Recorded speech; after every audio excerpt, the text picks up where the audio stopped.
day, wherever you may be. Annyeonghaseyo. This is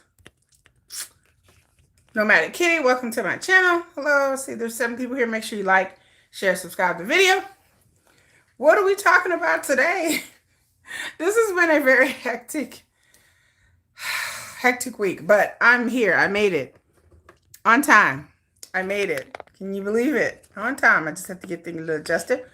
Hello, everybody. Going to be watching this on a rewatch. Hello, everybody that's in here. We're going to be talking about the Mama Awards, the Mnets, the Mamas. Mama. We're talking about the Mamas, mostly. But we're going to be talking about BTS updates. We're going to be talking about what's going on in Hive. I have a very long week. Hello, Ice Queen. Hello to all my members out there. I really appreciate you guys. It has been a very long week. This is a holiday weekend for a lot of you. Hello, Marie Miller, Shelling P. This is a holiday weekend for you. A lot of you guys is Thanksgiving, so a lot of people are up and out and doing things. And it's just a holiday week. It's whatever, bro. It's just whatever. So, but I appreciate everybody from being here. It has been a very interesting week for me. Very interesting. So we're just going to get right to it. So again, first thing we're going to talk about is BTS updates. Hello, Gemini. BTS update. Oh, wait. First of all, let me do some church announcements. I have a new video coming out, which I'm going to be talking about Kpop and the new X feature where you can tell the country of origin. I'm going to be talking about that, which is going to divulge into something a little bit talking about fandom online and technology. I think it's going to be a part 1 or part 2, just depends. I have a lot to say about fandom and technology being a content creator. It's a little bit different when you're a content creator. You see things a little bit differently. But that video is going to be released on Monday. Right now I'm working on my SM video, my edited SM video. And y'all know when I edit a video, and this is going to be a long SM video because SM got their history of SM and their scandals. I will try to get through most of it in about 24 minutes, but it's a lot. I may have to come back and make a video, but I'm editing that video as we speak. I have a whole list of videos. I think I'll probably do a video why I don't like girl groups. I think I'll probably do a video about that. Probably coming up this week. I don't know. We'll see. But I might do a deep dive into the Blackpink tour. I might wait until the tour is over in January to dive into that. About the Blackpink tour. There's a lot to be said about the Blackpink situation and their tour and their album. And we've kind of covered it here in the live stream, but I want to put something together where I actually really discuss it. And anything else that I may think about, we'll see how the week goes. I have something that says fan profiles. I sometimes I write down things and I'm just like, I don't know what, I think that's the video that I did. Okay. So I might do why I don't like girls. I might talk about BTS updates for tickets and cities. I might do a video about that. So we'll just see. Make sure you like, share, subscribe. Again, I do have a K-pop store that's linked to my channel. It says shop. And then I have original designs. I normally have like one of my shirts on, but I don't have it today because I haven't been home. So we're going to talk about BTS updates, and we're going to get to the first 2 people. JK, Jimin, Jungkook, Jaemin. Jungkook and Jimin have been very cute on the internet, y'all. Jungkook, if you don't know, Are You Sure is coming up, December 3rd. So next week, Are You Sure premieres on Disney Plus. For those of you who have Disney Plus, it is their show. I have not watched the first season. Let me write this down, y'all. I gotta write this down. Okay. First season of Are You Sure? I might do a review. Are You Sure? And then the second season. So the second season starts December the 3rd. I might cover the episodes. I don't know. We'll see how it goes. We'll see how much interest is in it. Again, I can't show the episodes and watch the episode at the same time because Disney will copyright me. So we'll see how this goes. But their second season started. They have done promotions for Vogue Japan. They're out there doing all kinds of promotions. If you subscribe to my channel, if you look underneath my posts, whatever video I come across, I will repost it so you guys can take a look of it. The last one I just posted today is another one for Japan. I don't know what they did promotions in Japan. I know JK was in Japan and Jimin were in Japan like a month ago. So this is what apparently what they were doing. I don't know why they're doing a lot of promotions. And I have 5 days to watch the first season. I know Marie Miller. I'm going to do it. Do I sound convincing? You got this. Fighting. Just. Oh my Lord, I only got 5 days. Okay. We'll see. We'll see how my real work does, but we'll see how it goes. But I'm gonna try, y'all.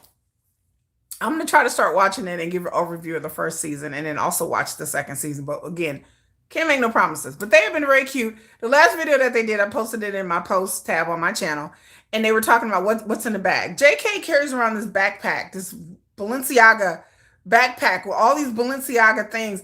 I know JK's backpack is probably worth more than my whole entire ass life. I know JK's backpack is probably worth at least a good $10,000. I didn't price the backpack. We gonna price the backpack because I'm curious. Jimmy got this little purse. I call it a purse. It's a man purse. Ice Queen said I could do it, girl. God, fighting. But so Jimmy got this little purse, this little man purse that has like lip gloss, his keys.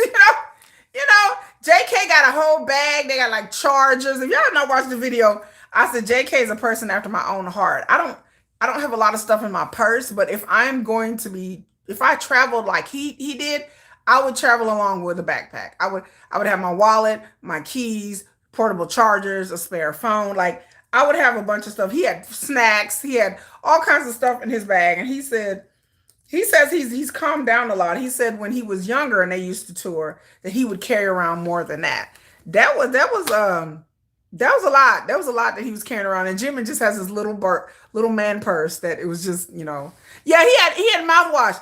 I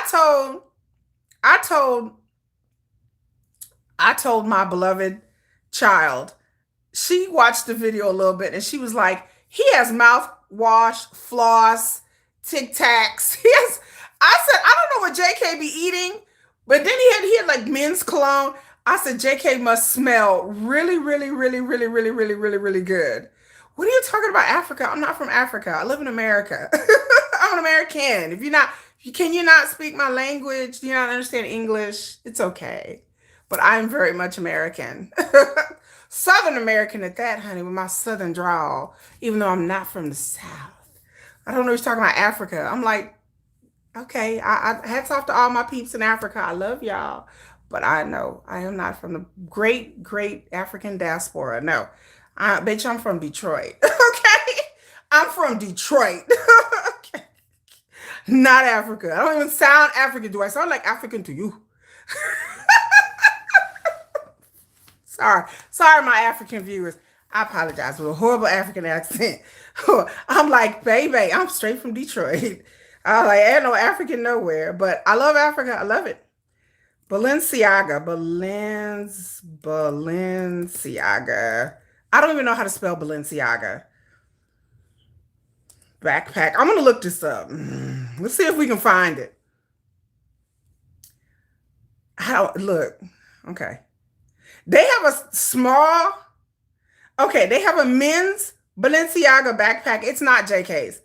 It retails $1,000 it's not too bad. This one is $1,290, so $1,300.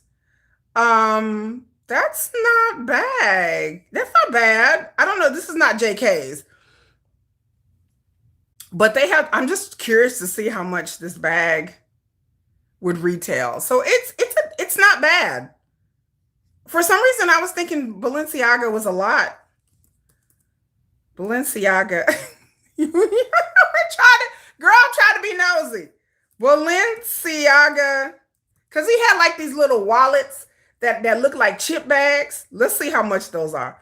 Wallet that look, I'm phonetically spelling, look like chip bags. And I know I'm not the only person to go online and search this. Half an army went online, okay? Don't y'all play with me. Did I watch JK cook? I did. He says he eats lots of garlic. Okay, so let me just show y'all. So these Balenciagas, my computer, If you can see it, I got a ring light. You can see it. They are 1,150 just for one of these wallets, and then the bigger one is like $2,000. So that's a lot. That's a lot. That's a lot. But so he had at least 3 or 4 of those. So the little wallet things he had, like 3 or 4 of them, was like $6,000 alone. And so yeah, so that's about 6,000. Then there's a phone holder that's 925. I think he had the phone holder too. Girl, I'm just trying to be nosy. Balenciaga backpack. So I'm assuming his backpack is this other one. Lord, like let's see. Cuz it looked leather. I'm trying to see if they have it online. But it's not too bad. No, I don't see JK's. But let's just say it's around at least 1,500 to 2,000. So with the little, so altogether, I was right. That was about $10,000 worth of bag he's carrying around. Does it come with the money? No. JK said he got a wallet that has his credit cards, and then he had another big purse that had money in it. Because Jimmy looked at it and he said, "Ooh." So yes, I wonder is he too? This is the second or third time I've seen him wearing Balenciaga. Like he had a T-shirt on that had Balenciaga. So I'm like, it's probably sold out. By the end of the day, it might be sold out. But I was like, JK, you up there giving free. I can't believe he was up there giving free advertisement to Balenciaga. And I'm like, does Calvin Klein know you running around with a Balenciaga bag with Balenciaga wallets? Because I was like, that's kind of strange to me for him to have a CK deal, but he's running around with Balenciaga bags. But what do I know? I'm not into fashion brands, so I don't know how that. I'm not interested in that end of the business. That don't interest me. The deals and the branding. I don't know how exactly that works. So I don't know, but I just thought that was very interesting. And then Jim, and I don't know what kind of bag he was, and it looked expensive too. But then again, if JK does have a upcoming deal with Balenciaga, which if he doesn't, he should now. He should now.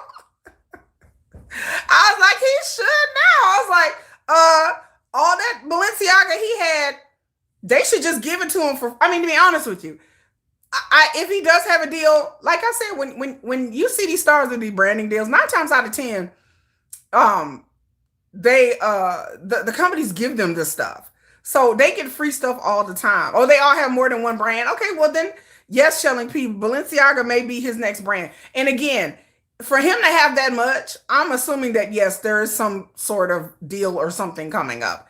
Because again, with these stars, whenever they have branding deals and brand endorsementships, they give them free stuff. They give them T-shirts and bags and basically whatever they want, depending on the deal. And it's BTS.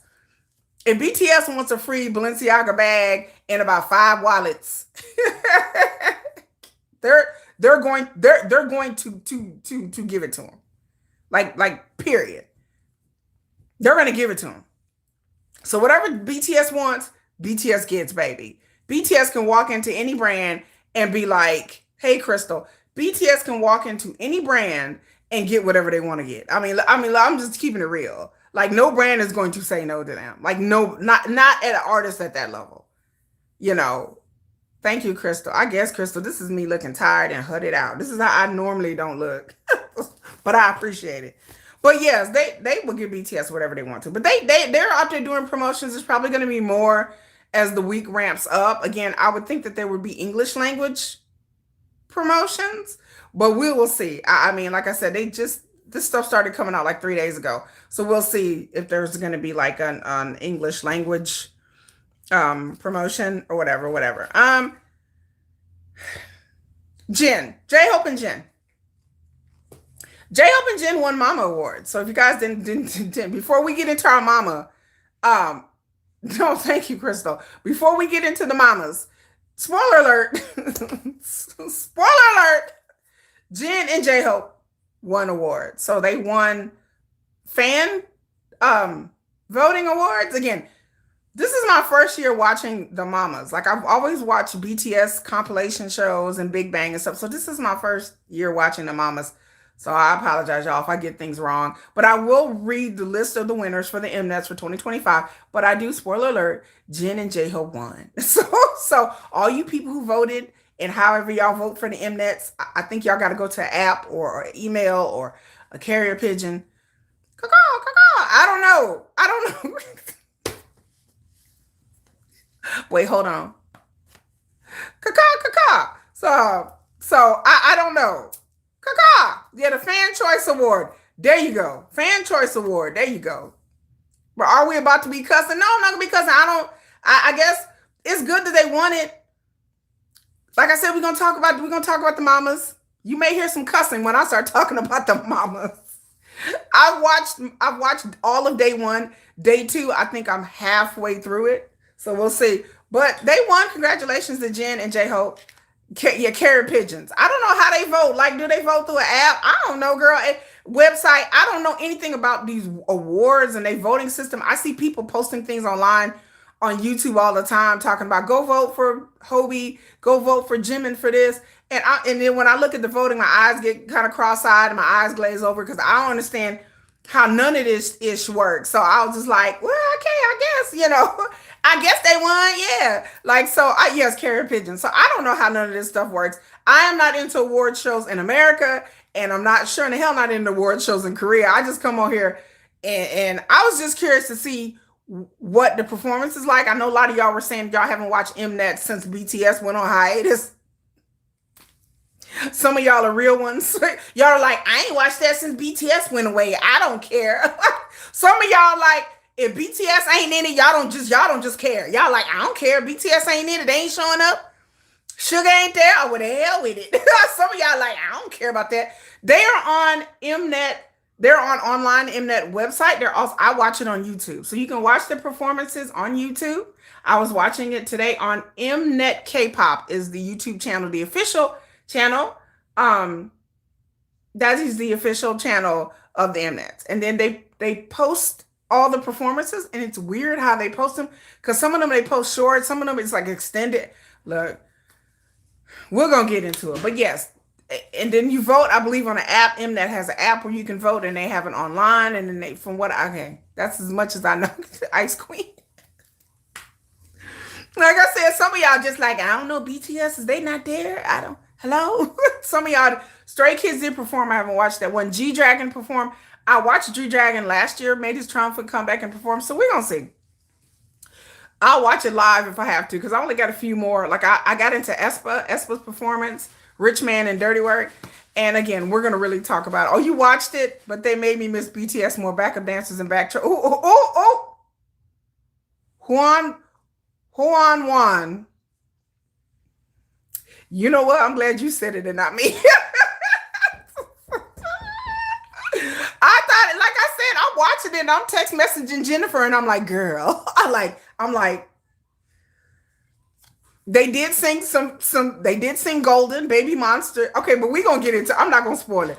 But yeah, there was a lot of backtracking out there. I was like, oh, we backtrack? Oh, okay. But we're going to go through each one of the performances, and I'm going to tell y'all what I think. Because some of these performances, I hate to say it, y'all, I had to fast forward it through. I was like, okay. After 2 minutes, I'm like,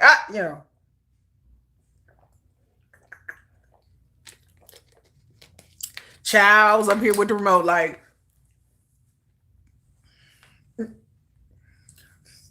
I mean, one point I fell asleep on it. Like yesterday, I was trying to watch the first part and I fell asleep like twice. And I was like, Lord, this is just not. Oh. Oh, G Dragon was a mess. Oh, no.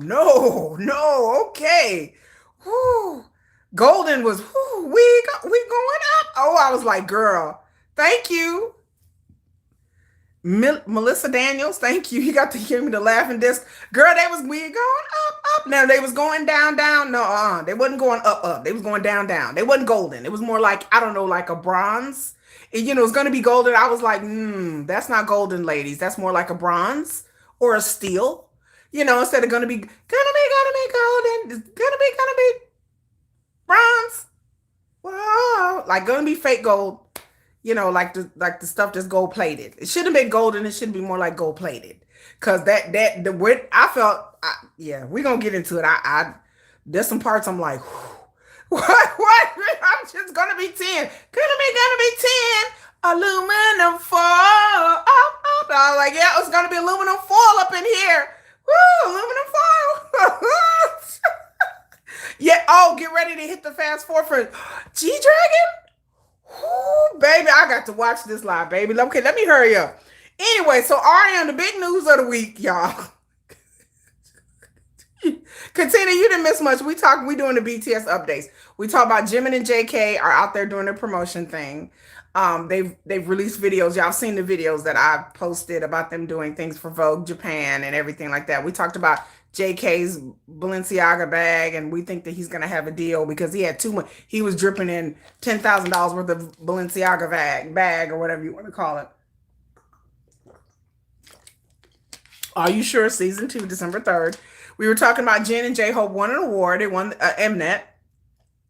And then we're going to talk about RM and Sugar. So RM, the news of the real news of the week for me, I don't know about the rest of y'all. I don't know about the rest of y'all. But for me, the news of the week is that my ult and my bias was RM posted a picture of them during dance rehearsal. And then Sugar was in the back. And I did a YouTube short about it, about my bias, about my ult in the back. And his hair is growing long. And my short got over 10,000 views because people was loving Sugar. People's missing Sugar.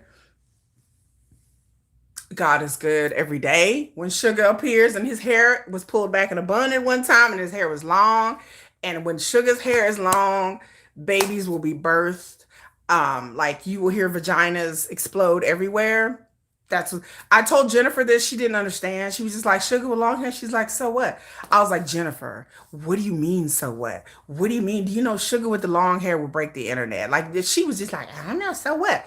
I was like, girl, just she just don't understand. She's just like Jennifer just doesn't understand. I said, girl, Sugar with the long hair is a whole event. There's whole websites dedicated to that look. I know y'all are happy. Y'all were like, girl, did you see your man? I was like, oh yeah, I was like, all right. How come my name went to Gemini instead of Kim W like it was the last time I popped in? I don't know why. Yeah, I was like, I was so excited, but I'm glad RM posted that picture. I'm glad people got a glimpse of Sugar. I was like, woohoo, RM, all right, all right, all right. So I was happy that happened. Who am I missing? V. V's been pretty quiet this week. Yeah, she don't understand. Jennifer don't understand. Um, oh yeah, we gonna get into Cordis. Cordis blew me away tonight, y'all. Cordis was like, I was like, that's my sons. It's my K-pop sons. They did so well. But yeah, V hasn't done much of anything. He's been pretty quiet lately. Oh, you thought about, yeah, y'all, yeah. When you think about Sugar, just think about me. Just putting it out there. Just be like, Kiki is at home screaming, falling off the bed, kicking her feet up in the air like a 2-year-old. Like I was happy and screaming to see Sugar. Again, reminding you guys, December 9th, Sugar will be having that concert. His band for the D-Day will be with the autistic children at Severance Hospital. Not the autistic children, but the children who attend the center, his mind program. I keep saying center. Mind program at Severance Hospital. They will be having a musical program, and his backup band from D-Day will be there. There are rumors going around, but again, you know how with K-pop, there's just so many rumors. I personally do not know if Sugar will be there. I heard that Sugar may do a video and he may have like a video print, like saying hi, blah, blah, blah, like the beginning of it. Or he may be in the audience, like sitting, in the back in a booth or something, maybe in the audience, and he may just wave to show support. Either one of those. I don't think Sugar's going to perform or be on stage or anything like this for this performance on December 9th. So people just get ready for it. So I don't think, because I think if Sugar was going to be there, it would. I mean, he could charge a lot more money for tickets, because the tickets are not very expensive. He could really rake in a lot of money for the hospital proceeds if his star power, if he was going to be there. But again, we never know. I mean, things may change in the drop of a dime in K-pop. But I'm just saying, in my personal opinion, I've sniffed around a little bit, and people are saying that, I mean, Sugar, he might attend it, but I don't think he's going to get up there and perform. But it would be great if he did. Oh, he will not be attending. That's what you heard. That's what I keep hearing too. What Sugar did is bigger deal than he was. It is. It is. He's working with the kids. Oh, they announced that he's not. Some people were just banking on that he was going to attend. Like people are still in the Korea chattering about that they're keeping hope alive. But I was like, I don't think from what I've heard, again, I didn't think Sugar was going to be performing or attending or anything. The only thing I've heard is that he may do like a video like he did when the Severance Hospital opened. I knew he wasn't going to attend, and then there was like a video thing where he said a few words. So yes, he may say a few words on a video, but that's about it. I say y'all don't expect. Yeah, it's all about the kids. So yeah, and the focus should be on the kids and their performance, and not any extra pressure because of that. And that's good. It is. It should always be about the kids. And I think Sugar wants him not to be the focal point of his program, and really just the kids and the doctors in Severance Hospital. Oh, they already put out a statement that he's not. Yeah, okay. Well, people need to stop though. People still speculating on the internet though. But that's always though. But I told people, I said, I don't think, I said, from what I heard, no. I told people, I said, I don't think Sugar's gonna be there. Or any of the other BTS members too. People were talking about, well, maybe I was like, no, no, this is about the kids and they're performing. I'm like, his band is gonna be there and that's it. Like people went off the rails on the internet. People went crazy and they were like, was he gonna be there? And I was like, no. I was like, there might be a video up there. That's about it. But y'all know how the internet be. Y'all know how K-pop fans be. They still gonna try to keep hope alive. But that's all the BTS members. I think that's all I gotta say. And before we get on to the Mnets, I do have to bring an update about Hype. I plan to do another video about Minhee Jin as the week goes on, because there's been a few little things here and there that's been coming out about Minhee Jin and her court appearances, about because she has that case against, well, Source Music has a case against her, and then she has that sexual harassment case thing, and that's all kind of coinciding at the same time. And I think by mid-January everything should be done um regarding that. But I will have a Minhee Jin update sometime this week. We will talk about the updates and things, because there's things that pop in the news, and I'm just gonna wait for a couple of days, like Wednesday and midweek, and then gather everything together from a week, and then do a video and talking about Minhee Jin and the updates or whatever regarding the court cases she got going on. My glasses. Oh my Wicked glasses. Yeah, I got my Wicked glasses because we're gonna go see Wicked on Tuesday. Me and my kids and my sister and Jennifer. And Jennifer. Jennifer's going with us. Yay. Uh oh yeah, High Boy is my channel. We talk about High Boy all the time. I love High Boy. I watch him all day, every day. He's one of the first channels I subscribed to when I got into K-pop. He is one of the first. He's one of the few. I don't subscribe to a lot of channels. On YouTube, I can think of 5 channels that I subscribe to that are K-pop. Five, no. Well, the Mnet channel, I'm finna get rid of the Mnet channel once this, because they got too much stuff coming on. But I subscribe to Kville, which I keep, Kville has the charts, has the Korean charts and the videos and everything. I tell everybody, I scream to the rooftops. If you want to know what's going on in K-pop, go to Kville. It's a YouTube channel, and they post like little clips of the videos of the charts from 100 all the way to 1. So you'll get to see what's popular in South Korea and what's charting. And then they have like new songs that come out. So new songs by new groups that come out. They have that as well. Every week they post things throughout the week. So Kville, High Boy, Soul Light TV, Asian Entertainment. That's 4. And then What You Gotta Say, which is 5. And then there's probably a couple of other channels that like do like clip shows and funnies, like clip shows and stuff like that. And that's it. So probably 7 altogether that are like K-pop-ish. And then which not counting the official channels. I subscribe to Cordis, TXT, Hybe, Bangtan TV, BTS. Like I subscribe to the official channels of certain artists, but not very many. Did I watch the horror game? No. I'm not a gamer person. Did you see he tried to watch the horror game? Oh, he tried to. Oh, yeah. I didn't watch that video. I'm not into gaming like that. Can I sing? Hell no. Yes, I did heard his rap about Minhee Jin. I love all of High Boy's raps. He spits fire. I love High Boy. I love his channel. And then there's a bunch of other Korean. I subscribe to really a lot of Korean like news and Korean like politics channel because I want to know what's going on, like a context of what's going on in Korea, like economically. So therefore, why would I know how to sing? Lord have mercy. I come from a musical family. Let me tell you something before we get on. I come from a very musical family. Y'all know that like my family are in the music industry. I'm gonna tell y'all something a little funny. In my family, when I was a kid, especially with my grandmother. My grandmother played the organ and keyboard in church. She sang. She sang. I come from a long line of singers. So my family is split. Half of my family is musically inclined. They play instruments. They sing. They write music. They're in the music industry. Then there's part of the family that are just the regular schmegular people who are just the non-talented ones. They get a lot of pity. People pity the non. I'm not one of the non-talented. Then there's those of us who are artistic. I'm the autistic one. I draw, I paint, I write. At least I have some semblance of artistic talent. But the ones who don't, everyone's like, "Oh, what do they do?" And they're like, well, for me, I'm an accountant. So they're like, she's an accountant, but she draws. She has a YouTube channel. So I get some kind of validation on my side of the family. But in our family, like when I was growing up, by the time I was 6 years old, my grandmother's like, so what instrument you want to learn? And I'm 6 years old and I'm like, uh, none. So I was in choir. So it's not like I can't sing. I can carry a tune. I can read music.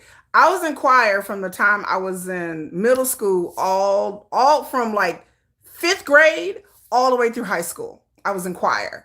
And I was scared to get out of choir. Like I went to UIL competitions and I was in concert choir, classical choir, all this time. Because in my family, it's like, okay, so what? So you don't want to play an instrument, so you're gonna be in choir, right? It's like I guess I can sing. I'm like do re mi fa sol la.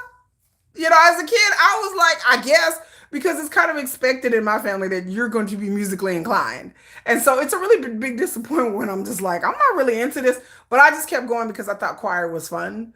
But no, like it's a lot of pressure in my family. It's like everybody's looking at you like, what music? So, what instrument do you play? I'm like, no. So, do you sing? Like, no. No. Do you write music? It's like they want to know what you do. That's the first thing. What do you do? I'm an accountant. Okay, but what do you really do? Like, are you, you're just like, I don't do none of that. But I do have a musically inclined child, so I made up for it, skipped a generation. My mother, may she rest in peace, was not a musically inclined person anyway, or artist. So she was really like, oh, you don't draw, you don't sing, you don't, wow. It's like my family like, oh, my mom didn't draw, she didn't sing, she didn't write, like none of that. And they were like, oh, it's like our condolences. You're not artistically inclined. Oh, yikes. Like she don't do nothing. She don't draw. She don't write. My mother didn't do none of that. But my aunt did. My aunt knew how to draw. And then I had another aunt that liked to sing and play music. And then everybody through my family, it's like, but there are some members of my family that just don't do none of it. And then everyone's like, look at them like they're just like some handicap. Like, oh, what a shame. What a shame you have no talent. I said, you egotistical bastards. What a shame you have no talent. And they're like, okay, so are you a preacher? Or because that's the other thing. If you have no musical talent, then you're probably in the church somewhere. I am not religious at all. So really, I'm just like regulated. You need to stand over there. But at least you got some kind of, you're talented. You can write and draw. Yeah, I can. That's good. Like if you're not going to have no talent, to at least be in the church somewhere. And if you ain't in all of that, they just look at you like, what are you in this? Who is your parents? Like people start asking you, like, who's your mama again? Who's your dad? Who's your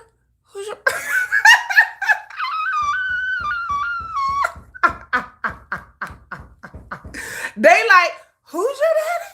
Who's your oh yeah, oh Lord. I am not religious at all. And they like, but they're like, but you have talent, so you're good. But don't have no talent. If you have no talent and you're not religious, oh my God, my family's just like, they just pity. Like, we're gonna pray for you that one of your kids, like maybe your children, That's what my mom used to tell me that. My aunts would be like, "Well, maybe your kids will be musically inclined." So I have one. I have one kid that's music. The other one, she's artistic like me. So your family is not artistic.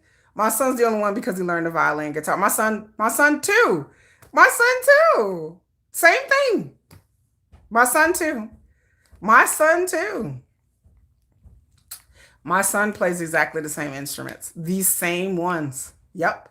My son has a really expensive guitar. He used to take guitar lessons until it became too hectic. Hello, Samantha Davis. But yes, my sweetie boo too. Um, that he started out violin when he was 8. Um, so yeah. Okay, I'm sorry about Sri Lanka. I heard about that, I think. But yeah, so I don't have, I don't have a musical, I don't have that musical chain. But I wish I did. So sometimes I wish I did. But I'm not for somebody who loves K-pop, I like the business end of it. I don't like the music end of it. That's so when we get into talking about award shows, we're about to talk about the Mnets. That's why I have no interest in any kind of award show because a lot of times it's about the performances. And as much as I love BTS and as much as I like K-pop, I have no interest, like music wise. It's not really my thing. Like, I don't listen to a lot of music. When I work out or when I'm working from home, I'll have music on in the background. But there are some people who really, really love music that really connect with BTS on a music level. And that's just not me, y'all. That's just not me. That's just not me. I don't connect with BTS on any like on that kind of musical kind of level. Like, I like their music, I enjoy their music. There are other K-pop singers, but what made guitar lessons hectic are he's learning how to drive. He's learning how to drive, honey. That's what made it's scheduling. Because my son was taking driving lessons too after school. So it made it hectic to try to do guitar lessons and driving lessons. It was just too much. Yeah. So that's why I cut it because I was like, I can't. And then my daughter has horse lessons. I was like, it's a lot for me. It's a little too much for mama. Like, and then I work a lot.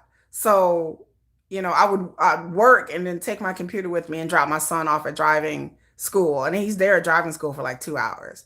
So he gets dropped off at driving school from 4:30 to 6:30. And then in the time I'll just sit in my car and edit videos or work on my computer. So yeah, it was just a scheduling situation. You start listening to K-pop during the second generation. I love second generation, the golden age of K-pop. I stopped after a couple of years. BTS brought you back. Oh, okay, I see. Second generation of K-pop is the golden age of K-pop. I say it again.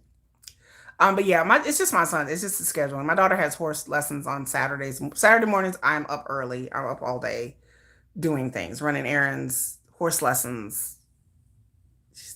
My kids are busy children. So they used to be more busy, but my son probably after the year he might. But we're still trying to get him drive. I'm still trying to like take him out driving and stuff. But this week has been really hectic because of the holiday. But we're gonna start driving more and more because he's learning how to drive. There you go. Lack of substance, so you got bored. There's a lot of lack of substance in K-pop. So yeah, that's my funny story about music. I'm not a very musically inclined person. So don't y'all ever think that like I'm always learning when it comes to like music and the musicality of the music. But I understand just enough to be dangerous. Like, I understand when things lack substance and like originality.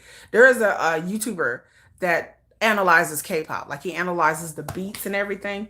I'm trying to figure out what his name is. It's like Gecko, Gekai, Leopard Get. I have two leopard geckos. It's like Gecky Pop. I think that's the name of the channel.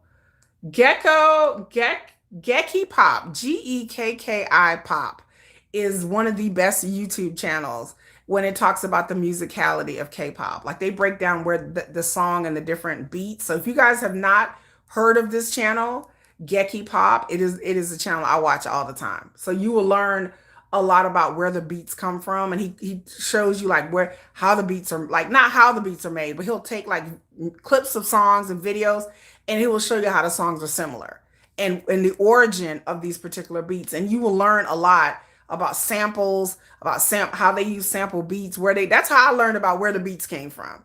That these people aren't making these beats, that they actually get beats from websites and organizations. There are people out there that they make beats and they can cut them down from 5 minutes, 2 minutes, 30 seconds, and you can buy samples. And that's what a lot of composers and writers do, by the way. They buy beat samples. They're not making these beats. They buy beat samples online. There's online stores where you can buy beats. There are people called beat masters that they have made their money on selling their samples to different, not just K-pop, but all pop all over.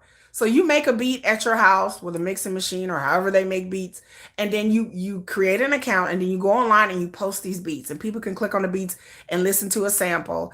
And then if they want to buy the beat or buy several beats, they will buy a bunch of beats for a certain price, and then they will take those beats and craft those into music. So these composers and writers are not using their own beats. Another thing I'd have to add about the K-pop industry and the music industry as a whole is that more and more writers are starting to use AI to make their beats. That's a whole thing now. So there's a app or a website called Sunoo, Sunoo, Sunoo, that more and more artists behind the scenes are using AI to make beats. And a lot of people don't admit it, but it's becoming more and more and more prevalent. Like big music companies like Warner Brothers, I'm sure Hybe, a lot of artists use Sunoo, and people are using Sunoo to make beats and drops and stuff like that. Background noise fillers with these AI apps. They're writing music. A lot of people are taking their lyrics and beats and everything and making it all in Sunoo, and then they are sending it off as demo tapes. Like that, back in the day, artists would go in studios and record demos. They don't have to do that anymore. They can literally upload the lyrics and tinker around with the beats on an AI app and have a singer sing their song. And this is how people are sending in demo tapes and trying to get attention to record labels. That's the new thing. They can digitally send these professional sounding demo tapes into record labels to become writers, composers, beat makers, and stuff like that. And it's all done through AI. That is what's happening in the music industry, y'all, right now. Like a lot of the beats and the lyrics that you hear are made by AI. And so it's going to keep going. Like this is not going to stop. It's going to keep going. Is that what Sugar did? Yeah, Sugar did. Sugar would use a machine to make the beats. Like back in the day, before AI, before computers, they had to like buy these big beat machines. They still sell them at record stores. I mean, not record stores, instrument stores. Like we go to instrument stores and my son wants to go look around, they still have these machines that you can hand make beats. You can and you can make the beats. And people still do that, but the people sell the beats now. They make the beats, they mix them, record them, download them digitally on a computer, and they just send the beats in. But again, these things are starting to become of the past. These big beat machines that cost like $600, $700, $800. You don't have to do that no more. All you need is an AI app. You don't have to do that no more. So this has revolutionized the music industry for good or for bad, but it's here. And I told people with AI, once you take the genie out the bottle, you can't put it back in. Once people understand that this is a tool on how music is made, everybody is going to use it to their advantage. And now here we are. And it didn't even take that long. I think Sunoo has been around maybe for like 3 or 4 years, so it didn't take that long. Now, Universal Warner, by the way, is sued because these AI companies are using real artists to train their AI singers. So if you haven't heard about this in the news, these companies are suing because they're using their real artists, like they're using Beyonce and Taylor Swift voices to train these AI programs. And so Universal and Warner and a bunch of other record labels are upset because they're like, but you're using our artists to train to make these voices. And so they sued. And so now Universal and Warner, they're going to make their own AI companies and just take their artists, and artists have a choice whether to participate or not. So Universal and Warner are now going to have their own AI apps and train their own AI models with their artists now. Yeah. Oh, yeah. There's a bunch of lawsuits going on now. And so I get the record labels are like, if you can't beat them, join them. And like I said, it's going to get to the point where K-pop is going to do the same. K-pop, I predict probably in the next couple of years that some K-pop agency or conglomerate or something is going to create their own AI models for Korean music. Because again, these AI models now, they sing in English. They don't sing in Korean. So, in order to get like the language-based models for Korean, it's just going to be a matter of time before they create their own AI models in South Korea for K-pop, where people can reproduce and create voices singing in Korean or Japanese or Thai or whatever. So and yeah, people do post AI songs, but it's not just BTS. It's Michael Jackson. It's a bunch of artists. And again, as it stands right now, it's not illegal. Like it's not. I don't foresee a time where it'll be illegal in America because they're loosening the AI laws here. Again, the video I'm coming out talking about technology, I briefly touch on that. The AI laws are being loosened up here. Like they are against deep fakes, like making videos, but the vocal component of AI is not something that people have even tackled legally, and I don't know if they ever will. Again, it's going to get to the point where some Korean company or entity is going to create their own AI models for music. And so you'll get singers singing and then you're going to get to the point where you really don't know, is that this person really voice? Because if you get a backtrack, if you take your artist, have them sing, and then they take it and they retool it and retune it AI wise, and then you use that as a backtrack for your singer, that will change the business. So you don't have these janky backtracks. You could just filter them in on a song, on an album, and it sounds just like the artist, but just better in tune. And if you could put that on an album where people can't really tell, because auto-tune you can tell, but with these AI now, you can take somebody's voice and make them sing anything. And it really sounds like the person. And then if you blend it together, you take the real person, their voice, you take the AI and you blend them together. Is it authentic? I guess it is. I mean, if you're taking the real person's tracks that they're laying down in the studio with the AI tracks, you put them together, I guess that's real. I mean, technically speaking, it is, because that's what auto-tune kind of does. That's when they do their studio mixing. So this is like, I guess what I'm saying, this is like the future of studio mixing. Like this changes the game and how songs are created and how things are mixed. And this is just the future. You can't stop this.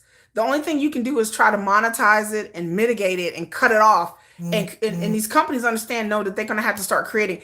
The same thing when it came to digital revolution, when everything used to be on a CD and how all these artists were getting ripped off because, like, what was it? Napster came. And that was the whole thing. And when Napster came, I told people back then, you're not going to be able to get rid of this. Once Napster said you can download music, listen to music, I said, this is it. This is the floodgates. Like I said, you're never going to go back to CDs ever. And nobody is going back to that, because once you can digitally download music on your computer and I don't have to buy a CD anymore, I don't have to go to a record store anymore. I said, this is over. The record stores are over. I called it a long time ago. I said, you're not going to stop. They sued Napster to the gods, honey.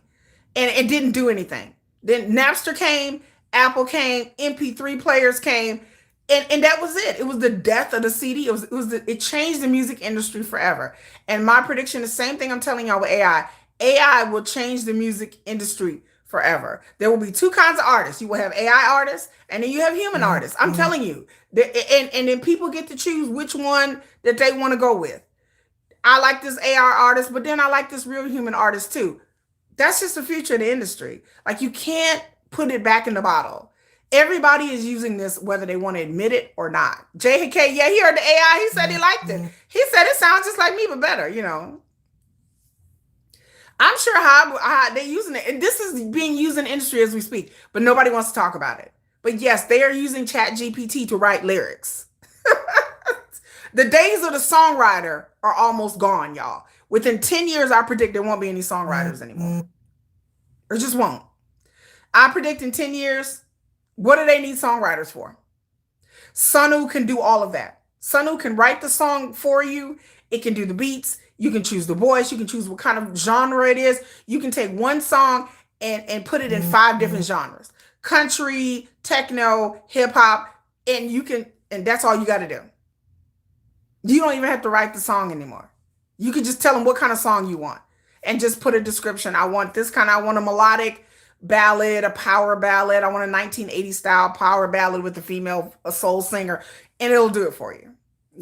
It'll do it for you. And yeah, AI makes it harder for professors. Professors been complaining about they have their students, their papers being written by AI. Oh, you like the qualities, but I haven't listened to a CD in years. I don't even know what a CD even sounds like. And this is just the future. There's just nothing you can do about technology. And once they started having these AI models for beats, I said it's just going to get to the point where they're going to have singers. And people are like, oh, they're not going to have that. People said that a couple years ago. AI technology is increasing so fast that like companies can't even keep up. They can't keep up. And the music industry is slowly but surely going to adapt this or die. And again, this is a way for the industry and the agencies, the record labels, to save money. I mean, the record labels have made so much money now. But again, the industry was not like it was. Back in the 70s and the 80s and 90s, they were making so much money. Like, it was ridiculous how much money they were making. There were so many album sales and so many tours and so much merchandise that the music industry has reduced over the years. Like they're not making that 1980, 1990 money. In the 80s and 90s, the record industry were making executives were making hand over fist money. It was ridiculous how much money that they were making off of CDs and kickbacks and promotion and deals. Now they're not making as much money as they used to. And they know that, and the industry knows that.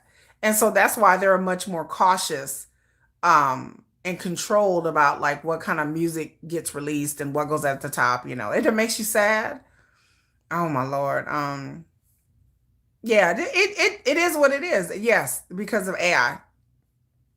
Um, I mean that's just the way the way that's the way it goes. But it has to be in how the kids interface with it. It has to be. And how I feel like there has to be an intervention with our education. So there has to be something has to be done legally in our country about our education system when it comes to that. Fortunately for me, I have 2 kids that hate AI. My kids have a disdain for AI. Like, they hate it. They absolutely hate it. I look at AI as a tool. Hello, Susanna. I look at AI as a tool. To me, it's a tool. It's something cute. It's something funny. But I understand that when it comes to things like college exams and stuff like that, that's where it gets to be an issue and a problem. I understand it when it comes to um, stuff like that, like making deep fake videos and stuff like that. And then I talked about deep fake videos, and I had a live stream on Wednesday. If you guys missed it, I was using my tier stuff, and I ordered some more tier stuff, by the way. So I'll come on here next Saturday, and I will do a live stream. And I will use my other. I got a tier this kind of elixir serum stuff, and we're going for my pores. So we're gonna try it. Next weekend I'm gonna bring on a tier. But Wednesday I did a gossip stream, and I talked about um I talked about AI and then people using these deep fakes. We were talking about it on a Wednesday, how people are using AI and deep fakes to make videos, like the JK thing with him and a girl. And I said, yeah, and I said months and months and months ago in a live stream, I said, y'all get ready for it, because this is what's going to be normalized. This is what's going to happen. There are going to be more K-pop singers where people are going to take videos of them and pictures and then add women or men or whoever act like they're dating somebody and they're not. You hate AI too because it takes away natural and authentic artist or singer. It does, but again, it's going to get to the point where we're not going to be able to. People are just going to give up trying to push that narrative, and they're just going to give up. Like, I promise you, I said I know human beings, and human beings just going to give up. And again, unless they make laws to prevent this, it's not going to stop. Unless they make laws to like, it's to the point where it's scary, because we're getting towards like Terminator. If you guys watch Terminator and Skynet, like, we're getting towards that if people give AI too much power, because And it depends on how these models are trained. And like it's going to get to the point where I feel like we're heading towards the movie Terminator, where, Skynet was AI and it took over everything. And then it created the robots and they decided that humanity was the problem. Or the Matrix, where they decided that humanity was the problem. Again, AI is going to figure out, you know what, y'all are really the problem. Like it's not really us, the robots, is really y'all. So I just gonna get to the point where AI realize that we are the problem, we're the vermin, and then AI is like, well, not really need to do something about this. There's enough sci-fi books and TV shows and movies warning humanity about this. You would think people would be like, wait a minute, time out. Maybe we shouldn't do this because, bitch, I saw Terminator. We've all seen Terminator pretty much. I'm like, I know how this ends. I know how this goes. Ooh, me, pick me. Like, it's like, but humanity in its arrogance always thinks that it knows better. And then, like, you've seen in every sci-fi movie that deals into the subject that humanity think they know better, but they don't. And then once you put thinking AI out there, and it's getting close to the way AI is not just a chat bot, but it's thinking, it's gonna get to the point where the AI becomes intelligent, and then it's gonna start calculating some things, and it's like, you know what, y'all are the problem. There's too many of y'all. We need to thin the herd a little bit. And the laws can't keep up. They're getting rid of the laws, Marie Miller. They're getting rid of the laws. There are certain states that have deep state laws, and then Trump signed an executive order last week saying that he's going to penalize the states that have the individual states that have AI laws. And I'm just like, what are we doing? Like, so again, I don't know what's going to happen with our laws in this country, because we have laws regarding deep fakes, like making I'm trying to think of a word, making adult films without consent, and then using the likeness of famous people to make adult films or college students. And I talked about it on Wednesday. They have this epidemic in Korea about students making deep fakes, videos and pictures of other students. And then also people going online and making deep fakes and pornography of K-pop singers. And then the South Korea government can't do anything because the majority of people doing this are underage boys. So their hands are tied as to what they can do, because when they research and they go find these people, they're 16, 17-year-old boys. So it's like their juvenile laws, are finding a conundrum and a problem, because they're like, okay, well, we can't lock them up in prison. What can we, all they can do is really find them and tell them to destroy the pictures and stuff like that. But a lot of these people who are out here having these online deep fake sex rings, that's the only way I can put it. They're out there committing these crimes. A lot are young people, college students, high school students. So it's like, they're like, well, what are we going to do? Like, we can't, because it's not like it's gangs of people in China. Yes, there's some of that exists out there. There are organized crime rings. But again, they're finding out that it's not organized crime rings in South Korea or in China or Taiwan. No, they just 16, they just horny 15-year-old boys. That's it. And so all they can do is like give them, like, don't do that. Stop it. They're like, they can't lock them up in prison. They can't really do much, And like I said, it's a problem in South Korea because it's coming more and more prevalent. And the technology is so easy to get, and it's so cheap to get. And then they go online and they sell these videos and photos. They're making money. So these 15, 16-year-old boys are making money. Like, they have whole like rings of chat groups that people send them money that they get access to. And so they're making money, like hand over fist money. And so they sell the videos and sell the pictures to their little friends. And then they sell it to strangers on the internet, because people are willing to buy, people will buy adult content. There's places where you can sell AI and adult content online. And it's a lucrative thing. And it's starting to ramp up more and more. It's starting to be more and more adult content with AI. And so if these tools are available, it's not that hard. I went down a rabbit hole to see how easy. It's not hard at all, y'all. I'm telling y'all, I personally know this. It is not hard. And I'm not talking about deep fakes of people, but it's not hard to make adult content, period. That's AI based, Oh, you've been reporting them? Yeah, Hive, Hive has that website. I meant to tell y'all. I said it in my next video coming up. Hive has that website where you can report that people are using the likeness of their artists because that is illegal. It's still illegal in the United States for now. For now, I predict if this keeps going in 6, 7 months, it probably won't be. Because really, there's nothing literally they can do besides sue civilly. But then again, it's hard to sue civilly if the person is 15 years old. Like what can you really do? There's not really much you can do. But like I said, deep fakes are here illegal in the United States, but that's about it. I mean, that's really about it. Deep fakes. If somebody's using the likeness of a famous person or any person, it's illegal here. And for now. Like I said, there's some states that have stricter laws, but those states are going to get rid of those laws. And so um, it's kind of hard for people in other countries to prosecute people in the United States because again, our laws are not the laws of South Korea. South Korea have more strict privacy laws than we have here.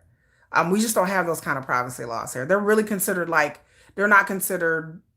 There's some states that have where it's a misdemeanor. There's states here considered a felony, but if you had no history or prior convictions or doing this, you probably won't get in. You get a fine. You might be put on probation. Just depends on what you're doing. It depends on what the content is and what you're doing. So, we just don't have strict laws like that for here, and yes, there are and so South Korea is trying to crack down on this. Asia period is trying to crack down on this, but a lot of this content is made by kids, y'all. Like it just and that's just the truth. There's not it's just made it's made by kids. And I'm telling you, it is not hard. You can download an app right now, get on a website right now, and put the parameters in there, and you can make naked pictures of women, and you can make a whole bunch of naked pictures of all kinds of women doing all kinds of things, and it's just still photos, it's not video. But you know, you're glad your kids are grown. My kids are not grown yet, but my kids hate AI. They hate it. They hate AI. Like they hate it. Like they have a real disdain for it. Um, and so, but like I said, I like AI. I like AI as a tool. I like AI as a joke, not to be taken seriously and not to be doing deep fakes of people and trying to present this is real.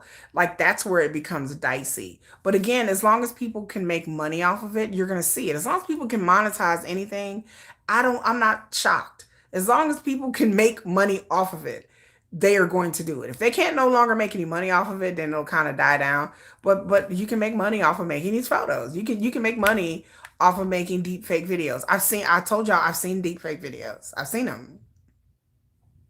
And it was very clever. And the technology is getting more and more advanced. This was years ago before they made the laws. I was like, what's this? And I was like, what's it? Because I didn't know what a deep fake video. And I looked at it, I was like, child. Like it looked real. I told the video of JK and I was like, okay. Like I was in shock. I was like, but now, I mean, it's crazy. She said those big accounts that does this and not at least tagging their images and vids as AI is what gets me. Yes, that they should tag it as AI. That they should tag it. And YouTube will eventually crack down on it more. YouTube, you have to tag your video as AI if it's AI. And YouTube will your chat like now it's something that you just have to do.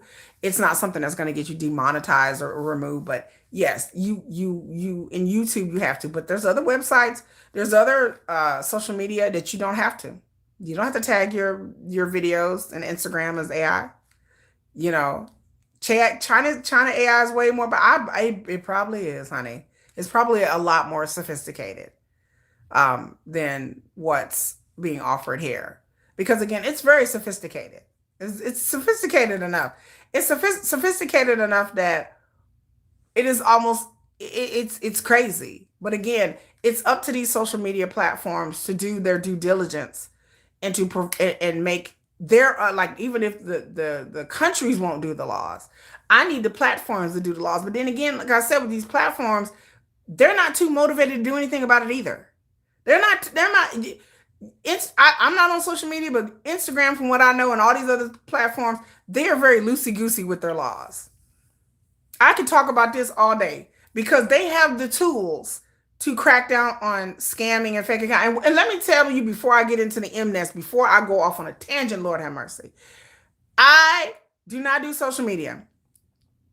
So I do use TikTok to do my videos because I like TikTok's camera and the interface, but my TikTok is really restrictive. Like people can't, like you have to really go through some hoops to try to send me a DM or something like that. The only things that pop up is people that I'm friends with on TikTok, and that's like four people, four channels, four, and then like two of them are people that I know. So on TikTok, there's a lot of people. I post some of my shorts. Y'all see shorts on my channel. They're on TikTok as well. So sometimes people will try to message me because anytime someone messages me, it'll come up saying this person wants to message you, blah blah blah blah. 9 times out of 10, I just click off and say hell to no because I ain't got time. That's why I only like YouTube because YouTube, we don't have no DMs here, so I don't have to worry about being bothered by people. But when I do get on TikTok, people will pretend to be Sugar or RM and be like, "Oh, I'm Sugar, I'm RM, da da da." No. I report these people. TikTok comes back and was like, oh, they haven't violated anything. These people, I went and looked at their account. They are on their account pretending to be, there's one of them pretending to be RM. I went and looked. They're pretending to be RM. They're in the comment section on my video saying that they're RM. Then they're going to other people's TikTok pages and saying that they are RM too. You see any of Yoongi getting down? No. Oh wait, I did. Yes, Gemini, I did. I did watch a video with Yoongi for research purposes, y'all. I keep telling y'all, research. I researched, and I did see a video, and I was flabbergasted. Like I was so flabbergasted. I had to watch it a few times just to really know what I was really looking at, and I just, I was thoroughly disgusted, thoroughly disgusted. The fourth time I watched it, I had to turn away. Yep, you seen one with RM? I was, thank you, my wicked glasses, thank you, Faith. I was thoroughly disgusted the fourth or fifth time I watched it. I was like, I can't watch this anymore. And I'm like, okay, where's the download button? Let's see, right here and download. I was like, I gotta download this because I need to research. Why would they do that?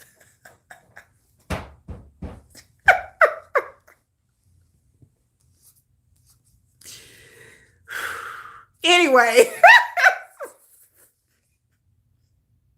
I was researching. I was disgusted that I had to download the video because I was so disgusted. I was like, what is this madness? What? That is not Yoongi. What they doing? I'm like, wait, okay, let me watch it again. All right, let me see. Oh, okay. Let me watch it again. Wait, hold on. Okay, well, a few more times because I really want to know what's going on here. I'm going to report this video, sir. Get this off of here. Let me download it first. Then I'm going to report you. Sir, no. Whoever started this page, you are wrong.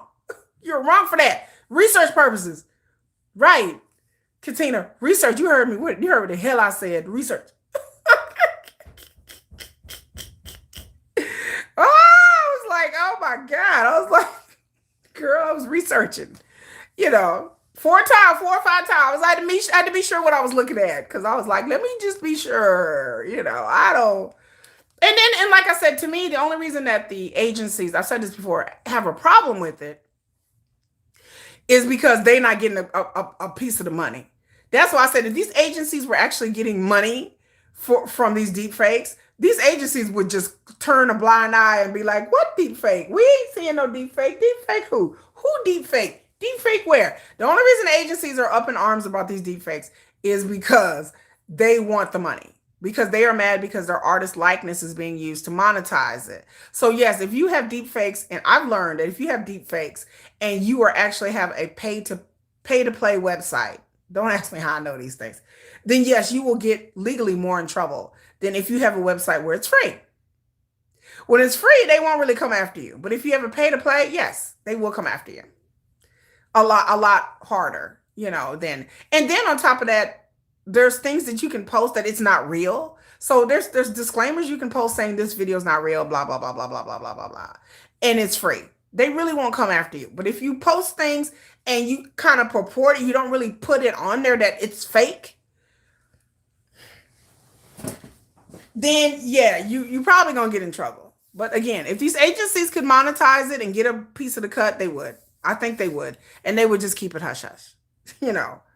what was I was searching about. I didn't know what a deep fake was, Katina, so I had to see firsthand. Y'all, I research a lot of things, and I go down these rabbit holes just so y'all don't have to. I do these things for my audience because just because But yes, and these things are very prevalent in Japan. Like Japan is very popular. Like is in the Asian period, deepfakes are very popular in Asia. Very, especially in South Korea, where South Korea adult websites and stuff is banned. So, but that don't stop nobody. Yeah, I always fall down the sugar rabbit hole. But just because it's banned, like pornography is banned in South Korea, it doesn't mean that people don't watch it. People still watch it. They watch sites from all over the world. Um, So it doesn't stop it. They just can't produce it and sell it and do anything like that in South Korea because it's a crime. So, but other than that, people find a way to do it. But yeah, that's what I'm talking about technology. And again, I have a video coming up where I'm talking about like country of origin and the technology behind that and fake fan accounts and things that I found out. Because I will go down that rabbit hole. But moving right along, let's move on. Let's move on. I'm not going to be too long tonight, y'all. I'm not going to be 4 hours tonight. I promise. I promise. I say that every week, but So we know like RM Sugar. I have not seen any RM deepfakes. I just can tell you that. I saw JK and I saw Sugar. That's what I saw, and I stopped there because I was like, I was like, wow. I didn't. And like I said, this was years ago. This was like 2, 3 years ago. Well, not that long. When I say years ago, I mean like 2, 3 years ago. So now technology, it's. I hear it's crazy. People in South Korea is like saying this is out of hand now. Like, hello, hey y'all, hey, what's up, girl? We are just about to get into the Mnet portion. So we're gonna talk about the Mnet. So the Mnet Awards, otherwise known as the Mama, the Mamas. I have not watched the Mamas. Yeah, I know it's ATP 86 girl. Yes, I know who you are. Uh, so I have not watched, I'm gonna be honest, I have not watched the Mamas all the way through.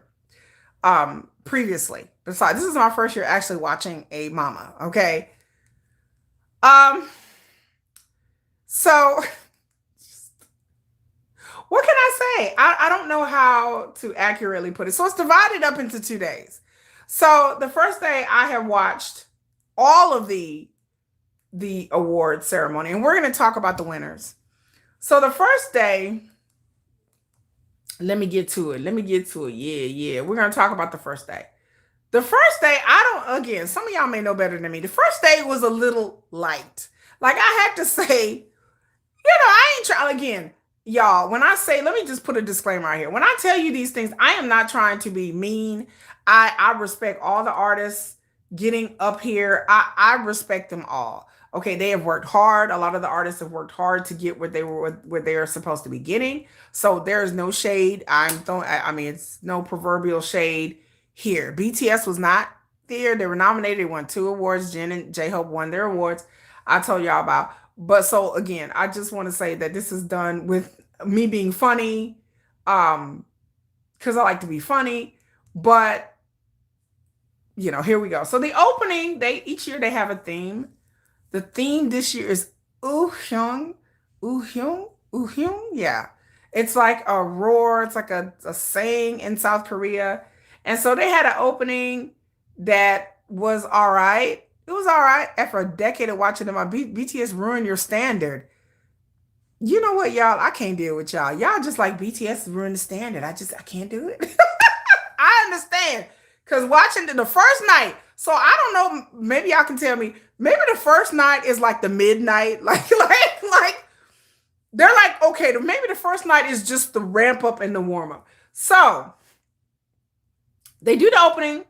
They have NCT Wish and Heart to Hearts, where they have like this little school thing, because NCT Wish and Heart to Hearts are SM groups, by the way. Heart to Hearts, if you have not heard them, because Jennifer was like, who? I was like, NCT Wish. She's like, what? I was like, Heart to Hearts girl. She like, huh? So she didn't know who these groups were. But they do like this mashup together, and they're supposed to be in school. And the set was cute. It was kind of cute. And I thought it was cute. Y'all, so I don't know if you guys have watched it, but I thought it was cute. Okay? Cute. Okay. So, I thought it was cute. Then TWS versus Meow, Meow, Meow, Meow, Meow. TWS or TWS is a boy band. Meow is a girl group. Let's see who else they had. Zero. Their Baby Monster performed two of their songs. I'm not a big Baby Monster fan. Stan. I don't like girl groups, so it's neither here nor there. I ain't nothing. I will give TXT and Quarters their flowers though. Okay, we gonna get that. I guess that they say the best for last, honey. Because so Baby Monster performed. Then there was a group that I thought I heard of every group. There's two groups that I have not heard of. So the first group is on the first night. Is a group called Alpha Drive One. I have never heard this group. I have never seen this group. I gotta research this damn group. I have never heard. I was shocked. I thought this was a car commercial. Like when they came on first, I thought it was a motorcycle commercial or a car or advertisement with a K-pop group. I didn't know this was a real group. So when they came, you said me neither, girl. I have heard of all these groups on here. Alpha Drive One, I was shocked. I was like, who is this? And not saying that they didn't do a good job. They did what? I didn't, girl, I thought it was a car commercial or a motorcycle commercial. Okay, I can't be the only person that saw this and was like, oh, is this a new car? I thought it was a new Kia commercial. Girl, I didn't know. I was like, is this Hyundai? Is Hyundai? Does anyone know? Is this a new Mercedes or what? I didn't know it was Kia. I didn't know if it was Hyundai. I didn't know what it was. I thought it was a car commercial. I ain't know. Then I realized, oh wait, no, they singing it. Oh, this is a K-pop group, girl. Oh, they're a pre-debut group. Okay, thank you, honey, because I thought I had lost my mind. Like I be watching these YouTube streets, so they're pre-debut. Okay, for them being pre-debut, I need to go back and watch it. Y'all go back and watch it later. Then the Boys Next Door did they think now Boys Next Door is what underneath Hive, and they are talented. I have some opinions about when Boy Next Door first came out, they sung a song called Earth, Wind, and Fire. Not like Earth, Wind, and Fire, like, let's groove tonight. No, not that Earth, Wind, and Fire, not that reason, the reason. No, not that one. Not that one, girl. Don't be getting the reasons out. I know y'all was talking about the horn section. Y'all are Earth, Wind, and Fire, like the group. No, not the 70s funk band. Like, not that one. Not that Earth, Wind, and Fire. Oh, I do. I share a skin routine. I did a skin routine live, and I'll come on next Saturday because I ordered some more stuff to do skin routine. No, not the old school. Yes, not that Earth, Wind, and Fire. Okay, so one of Alpha Drive One is Kim Jong Seo, previously from Way, and also a BL actor in Secret Relationships. He's a great actor. Oh, is he a great actor? I'm not into K dramas, so I just if I do watch a K drama, it got to be like horror or something like All of Us Are Dead or Squid Games. It got to be something crazy. I don't like the lovey-dovey stuff. I've talked about it before that when I watch K dramas, it's always supernatural and everybody dies at the end. Like I'm like, is everybody gonna live? We're gonna make it? Oh hell no! Why I'm watching this for? Oh, I'm in love with my boss, or I'm in love with this chebo. I'm like, now does everybody die at the end? Like, okay, I think everybody dies. I'm like, I'm watching this. I need some tragedy and some supernatural. I need some monsters to come out and kill everybody. Like I like Sweet Home, Train to Busan. I can't do the love. Jennifer Jennifer likes to watch that kind of stuff. That stuff boring. I don't like no love, nothing. I don't like love songs. I don't like love movies. I'm not a romantic person. Yeah, I'm sorry. I'm disappointing y'all right now. I'm not a very romantic person. I am not. My mind don't really sway that way to romance. It sways to other directions. It's just just be beep, beep. My mind goes in other places. My mind goes on other places. So I can't do the romance. That's why I don't like a lot of Korean dramas. But there's some really good ones out there. There's some good TV shows. But anyway, so Boys Next Door, Earth, Wind, and Fire, they came out. That was one of my favorite. Like, it was my ringtone for a while. And then they came out with their debut. I think that was debut, and I loved it. And now Boys Next Door, I don't like what? What?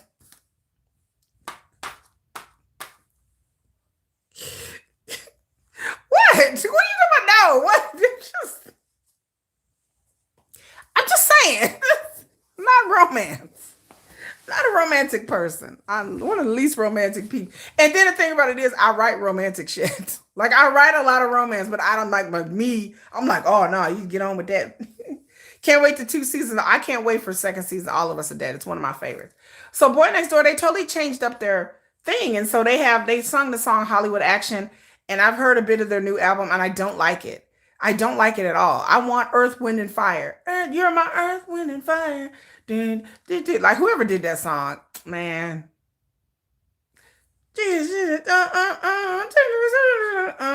I love that song. You have not heard Boy Next Door, Earth, Wind, and Fire. That is one of the cutest songs by a boy. It is a cute song, but it's like innovative.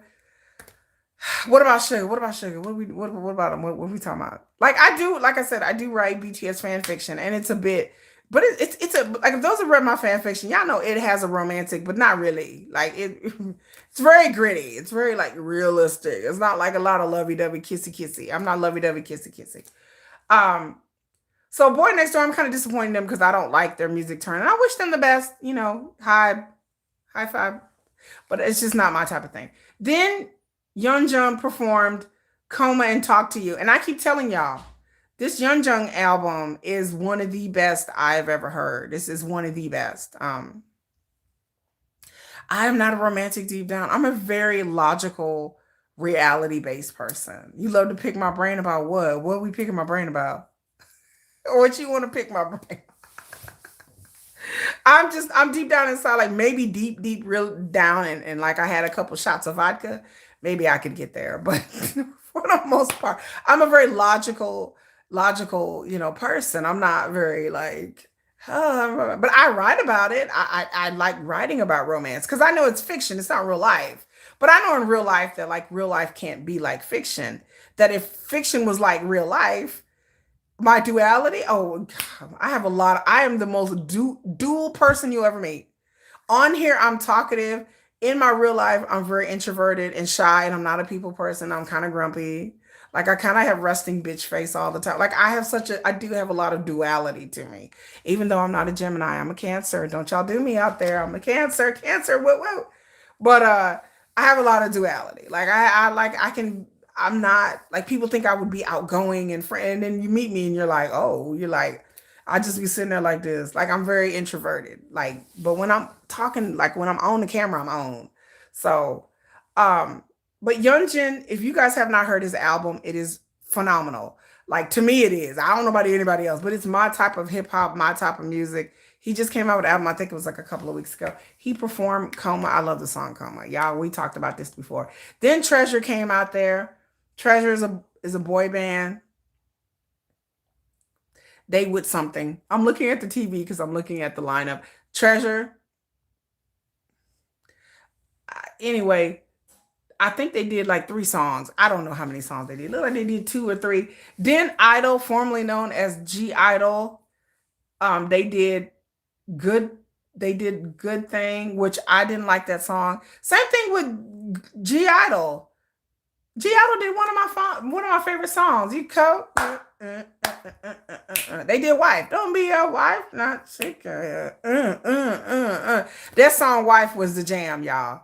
So G Idol, they have had some problems. I haven't really followed them. Again, girl groups, not interested. But from what I know, that they lost one of their members and they've had like some group shakeup. And then one of the members of the group, she like carried the whole group. Like she's written all the songs, she's mixed the songs. She like I forgot which one, but she's like done everything. I went back and listened to a lot of idols, G Idol, Girl Idol, a lot of their previous stuff, and I really like this. But this song, Good Thing, is just maybe I will be a good thing. It's just not my type of music. I'm not saying it's not good. It's just not my type of music. Yeonjun is precious when, especially when he's drunk. No, Sugar's a romantic. Is Sugar really a romantic? I don't think Sugar's a romantic at all. I have a hard time seeing that. I have a hard time seeing that. Like, that's me. That is me. What is it? Sunundri? That is me. That is me all the time. I'll be like, I don't like you. Go away. I don't like, no, I will hate you for the longest time. I will pretend I don't like you. Get away from me. You disgust me. Like, I'm not, built that way to be like expressive. It takes a long time to get me, to be. I have to have somebody that's the opposite of me. I have to have somebody that's a little bit more expressive. But because I'm not. And I'll tell you another thing, I'm not a chaser. Like I'm not a I firmly believe that I want to be chased. Like I own up to it. Like I'm not gonna lie to nobody. Like I'm not one of these people that's like, oh well, you know, I'm like, no, no, no, no, no, no. Anybody that's friends with me to know I have to be chased because I'm type person. I'm so in my own world that I will block everything out that you have to really literally like grab my attention, like just shake me out of my own like happy. Like that's why I'm very insular and independent. So it's like I need somebody to be like, okay, like, okay, girl, come on. You know, and luckily for me, I had a husband like that. I had a late husband who was very used to me being sucked into my sense of hermitness that he was, but he was different than me. We were very much opposites that way. My late husband was much more outgoing and friendlier than I was. He was much more of a people person than I was, and I'm not. I'm not a people person. People make me tired. I get exasperated. I get annoyed with people very quickly. So it's like I don't have that level of patience. I have patience with my children and I have patience with my pets and I have patience with people that I like. But if I don't like you, you're not really a stranger. I get like frustrated easily. And so I always had a husband that would be like more adventurous than me. I'm not an adventurous person. My husband was much more adventurous than me. He was always like, let's go on vacation. Let's go here. Let's go do this. And I'm very like cancer. Like we're very, you know, in our little shells and we're like, I'm not coming out. Like this is comfortable. And I like to be comfortable. And so to get me out of like that, it takes a person, it would take a really strong man to be like, come on, bitch, let's go. Come on, let's go do this. Let's go do that. Because my nature is not of one of adventuresome. It's one of I want to be comfortable. I want to be safe. I don't want to be, I don't like to do things that cause me to have a lot of anxiety. Because I tell y'all something. If you've ever seen Inside Out 2, the character anxiety is me. But I hide it very well. Like I'm very calm. But really, if you know me, if you like Jennifer who's talked to me, she knows that I'm like when things don't go how I planned out, I'm very anxiety. That's me. Just oh my god, what if this happens? What if that happens? Like that's literally how my mind works. You know, I give off very ennui. Like everyone's like ennui, and I'm like, nah. Like ennui is very like, what is life? Well, I don't care. Like I give off ennui, but inside I'm anxiety. Like anxiety is me 24/7. Like I'm very like wound up about stuff. But I just learned to just, okay, I'm not gonna show it. But then I may tell Jennifer, and Jennifer's like, okay, what? Like I freak out over the littlest of things not being exactly right. I'm just like, what about this and what about that? And what about she like, girl, if you don't sit down somewhere, you know, and I'm not like that 24/7, but just when things happen that are out of my control, then I turn into anxiety. Then I really start to worry and act all crazy. But anyway, so then we come to the first day, Super Junior. So Super Junior performed. When I told Jennifer that Super Junior performed, she was like, they old asses. She like, why? Okay, Super Junior, if you don't know, is a is, yes, Jennifer said, why they old asses. She said it. If she was here, she would tell you. I was first of all, Super Junior has a new song out called Express Mode. Second of all, Super Junior has been around for a long time, longer than BTS. They are a classic group. Even though Jennifer talking about why are they out there and they old, they got out there and they performed and they did Mr. Simple, sorry, sorry, sorry. You know, they did that song that BTS talks about that they grew up listening to. And yes, Super Junior is still touring. They are still performing. They are not that old. I think they're like in their 40s, I think. Am I a homebody? Yes, I'm definitely a homebody. Super Junior Gen 2. Right. So y'all give Super Junior their respect. Jennifer. She was like, they too old to be pro. I'm like, they Super Junior has been literally coming out with albums every other year. So Super Junior is Super Junior. So they still got it. They still got it, y'all. So I don't care what anybody say. They came out there and they sang and they danced and yeah. So even though Jennifer talking about why they old, why they out here, I'm like, and yes, they do have a song called Express Mode. I don't particularly like it. I'm not a Super Junior fan, but I give them all the props for getting out here, and still doing their thing and still looking. Most of them still look great. Oh, Shelly P was like Jennifer. All right, you know what? I'm tired of y'all. Shelly P is like, why they out here? Y'all old. Like, what y'all doing? Talking about Jennifer again. Super Junior just came out. I have to remind y'all, they did come out with a song, y'all. Super Junior still tours and performs. Matter of fact, I think last year or a year and a half ago or something like that, they had like the number one song for it. Like they came out with a few songs that were like really high on the Korean charts. Anyway, child. So they closed the night and they did. Sorry. Y'all like that song. And they get a dance they do. Sorry. Back in the day, Super Junior were everything, honey. People went crazy over Super Junior. They was like the good boy version of Big Bang. Because Big Bang were like the bad boys, the K-pop, and Super Junior were like the debonair, the romantic, the R&B, the ooh yeah, ooh baby. They was like the romance, and then Big Bang was like the fuck boys, okay?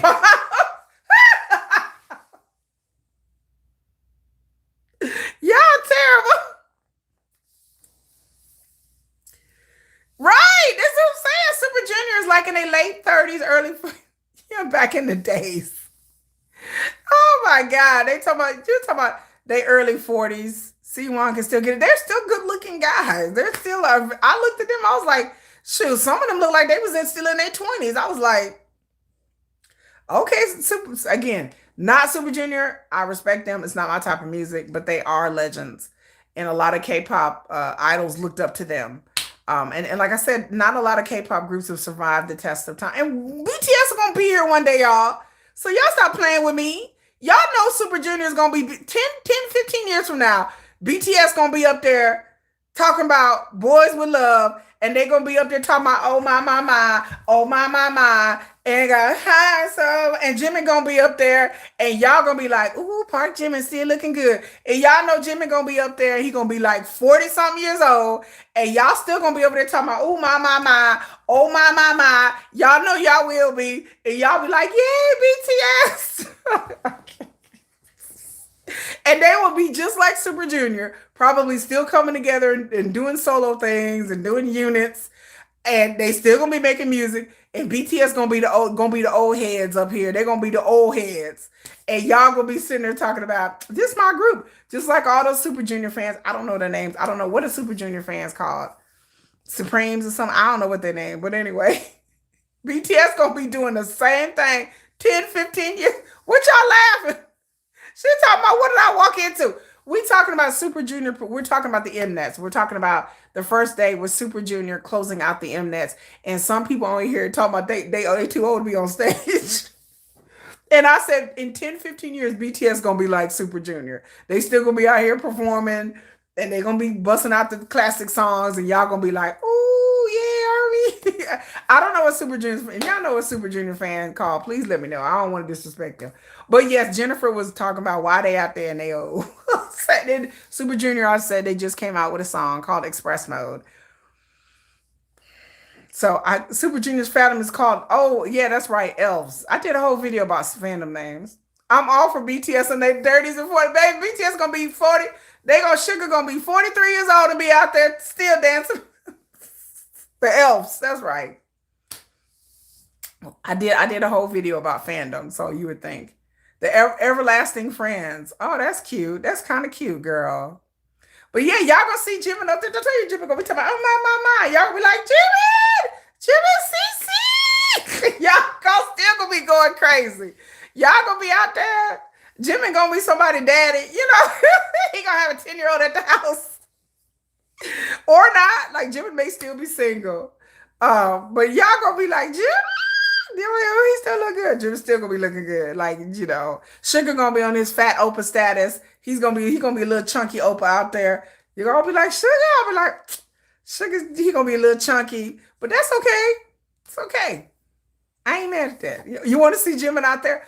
I would love to see BTS come together out there and do like one of these shows, where they come out there like 10 years from now in their 40s and they out there, they late 30s and 40s out there dancing around still. I'll be like, yes, go ahead. So that was day one. So day one to me, Rayon, I am that. The best part, the highlight of the whole thing was in Hypen. If you have not seen, now in Hypen is a group that I saw on tour in 2022. I think it's my second or third K-pop show. In Hypen got up there and they won the what is it, the Dasang for fans choice. So the top prize. Let's go look it up. And they got up there and they were in shock. They did not think that they were going to win. I told Jennifer they got up there and in hype and cried like 2 year olds have been kicked in the mouth. Like they cried so hard and it was so cute. All of them were choked up. They all were like my bias. He was so choked up, like he could barely even talk. But it was in hype and was so cute. Yeah, they might be somebody's daddy. And I loved it for them. Yes, they were so cute and they were so shocked that they won. And they said that they were surprised that they won. And they cried and they cried and they cried and they cried. And Jennifer was saying that because I'm not an Hypen fan, even when I buy they cool. They come out with some, they do EXO, kiss me, yeah, like I like that song, and I like a few of their other songs. But they cried, like they were really shocked. Oh, your bias? He sung, he almost fainted. That's your bias. Girl, yes, they were like, you could tell they were visibly nervous. They were shaking. They were crying so hard. They were shaking because they were so shocked that they won. And they said that they've worked hard over the past 5 years. And Jennifer was saying that they have not won many awards. And I didn't realize that. So I didn't know. But they got up there and you can tell that they were really surprised or really heartfelt. And that they really thanked their fans. And they were just loving it. On day one, IVE and Hypen emerged as top winners with 3 awards each. Rose claimed Song of the Year on the first day. Song of the Year. Boy Next Door won Favorite Male Group. Heart to Hearts and Quartus were named Best Artists. And Super Junior received the Inspiring Achievement Award. So I am glad that Quartus won. I am happy for Boy Next Door because they're part of the family, the Hive family. And of course, in Hypen is part of the family too. So I was happy that they won. And again, in Hypen, I to see them up there, they were so grateful. And I did not know that they have not won a lot of awards. That Engine from Jungwon was like our worldwide handsome. Was he? Was it what? Oh, you saw Stray Kids crying too? Okay, we would get on the Stray Kids, but that's just day one. Day one to me was a lackluster. The best thing was in Hypen. So day two, we have IVE singing I want it all. I like this song. The XOXZ song. I like that song. And they sing Rebel Heart. Let me tell you, this IVE set, baby. This IVE set, this is supposed to open in the show. Oh, they did remind me of BTS when they won. They were shocked and they cried. Yeah, he was like, Engines! Oh, yeah, like Army! I love the Army thing. I do that at the end of my videos. But baby, this IVE, when they got up here and they performed, baby, look, I'm just going to keep it real, y'all. She started out on a bed and they had these little feathers in her face. Girl, I was like, all right, this is cool. And then she was on the bed. And I was like, okay, girl, or bed or table or whatever. And they had these little feathers and everything. I didn't get it. But I was like, okay, well, maybe this is their aesthetic because I don't know anything about IVE. But this stage, girl, this was like High School Musical. Like, I'm not blaming them. They probably didn't decide the stage, but they had like these rollaway things that had like these gates and they had like this fake fruit on it. Like, girl, I didn't know if I was at church. Like, I didn't even know if this is a church play. It was giving very Jesus church play tea. Like, it was really giving off that vibe or High School Musical tea. Like, I was like, I don't understand. This is maybe a theme of theirs. I don't know. But whatever this was, these rolling around these things, girl, I was like, honey. I was like, girl, girl, this ain't it, honey. This was not it for me. It was not it for me at all. It was not it for me. So I've performed, and girl, I mean, I'm watching it now, and I'm like, girl, what? Like the whole thing, I was sitting there going, so they did. I'm like, did they run out of budget the second night? I didn't know what was going on, girl. I could only watch the Ive thing for like so long. And like after that, I was like, well, kind of, I watched it and I, I was like, ooh, I'm like, oh, okay. So I was kind of over that one. Like I ain't gonna lie, I had to like kind of like fast forward past the Ive thing because yeah, they could have kept that. Yes, a church play girl. Yeah, I felt like I was watching the church play, like the spring fling church play. Like I thought, cause that's what it gave to me. Very very church play tea. Like and they could have did more with the set. And then at one time, like she had to pick up this knife, like this flamethrower thing, like this knife thing, and she had to plunge like this glow stick in like, and then the stage lit up, and then that was cool. But then the rest of it, I was just like, okay. Still, the rest of it, I just, no offense, ladies, but Rebel Heart, and I like the song XOXZ. I like it, but girl, no. So then, In Hyping came up, and In Hyping came up, and they did No Doubt and Baby Without You. They did Bad Desire, and In Hyping was good. Yes, not get a church play. In Hyping was good. Like they started out in the air, like I'm watching it right now, and I watched it the first time, and I watched it again, and it was really good. And In Hyping, they always give a good show. Even when I saw them in concert in Dallas, they always give a really good show. Like it's a lot of things going around, and I like a good stage production. And whoever did the stage, it's simple. It was elegant. Again, I don't understand this bats in the belfry screen in the back. I don't know. Understand. I guess because in Hype it's supposed to be vampires or something, so I kind of get it. And then they had the dancers, and then they had the outfits, and it was very theatrical. It was getting very theatrical tea. Like I thought I was watching a Broadway play. Like I didn't know what was going on. I was like, this is kind of cool. So in Hyping, I love you. Like you did a really good job, and I'm not a big huge fan of their music. I like some of their songs, but I guess again, I guess they're supposed to be fighting vampires, and so it is very dramatic. And honey, I love the drama. I love a good dramatic K-pop. So I give In Hyping a two thumbs up. Um, um, and like I said, then we come to Boy Next Door, and they were doing their things. They were doing live in Paris, and again, I don't like either one of these songs, so I just kind of skipped over. I kind of skipped. Oh, I'm sorry. They're going out of order. I'm sorry. So then, there's like a dance between like somebody named Kiyoka versus some member of Zero Base One, and I like a good dance battle. So I was like, okay, and hyping. Oh yeah, I always get her best. So also, I didn't talk about yesterday. What I didn't talk about is some other artists that I'm missing. So I missed Kick Flip and IDID. So Kick, because they don't have these in order. So anyway, Kick Flip is a group in JYP. They're like the little brothers to Stray Kids. And there's a group called I Did or IDID or I don't know how you pronounce the name. But they came out there with Kickflip, and they kind of did like a versus battle thing. And I thought it was just, I was like, okay, girl, yeah, it was kind of like a schoolboy kind of thing. Y'all know I'm not into the schoolboy, schoolgirl.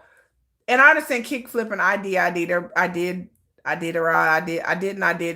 But they understand that they are a young group, so that's why they did like a schoolboy thing. Then we get into, like I said, the dance battle was cool. I don't know who Kiyoka is, but I guess she's maybe a Japanese rapper or something like that. But she's a good dancer, but she had this big white coat on. And so it did not look good when she was up there dancing. The guy from Zero Base One, he did a good job. I think he killed it. He slayed. Um, then they had like You know, they had Stray Kids, they had Felix out there, they had the intro, Hear My Roar, and they had a lady come out there. I didn't know who she was, some actress, some old lady, some older lady, nice looking old lady. But they came out there. And so then they had All Day Project. All Day Project. Baby. Okay. Okay. All Day Project got out there and I was like, okay, I'm ready to watch this. Now I did a whole video talking about All Day Project and how they won that Dasang. So All Day Project started out with Tarzan coming out and jumping and flipping. The cameraman fell down and I said, oh Lord, I said, oh my goodness, this is gonna be good. So the cameraman fell down.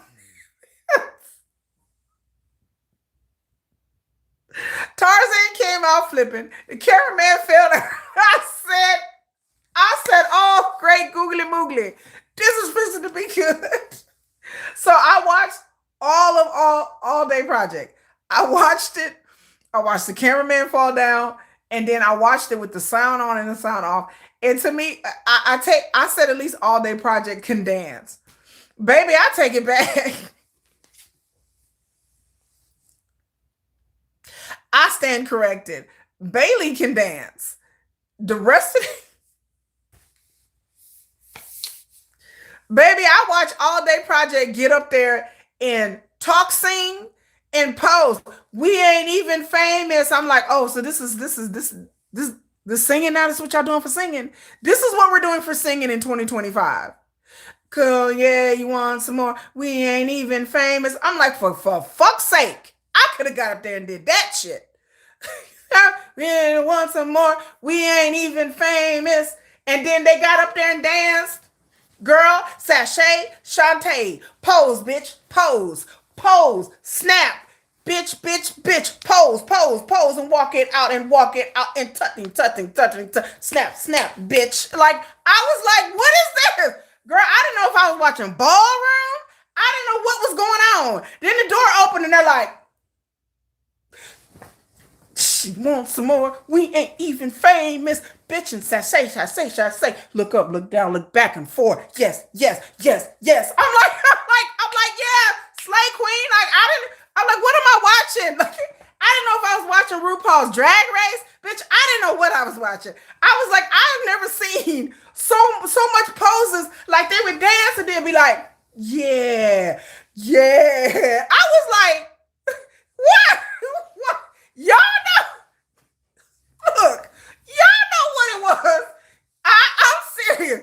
I was like, is this RuPaul's Drag Race? What is this ballroom? I was like, I thought I was watching a ballroom performance. I mean, they probably could have gave more. Like, literally, the backup dancers carried the whole performance. The backup dancers was dancing. They was rolling. The backup dancers rolling all over the ground. They scooting around. They dragging their ass across the floor. They like, All Day Project just came out there talking about, yeah, yeah, bitch, yeah, yeah, you want some more? We ain't even famous. We not famous. We ain't. I'm just like, girl, what? I'm like, girl. I'm like, okay, so they ain't even singing. They not singing. Go watch the performance, y'all. You would be like, girl, there's lots of rolling on the ground. I was like, didn't they just like, yeah, we ain't even. Girl, they was working that mic. They was working that mic. I didn't know what was happening. I said they was working that mic too hard. And then they had microphones instead of like earpieces. I didn't understand why they didn't have earpieces. So I'm freaked out over that because I'm like, why are they holding microphone? They holding the microphone like. I was like, girl, the way she over there with some of these ladies with the microphone, I'm like, I think you gonna owe the microphone dinner. Like, I think the way they was working that microphone, I was like, what y'all do?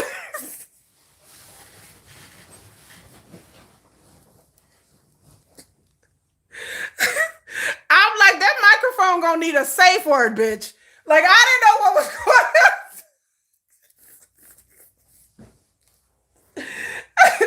I'm like,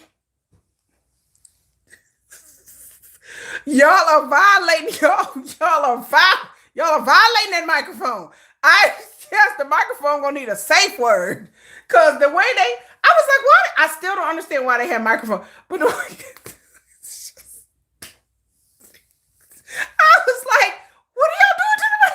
I like, oh my God. I don't know if the microphone was enjoying it or not. But I was like, it was like the mic never had a chance.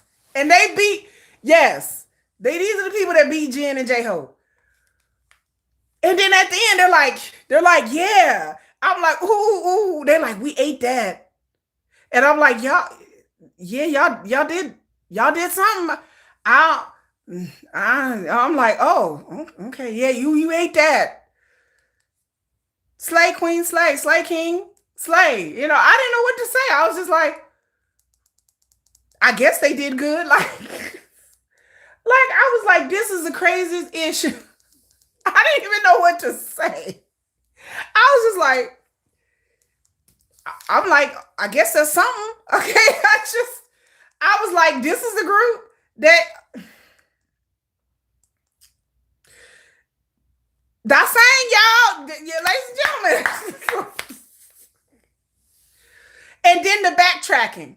So somebody brought up earlier the backtracking. There was so much backtracking on all of these groups that like it wasn't even like they were trying to hide it. Like back in the day, y'all know like better than I do because y'all been around K-pop a lot longer than I have. You know, back in the day, they would try to hide the backtracking. Now it's like they don't even hide it anymore. They just like shit.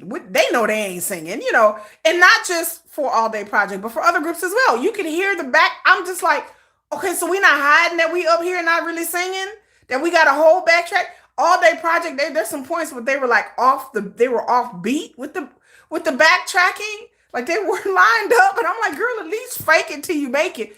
And All Day Project has performed enough times. Well, they should know better. You know, I mean, they have some nice outfits on. I can say that, but there are other groups as well that their singing was off from the backtracking. Like it was off, and I'm like, and you can tell evidently, you know, like how.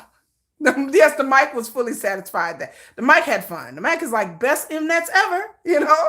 Like I didn't know what was going on, but that's just one group of many. The backtracking and the lip syncing was evident throughout this whole entire show, and I was like, we ain't even trying no more. Like to try to hide it or anything. So I watched All Day Project. I had a good ass laugh. Child was kikiing in the car and I was cracking up. So then come on to Cordis. So Cordis started out pretty cool. They had one of the Cordis members. I think his name is Martin. I don't know. I don't know this young man's name, but he came out there with like this beat thing and this computer and the thing, and they started out doing the beat for fashion. And y'all know I like Cordis. I love Joyride.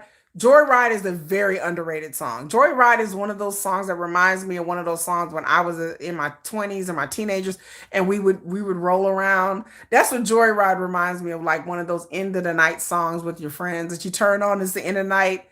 Martin the Beatmaker, that's who it was. Okay, so it was Martin. I got something right. All right. So I like Cordis. I love Joyride again. Underrated song. Reminds me of a song. Every time I hear Joyride, it brings up nostalgia. It's just like one of those songs at the end of the night, like "Girl, Drop Me Off," and we would put on like a slower song, and everybody be sleepy and tired. You know, Cordis, it did feel like a concert, and Cordis, I have to say, is polished. Cordis is polished, and I watch all of these performances at least twice. And there are some groups out there that have been around for a lot longer than Cordis. Cordis just debuted, and they've been performing and doing things, but they did great. And the crowd was really hyped for them. Like the crowd was really cheering for them, and they brought a lot of energy. But there are some groups that have been around a lot longer than Cordis that's not as polished as them. Like I was just amazed at. You can tell how hard they worked. And like I said, I thought it was just me who really liked Cordis. I know there's other people I would talk about them, but every time I watch them, they have improved. Like from their first performances to the last performance I watched last week, they have improved. And Cordis was just electrifying. Like they really have something good here. Like they really do. Cordis has the potential to really like be like the next level kind of thing. But they got up and they performed and they had a lot of energy and they had a lot of stamina and they was wearing some hot ass clothes. And I don't know how they jump around with these boots on these hot ass clothes. And I know it's hot on that stage and I know they're up there sweating, but they got up there and they performed like they have it, like it wasn't their first time. So again, and I'm not saying this because Cordis is a high big hit thing, but I give credit where credit is due. And Cordis can sing. Cordis has talent. and they could sing. And like I said, anytime you get up there and you run around the stage with hot ass jackets on, and you know that stage is probably about 100 degrees. And so I gave it to them, and they sounded great. They sounded great. They looked, and they in Cordis. I like Cordis. Another reason why I like Cordis is because they look natural. They look natural. Look like, like really overly makeup, a lot of hair, a lot of over styling. Some of my complaints about K-pop when it comes to the visuals is the over styling, and so I don't like the over styling. So let me write this down. I'll do a video about chorus.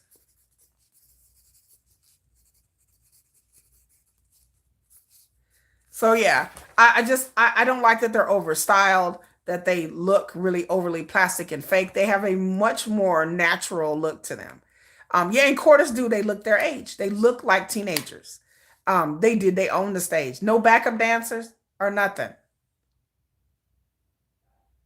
So like I said, they got up there with my hot ass jackets on.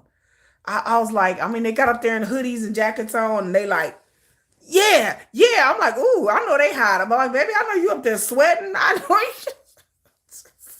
They were ready for winter. Like I was like, I know they hot. But they got up there and the fans, you could tell the fans was really excited. And so they did a very, very good job. Very, very good. I was thoroughly impressed with Cordis. I watched their performance several times because um I was just impressed. I do the hoodie too. I wear a hoodie all the time. My kids wear hoodies, and we're like winter clothes loving people too. But to get on stage with all those hot lights, and then you're dancing too. So you're dancing and sweating, and then you got the hot lights. They was making me hot just watching it. Not in that way, y'all nasty. They're little kids. So Cordis is like my K-pop sons. Like they are really cute. I hope they go far. And I like their songs. Like I said, I like Fashion. I like Joyride. I like Go. Watch Me Go. Go. I like it. And I'm glad that Hive is doing something different than other boy groups. Because again, when you compare, and again, I'm not trying to throw shade, but when you compare Cordis to, like Alpha Drive One and TWS and some of these other boy groups. There's another boy group called Next and Kickflip and I Did. You can just see that Cordis is very different than the rest of these boy band groups. And like I said, I'm a type person. I don't like cookie cutterness. I don't like that every band sounds like everybody else and Cordis doesn't sound like everybody else. The only girl groups you listen to, I only listen to girl groups, but Cordis is the only boy group you listen to. You know what? There you go. That's a good one. I don't listen to girl groups. XG.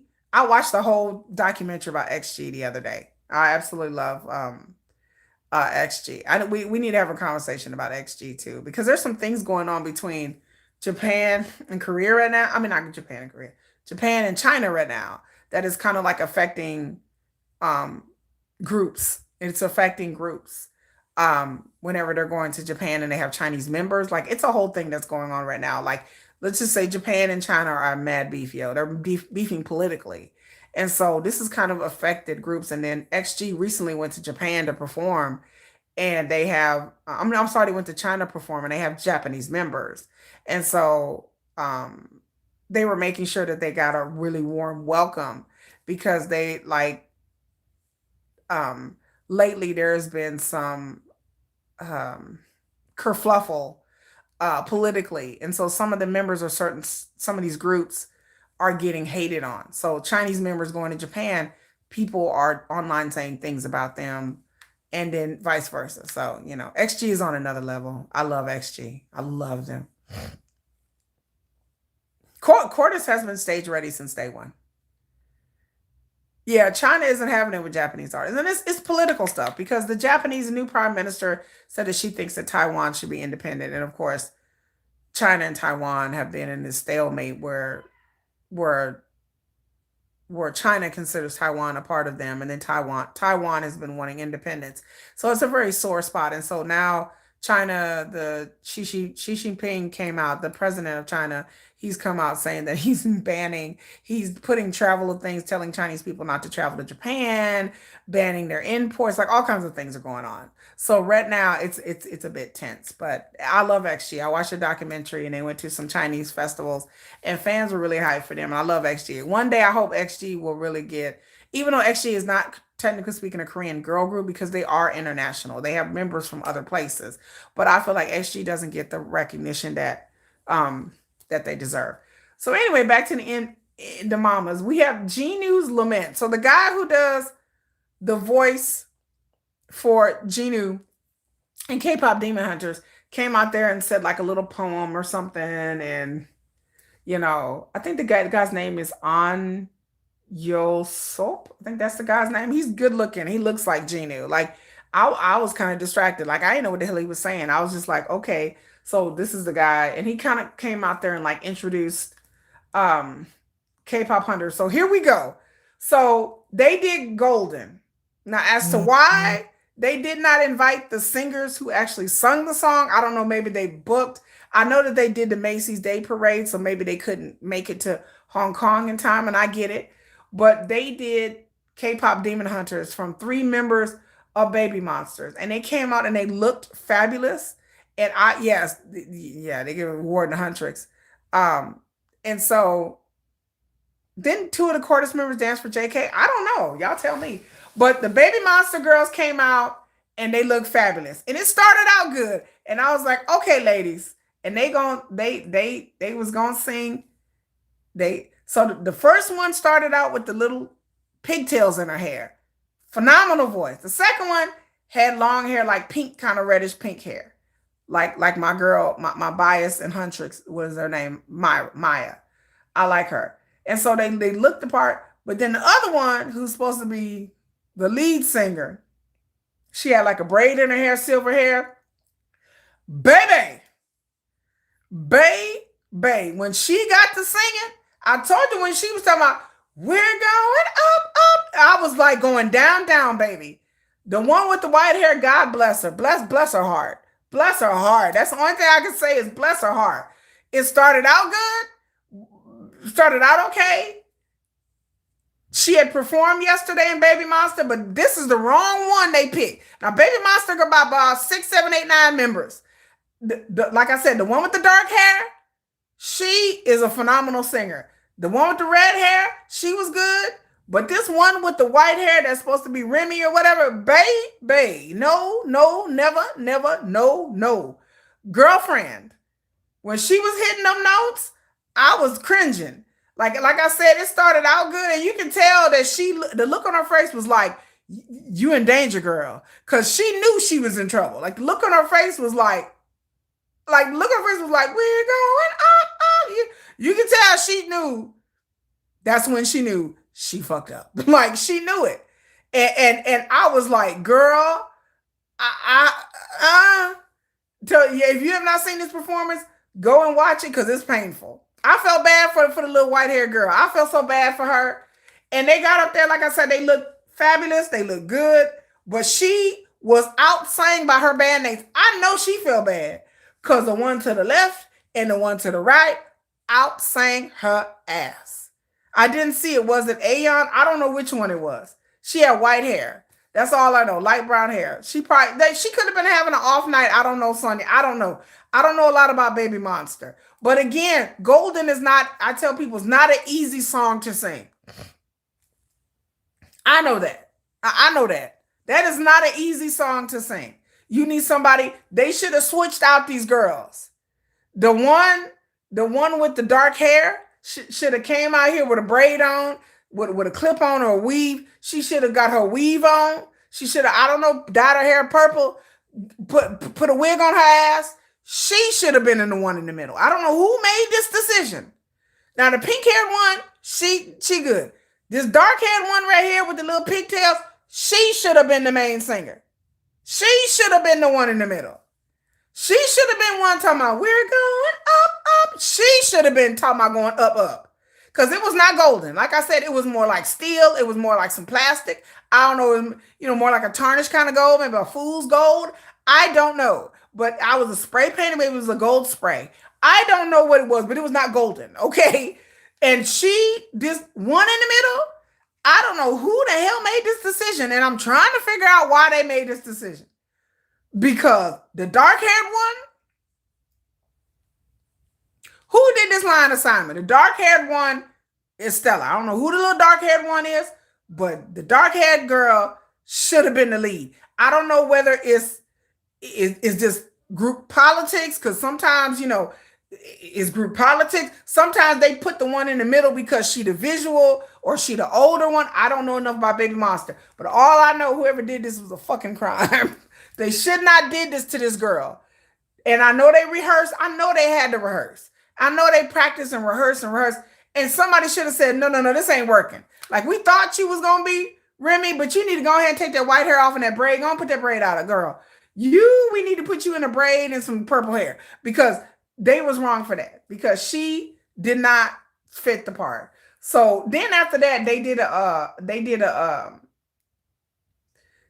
after this, let's see.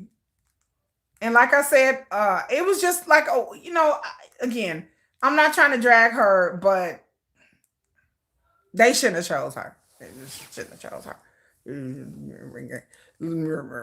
So whoever this little white hair girl, and like I said, I don't know if they picked her because she's the visual, but I don't know. I don't know. Like I said, looking into me, the dark hair girl looked better. I don't know. Yeah, maybe she was sick. I don't know. Was it better than Fergie in the national anthem? Girl, everything's better than Fergie at the national anthem. I'm tired. She said Fergie at the national anthem. I've seen that. That is hilarious. No, she was not that bad. But she was screechy, especially at the end. When it was for her to hit that high note, she was like, we're gonna be golden. Gonna be golden. She was like, gonna be golden. I was like, oh, girl, no, girl. And you could tell that she knew that she had messed up. So again, I don't know if she was sick. I don't know what happened. But yes, Golden is a very hard song to sing. I just, not the Fergie. She wasn't that bad. She was not that bad. She was just, that song Golden is not made for her voice. The little dark-headed one, that's the song made for her voice. She had a deep, rich tone to her voice, like EJ. So I don't know who set this up, but it's criminal. I don't know what management or who thought that this blonde one was gonna sing it. I don't know. Like I said, I don't know if this is group politics. Did they flip a coin? Girl, did they do rock, paper, scissors? Did they rock, paper, scissors the shit? I want to know. I'm curious, because I'm like, there's no way as just a regular person, much less a K-pop manager, much less a singer, that I would have ever chose her to sing to be Rumi. She's like, damn. Paper, damn. Was it 2 out of 3? Baby Monster was a 2 out of 3. I want to know, because sometimes you can't leave it up to rock, paper, scissors. Sometimes you really have to pick the person with the best voice, or because she's supposed to be the visual, or she the older one. I call hijinks, because if I would have heard them rehearse, there ain't no way I would have. I would have been like, time out, bitch. You better go get you a quick weave.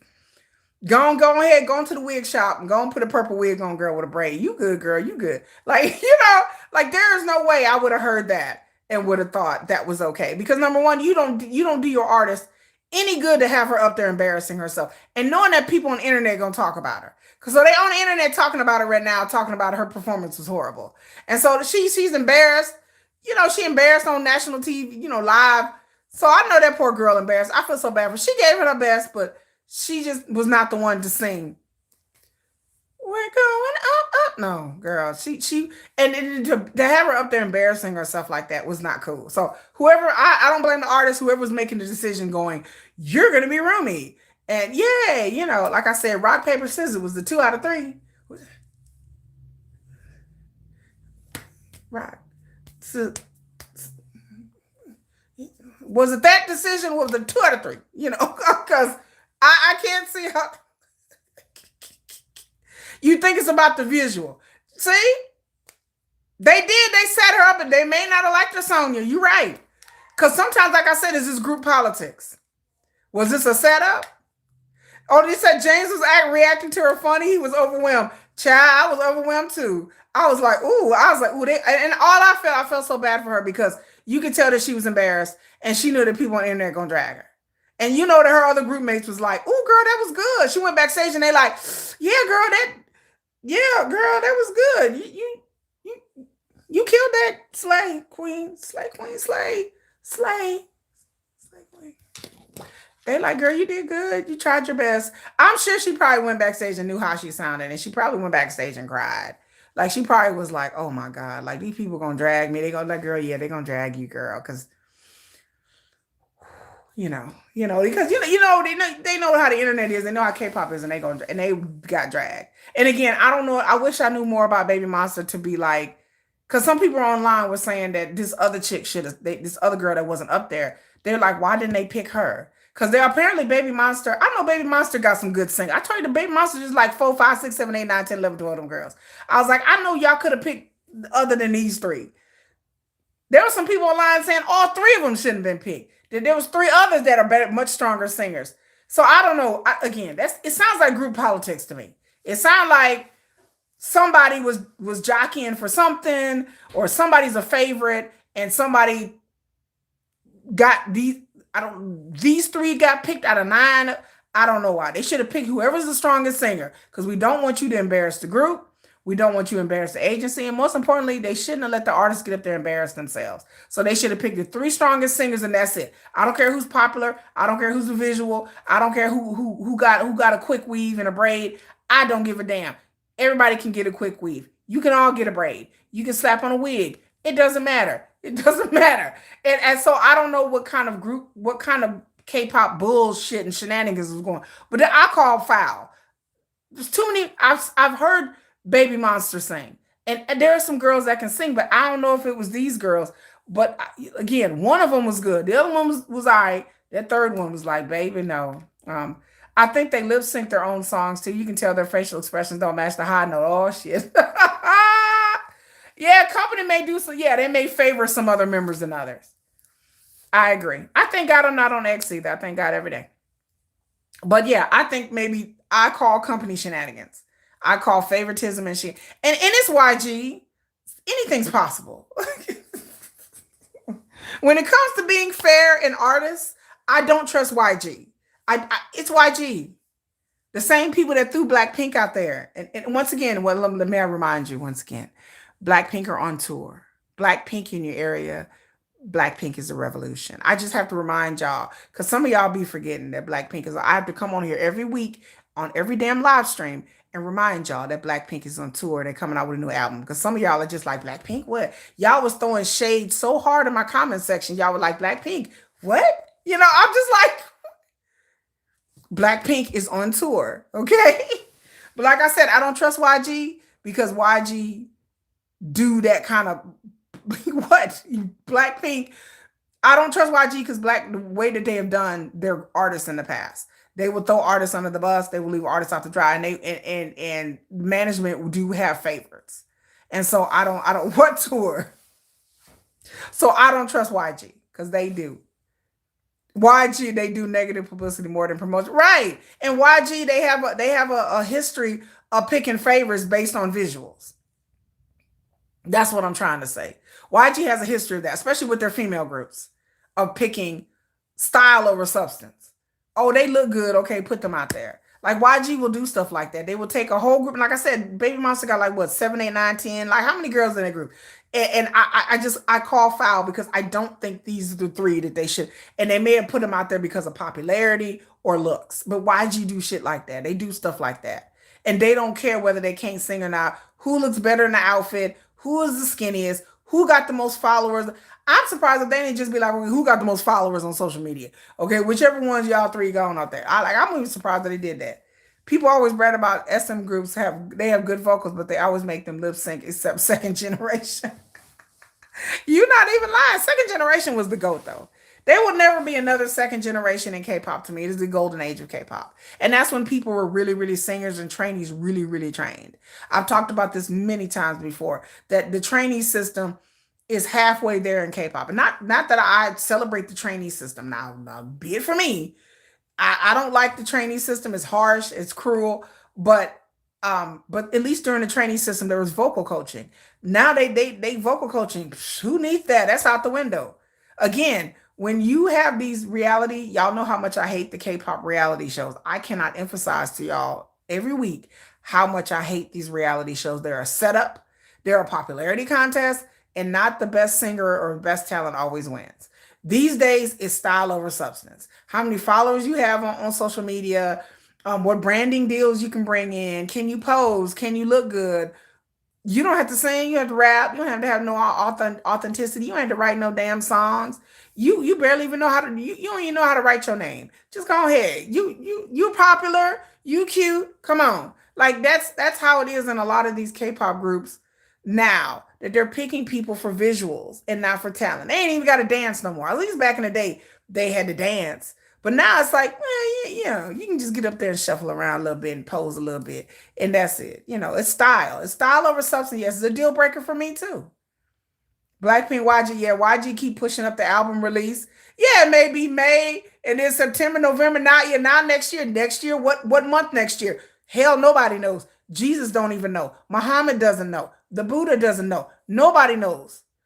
Krishna don't know. Don't no religious deity even know about what YG. No religious deity knows what YG is doing right now. Everybody's confused. Humans are confused. Deities are confused. Gods are confused. Everybody's confused. What's going on with YG and Blackpink now? It's yes, the visuals can only get you so far, but now it's visuals and popularity, and I hate that this is going on in the fifth generation. I hate this. I hate its visuals and popularity. I hate it. I talked about it in my all day project video. That all day project, that these people were not singers or strong singers or rappers or nothing. They were just like, you're a model, you're a Chabo kid and influencer. Bailey's the only one that was like, a real dancer. But she had a popular like if you're popular, we're gonna put all these popular pretty people in a group. I like the XOXZ. What to give you nightmares to the dreams is a concept. But it became XOXZ made Adam's Family by Swan Lake.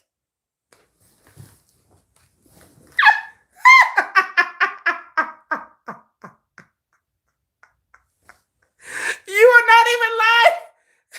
Baby, when I tell y'all, when I watched that IVE performance, I was like, what is happening here? I was like, I didn't know what was going on. And like I said, I tried to talk. Like I said, it was giving me like church play tea. Like I didn't know what was going on. I was like, what are they behind a fence? Like it's like somebody built, like some teenagers built the set. Like it was High School Musical. It was church play. I don't know what they was doing with the IVE thing. Like they did them dirty. Like they really did them dirty. I mean, it was not. It was the set was just. Then there's like a castle in the background. I was like, are they vampires again? Like what? It did not fit the song. It did not fit their concept, apparently. I didn't want to say it, but she said it, not me. Yes, the Swan. Honey, it was like a broke down Swan Lake horror house. I didn't know what was going on. I was like, this is a horror house? They vampires? Is it Swan Lake? What is they had the feathers in her face, and they was like this, bitch. They was like this. And I was like, what is happening? It just started out weird. The whole thing was just weird. So I think IVE is with SM Entertainment. Whoever set this stage up, it looked cheap, it looked low rent, and it didn't fit the song. Yes, Swan Lake. Yes, Black Swan. Girl, I didn't know what was going on. You know, oh yeah, you to watch because you're not into girl groups except Cat's Eye. I love Cat's Eye. I like La Seraphim too. Girl, the flowers and the black feathers was in her face, and I was like, I thought she was gonna be like. I thought she was like, oh, get the feathers out of my face. I didn't know what was going on there. Like I said, these sets had me intrigued. I watched the BTS Mnet performances and I'm blown away. And then to sit up here and watch some of these performances, I'm just like, okay, y'all just kind of gave up. The set did not look good. So anyway, let's move on. So then they had a Japanese boy group called JOI. J01 or J01, Joy, Joy One, Joy, Joy. I can't pronounce these names. Okay, so anyway, and they're from a reality show with like Boy 1000, Boy 100, Survival Boy 101, something. They're from some kind of. Let me look it up, y'all, while I'm up here. They did a song called "Be Classic" and "Hands in My Pocket." So they are a debut Ricky group. Never heard of them, but they're Japanese. Let's see, what does it say? No, I read it anyway. I read it somewhere because I didn't know who they were, but they did a song called Fortissimo. Fortissimo J01. Okay, I don't even know the name of the group, but anyway, they're a Japanese group. They were on a reality show. And they started out like really cool. Yeah, I need to go. Is a creation of Mnet's parent company. Oh, they're always at KCON. Thank you, fifth grade. Thank you. I appreciate it, honey. I didn't know. All I know, they came out really dramatic and they had like kind of like this. I did not like their songs at all, but I did like their stage performance. And I like the fact that they gave a lot of drama, and they was out here doing the best that they can. So yes, they are yes, they were on I was Starship. Oh, they Starship. Okay. So they had a lot of dramatic stage. Now, the song, hey, it's not my cup of tea. They did two songs, but it was a lot of stage. So you can tell the Mnet is like, we're gonna come out here. And the Mnet used all their budget to put this group on because they had all kinds of stuff out there. Rora and Rita were amazing. Oh, is that the girl's name? The other two, the two that could sing? Shay, the other girl. So their name is Rora and Rita, a baby monster. Yes, those two girls were amazing. They could sing.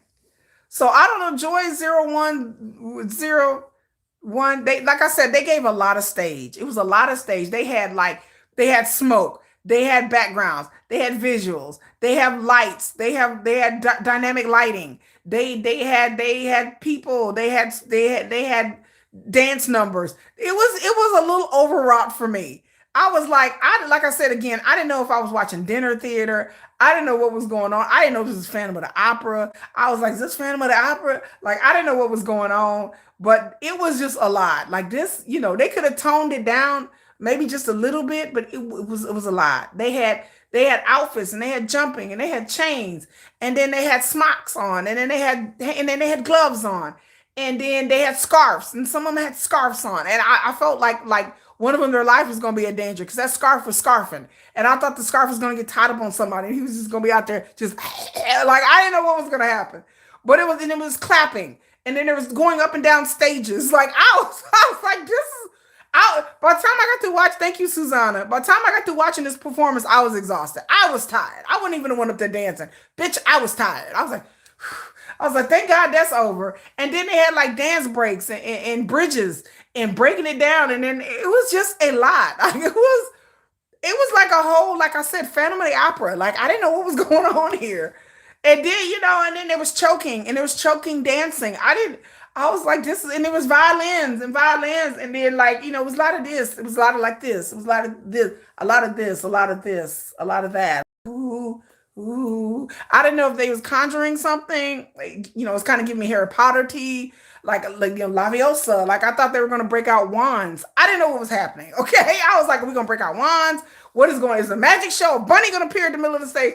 I didn't know if they was conjuring something otherworldly. It was just a lot of hand movements and dancing. I didn't know it was a ritual. It could have been some kind of shaman ritual.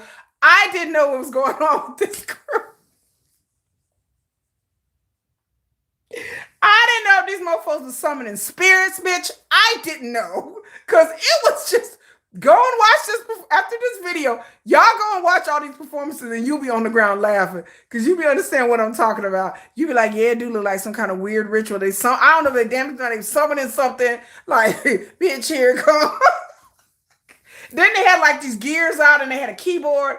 And I was like, I don't know. It was like his perfect instruments. Like, I didn't know. It was steampunk. I didn't know what it was. It was a lot. I was so exhausted before. I was like, whew, y'all done wore me. They wore me out. This performance wore me the hell out. Like, and they look like, they're good looking guys. They seem like they could sing. They were dancing and singing and dancing, but there was like 10 dance breaks. And I was like looking at my phone going, is this, oh, is it?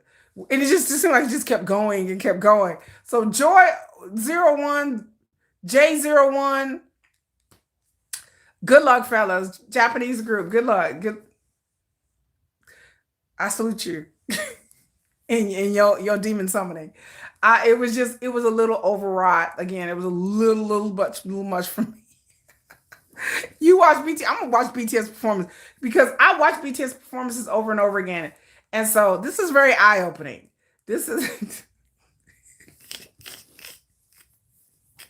yeah. This is the Joy 01 is the top. Like you get up and go to the bathroom break. Like if you were there in the audience, you was like, how long? It was 6 minutes. I was like, okay, this is longer than in hyping. I was like, damn, they got 6 minutes and 5 seconds for 2 songs. I said, this is the time you go to the bathroom. You're like, well, I'm going to the bathroom. I'm finna give me something to drink. Y'all want something to drink?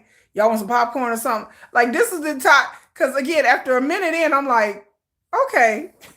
Baby Rora is, okay, here we got some Bad Baby Monster updates, y'all. Clarification. Rora is the pigtail girl. She's the one who can sing her ass off. Don't have the range, unfortunately, to hit the high notes. Okay, Rita could possibly. The purple at one sing her ass off. Aeon needs vocal training still. Overall, it was good, especially Rora. Rora, the one with the pigtails, has a very deep, melodious, very mature voice for a young lady. Her voice is great. The one with the red hair, the purple hair, Rita, she has a good voice as well. But Aeon, she needs some more vocal training. Rora should have been Rumi. She even though she can't hit the high notes, Golden is a very hard song to hit. You really have to have a good vocal range. But the Rora girl, she can sing. She's good sing. And the Rita girl, she can sing. Those and they look beautiful. Why they put Aeon to be in the middle of there embarrassing herself, I feel bad for her because you can tell she don't have a range. And then, like I said, in there 10, 11, 12 members of Baby Monster, they could have picked out maybe some other ones. I don't know. Maybe they could have brought in another girl from another girl group. I don't know. But they look great. Great effort. I like Baby Monster, nothing against them. But that Rora girl, she can sing. The moment she's open and starts singing, I said, oh, baby, she's a singer. She has a real nice tone to her voice. It's beautiful. Oh, there's 7 members. You think Jimmy can do it? I don't know if Jimmy probably can hit them high notes, though. I think Jungkook can do it. They probably have to lower the octave for Jungkook, but I think Jungkook can. But I think Jungkook can sing anything. That's just me. I think I enjoy Jungkook's voice. It's very melodious, but it's hard for a guy to sing a female song, a song intended for a woman. They have to lower the octave a little bit. But there's men who can do it, and there's females in K-pop that can do it. Like I said, that Rora girl, I like her voice. Her voice is nice. It's a very rich tone. It's a very good tone. It's very nice. Jimin does have a high octave. I would love to hear Jimin try to sing it. That would be nice. So Joy 01 got up there. So then we go to ISNA. ISNA did their new song called Mamma Mia. I think ISNA is formed from one of those reality shows. Don't quote me on that, y'all. So ISNA was up there 5 minutes and 25 seconds. And they have a song that I like. Who's that girl is na na na na. And I think ISNA hasn't been around for very long. I think they've been around for like 2 years or a year or so. And they was okay. They had some it was all right, They came up there, and like I said, I think they haven't been around for very long. But again, girl groups are not my thing. I don't get girl groups. I don't understand girl groups. I may do a video this week explaining why I don't like girl groups, but I don't get it. I don't understand the appeal of girl groups. I am all for singing and girl stuffness, but I just don't get it. I don't get American girl groups. I've never been into the like Pussycat Dolls or If You Want to Be My Lover. Who's them bitches? I mean, them ladies. If you want to be my lover. Sorry, y'all. You have got to give. Making it like the Spice Girls. I've never been into that. I've never been into Britney Spears or Christina Aguilera. Like, I like some of their songs, but I've never been into like female singers. there's a very few female singers that I really like. I like a lot of female rappers because I like rap music. I'm more of a hip hop girl, but like I like XG because XG is hard hitting.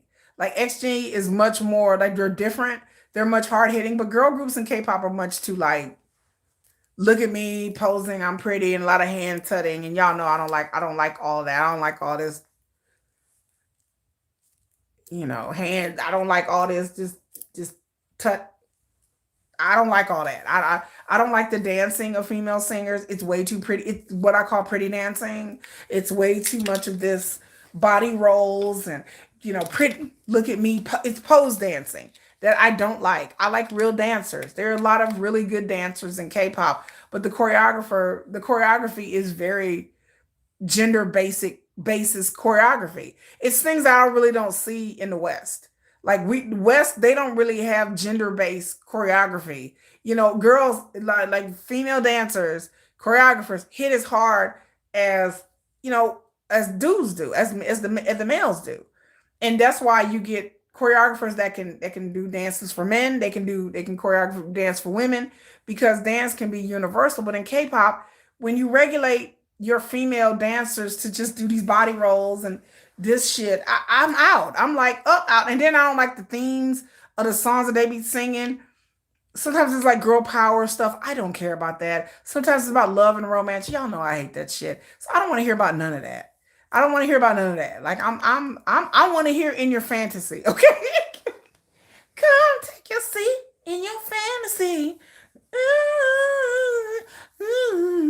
Heaven is within your step. Like that's what I want to hear. I want to hear in your fantasy. I want to hear some lemon drop. Lemon drop, lemon drop. Ooh. That's what I want to hear.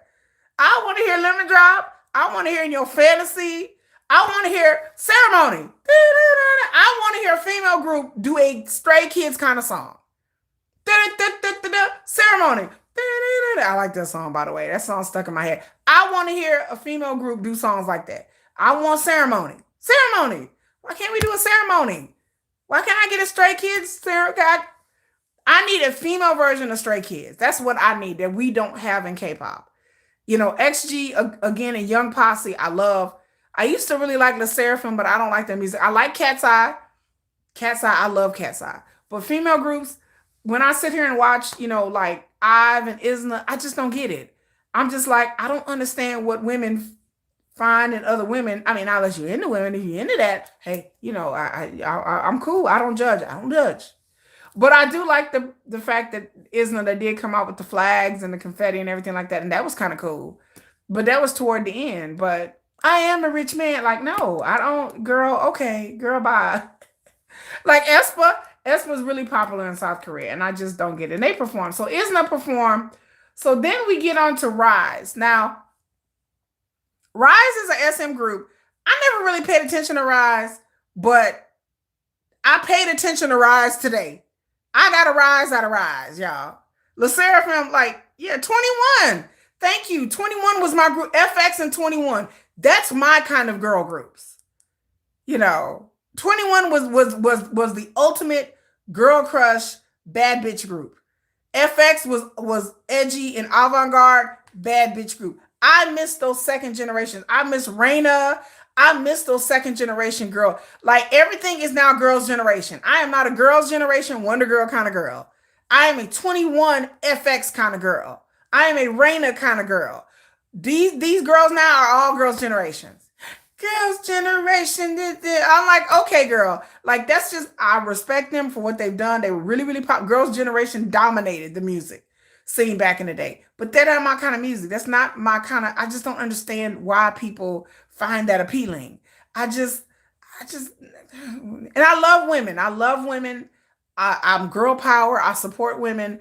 I love women. Like I love support women. So it's not anything like jealousy or anything. I don't find that appealing. I just find male groups appealing because I'm a female. I gotta have something to look at. Like when I visually look at a woman, I'm like, oh, yeah, I guess some shoes is cute, girl. I guess some nice shoes, girl. Just slay, queen, slay. Like, them shoes is nice. I'm like, oh, them some nice shoes, girl. The outfit is all right. But with male idols, I'm like, I gotta have something to look at. I'm like, Like I'm a straight woman. I'm like, I ain't looking at women. I'm like, all right, all right, ladies, yeah, y'all cute, but okay, but you got it in order to if you take the visual out of it, then I need something else. I need hard hitting music. I need hard hitting dancing. I need some slaying outfits. I like Cat's Eye because of that. Cat's Eye look different. Their songs are different. They're very talented. They can sing. They can dance. Cat's Eye is on tour right now. But I like Cat's Eye. I like their look is appealing visually, and they're not like everybody else. And XG is not cookie cutter either, or Young Posse, not cookie cutter. But these other groups, I couldn't tell the difference between Ive, Isna, Espa, Le Seraphim. Like they all just muddle into one thing because they're all kind of very similar, and it's always like the concepts that we used to have. I did a whole video about second generation and what happened to K-pop. And we don't even have really girl concepts anymore. Like we had the girl next door. You had that. You had the girl crush. We had that. That's why I like Blackpink. I like that because Blackpink music was much more hard hitting. But now you don't even have no concepts for girl groups anymore. Doesn't exist. Everybody's the same. They all look the same. They all wear the same little midriff top and the matching. And then I'm just like, what happened to the horror concept? Remember when girls group had horror concepts? Remember when girls group had concepts? Like, what happened? I like the horror concept. We need to bring that shit back. Bring back the horror concept. Bring back the creepy girls. I like the horror concept and the creepy concept. They don't do that anymore. They stopped doing all of that in K-pop. And I'm like, well, this is boring. Like, so all of the girl groups, since they dominate now, because girl groups dominate in South Korea, they dominate in K-pop. But it's just like they all look alike now. Heart to Heart looks like Eyelid, looks like New Jeans, look like they it's too much oneness, too much sameness. But anyway, like I was saying, with Rise got a song called Bad Back. Now, say that 3 times, damn it. Except Fully On, that Blackpink. You know what? Blackpink got some good song. That song, Pretty Savage, I listened to that the other day. But yeah, bring back Orange Karma. What happened to the kooky, weird girl? What happened to the girls that had the bicycle helmets on and they was up there? Can we bring back the funny concept? Yes, Orange Karma was funny and kitschy and corny, and funny didn't take themselves too seriously. Can we bring that back? Like I just want variety with the female singers. I can't with the hyper femininity either. Girl, you described it perfectly. Silk net stockings, perfectly. I cannot deal with the hyper femininity. I can't. The cute, the sexy, the fierce. I can't do that. I can't. I'm done. I can't do the cutesy girl groups. Like I'm like, there used to be a slot for that. Okay, there was the girl crush, there was the horror, there was the bad bitch concept. There was like different concepts. Like and you had there was a girl next door, there was the girlfriend concept. Not everybody has the girlfriend concept. Everybody's the girlfriend. I'm just like, God, this is boring. For a guy, I guess that's good. Everybody is girlfriend, or everybody's like the cutesy schoolgirl now. It's like, yeah, they do. They sing a lot of bubblegum music. The little girl look is very creepy. Yeah, yeah, yeah. Their target are not men. Their target are not men. There's not that many male K-pop singers. There's not. I mean, male K-pop fans. There's some, but not a lot. But their target is little girls. Like their target are younger audiences. And then some of the men will come along too. But K-pop has been like that. It's been like this, not forever. Like I said, this is new. This is the things that people vibe with. I said in my video, people gotta understand that K-pop didn't used to be like this. Like this is new. This is within the past 5 years that this has crept in. Because they figure that they can make money. And they figure that being as vanilla as possible will bring in the most audiences. And if one group is successful doing something, then all the groups are going to copy it. So when New Jeans came out with that Y2K concept, you saw a lot of groups come out and started doing the same thing, male and female groups. It's the industry. They don't want to take a chance. They don't want to do anything innovative with the female groups. The boy groups, you see all kinds of different stuff. Like Cordis, I want a female Cordis. That's what I want. I want a girl group like Cordis. I want an all Korean girl group that is innovative, talented, and doing something different musically like Cordis does. Because the boy groups, to be honest with you, are stale too. They all do the same kind of concepts and stuff too that I don't like. But Rise, I like Rise. Rise has a different sound that I like, which is much more hip hop. They didn't used to be like that. When they Rise first came out a couple of years ago, their music was definitely different. And I like it now. I like it. I like it. But their stage show, they did Bag Bad Back, and I like that song. And then they did another song called Fame, and their stage was okay. It wasn't anything too crazy. Didn't last for very long, and Rise are pretty polished. They're pretty talented, and they're pretty polished. And so I like them. I like their songs, and it's much more hip hoppy than much more into like the trap hip hop stuff that I listen to, which I listen to a lot. So I liked Rise. They good job, Rise. Then we come to TXT. TXT sang Upside Down Kiss, which I am not into, but I like Beautiful Stranger. It's very TXT. I have a warm, fuzzy feeling in my heart for TXT. If it wasn't for TXT, I would have never came to K-pop. Now it was creepy that they started out. Subin started out. My bias Subin started out kissing some sort of mannequin in the beginning. I thought that they could have I'm like, hi, yeah, y'all could have let. He up here with the upside, just I'm like, bitch. I was like, wait a minute, cut, time out. I was like, what is happening? I was like, did he just kiss? I was like, could have left that. K-pop. Why do y'all insist on being corny as hell? They could have left. Is that the group that kicked out a member? They no, TXT ain't kicked no members out. They no, they hadn't get kicked out. No. That reminded me of Gin and Blood, Sweat, and Tears, right? But at least that was in a music video. This was on stage. He had a whole head, a bodiless statue that he turned upside down and kissed it. And I was like,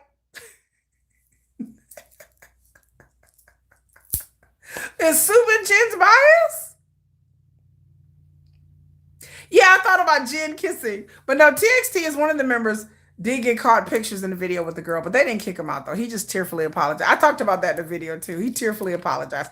And Kai is my second bias, and that's the one that got into trouble. But he came out and kissed the damn mannequin.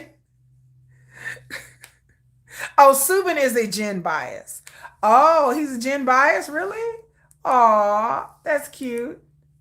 But they came out and they did their thing, and TXT is always polished. Like I said, I've seen them in concert, loved them in concert, and they looked good. Their outfits were good. Rise was a group that was. Oh yeah, Rise. Yeah, Rise is a group. Sorry, Rise is a group. Yes, where they kicked him out because when he was a trainee, I did a video about that. It was a big scandal last year when he was a trainee.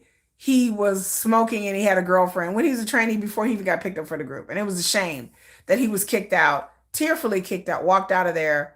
They thought they put him on hiatus and they said they were going to bring him back, but then they brought him back, and then the fans harassed him so bad that yes, that's his name, Sung Han, and they kicked him out the group. Yep, for no reason, just because SM don't protect their artists like that. They should have told them fans to go pound rocks. He did nothing wrong. This happened when he was a trainee. Dating. He was a trainee before he even got picked up in the group. There's pictures and videos that came out that he was smoking, and then he had a girlfriend. He was the pictures of him and his girlfriend, and they kicked him. They put him on hiatus, and then they put him on hiatus for like 6 months, and then they brought him back, saying, "Okay, we're gonna bring him back." The moment they brought him back, fans got online and mercilessly hounded this man and threatened to boycott the entire group. And SM caved into fan pressure, and they ended up kicking him out the group. And he was like one of the most talented ones of the group. I don't like SM. I don't like SM either. Like I said, I'm working on my SM video. Yeah, he was being a normal human, and before he was even with the group. How you gonna penalize somebody for doing something that's normal, human, and then penalize him for doing something that happened before he was even in the damn group. Like, I'm like, he was a trainee. How did he even know he was going to get picked up? There's plenty of trainees that didn't make the cut. There's plenty of trainees that have girlfriends and boyfriends and people back home that they're seeing. It was crazy that they kicked him out of the group for something that he did while he was a trainee, that he didn't even know he was going to make it. I just, weird. It was bizarre to me. And they let the people hound this dude online and issue death threats till he was crying. The guy was crying when he left. He left. Oh yeah, EXO. I said about it last week.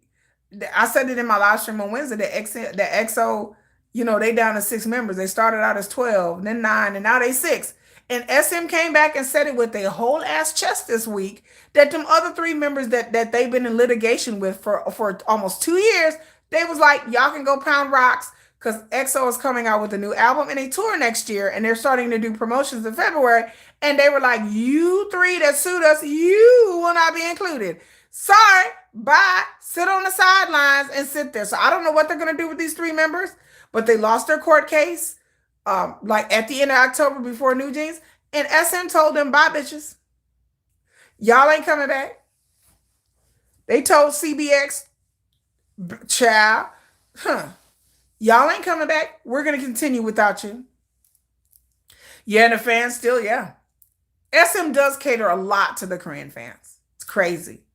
A lot, right? And the fans still support SM. SM, they were like, you sue us, you lost. And then the other members came out and said a couple of weeks ago that after they lost, they said they would like to continue with their activities, like continue with the group. SM has sidelined them. And SM is like, okay, y'all can just sit over there. Ciao. Right, compared to SM. Yeah, they were like but the SM members, they really had valid concerns though. Like they were getting stiffed money. Like they weren't just claiming that they, got ignored in the hallway. It's not New Jeans. Well, we got ignored in the hallway, no, they were claiming that they were owed money. They were saying that SM had stiffed them on their royalties, that SM had overworked them and not paid them what they agreed to, that they had solo deals that fell through and stuff like that. So it was really like a lot of business stuff that was going on, but a lot of it involved like promotions and money and real stuff. They had some valid claims, but obviously not because they lost. They lost their court case. So it wasn't that valid. I don't know, but they lost. So SM was like, we don't care, bye. So I talked about that on Wednesday. That the SM was like, so after TXT performed, they get to aespa did Dirty Work and Rich Man. Again, I'm not an aespa fan. aespa is very, very, very popular in South Korea. SM is good with the media play. Always. SM always get away with everything. So I'm watching aespa right now as we speak. This is where I left off at. So far it's starting out good. We got one member out here with a guitar. That she's not playing. So I guess she's like on a platform. She looks good. And I guess this is what we're doing. So you personally don't get it. You don't get what? Why aespa's so popular. I don't get why aespa's so popular either. But the song Dirty Work is okay. And I Am a Rich Man, it is okay. This stage. Oh, are these zombies? Are they in a zombie? Is this The Walking Dead? Girl, what? Girl, she in a cage with some zombies? I don't know what is happening. I don't know if this is Mad Max, if this is some kind of dominatrix thing. I think they need a safe word too. I don't know. This is just starting out. Like now we're inside a speaker. I don't, what is happening? I don't, okay, they're dancing in front of a speaker or some kind of, like, I guess they're giving a spotlight to each member, but they're like in different scenarios. Like one of them was chained up in a cage. I don't know what is happening. I was like, well, it sounds like a party I want to be a part of. Hold on, wait a minute, ladies, hold on. We in this party, hello. So I don't know what's going on. Okay, so I'm gonna fast forward a little bit. Because the song Dirty Work, again, I'm not, and I don't understand why all the female singers, why do they all have to dress alike? Why they all wear like these little midriff things and these little shorts. I'm sorry, as much as I love aespa, they didn't deserve to win. Are you saying that they didn't deserve to win? aespa's not good with the choreo and they lip sync too often. I give up watching them. Girl, I can't turn the volume up. But no, they're not good with the choreography. I can tell that they are a little stiff. But they're, like I said, they're very popular in South Korea. But this is another one of these groups that I just don't understand why they are this popular. I don't know if it's just like good PR, and their songs are just okay. It's not like, you know, and then I watch their video. Their videos are cute. Their videos are very, I have to say, their videos are very inventive, and very unique. So I do like their music videos, but a music video don't make a whole career. Like you can have the best music videos on earth, but it don't make you a good singer or a dancer or a good artist. It's just, I don't, maybe people like them because they find them cute. I don't know. I don't like women. So I don't know what is considered aesthetically. I can tell you aesthetically what's considered beautiful in South Korea, but I don't find these IVE ladies, to me, they look like every other K-pop singer. Discount with less costume. I guess, I can tell that they lip sync a lot. SM make the artists lip sync often. Oh, I didn't know that. Popularity can go, the impact is forever. It sure can. I don't understand why. Again, the stage is okay. It's just mid for me. It's okay. It's ladies. I'm not trying to help. I just don't get it. I don't like Rich Man or Dirty Work. Dirty Work is okay. So now we're getting on to Stray Kids. Let's just skip all that because like I said, these girl groups, I watch them and I'm like, my eyes kind of glaze over and I get a little sleepy because they had really good songs with Black Mamba. Yes, I remember when aespa came out and they had the whole Black Mamba, the whole concept and the digital concept. It was a very good concept. Okay, Stray Kids. Oh boy, Stray Kids had one of the best concerts I've ever been to. It was a lot going on, honey. Stray Kids, whoever do they set design and they concerts, baby, they know how to put on a show. And so far, it's starting out as a banger. Okay, they got the lights with the Stray Kids. They got the flags. Stray Kids is coming out with a banger, baby. They got the videos. Stray Kids, I went to Stray Kids concert. I didn't know what to expect. I died, y'all. That Stray Kids concert, I don't know any Stray Kids songs. But Stray Kids concert, it had lasers, it had smoke, it had confetti, it had everything I loved in a concert. Like there was lasers and lights and smoke and dancing and band, and they had a live band, and I was like, this is a lot. I said, this is a bang for my buck that they had a live band performing with them. And Stray Kids came out there and they delivered. They're up there with ATs. They are always professional. They deliver. They deliver a really good stage show, and I like a big stage.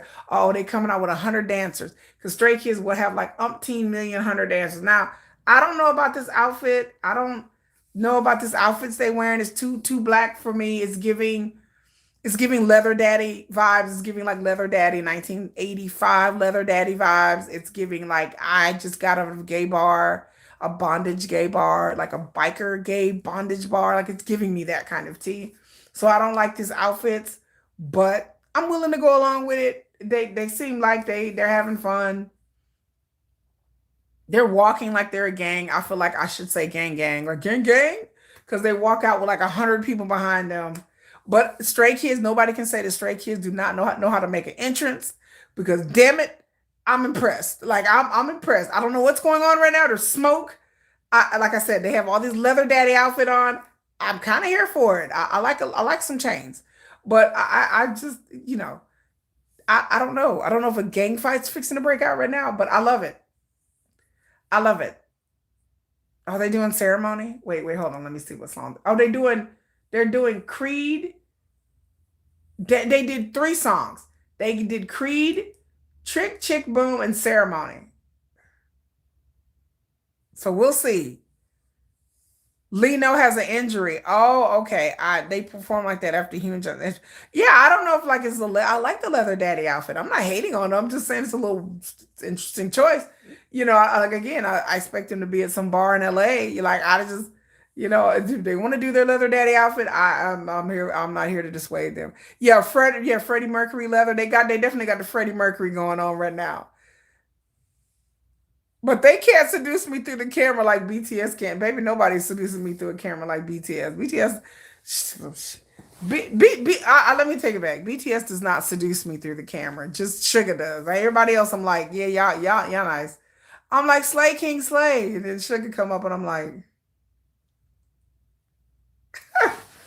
so I'm loving this performance. Stray Kids are always, I can understand. See, with Stray Kids, I don't like their music, but I can understand why people do, because they really, I don't know. This one is up here dancing, and he's really working his leather daddy, And then, oh my God, like he's on stage and he's in some kind of like Heaven's Gate, like some kind of afterlife tunnel.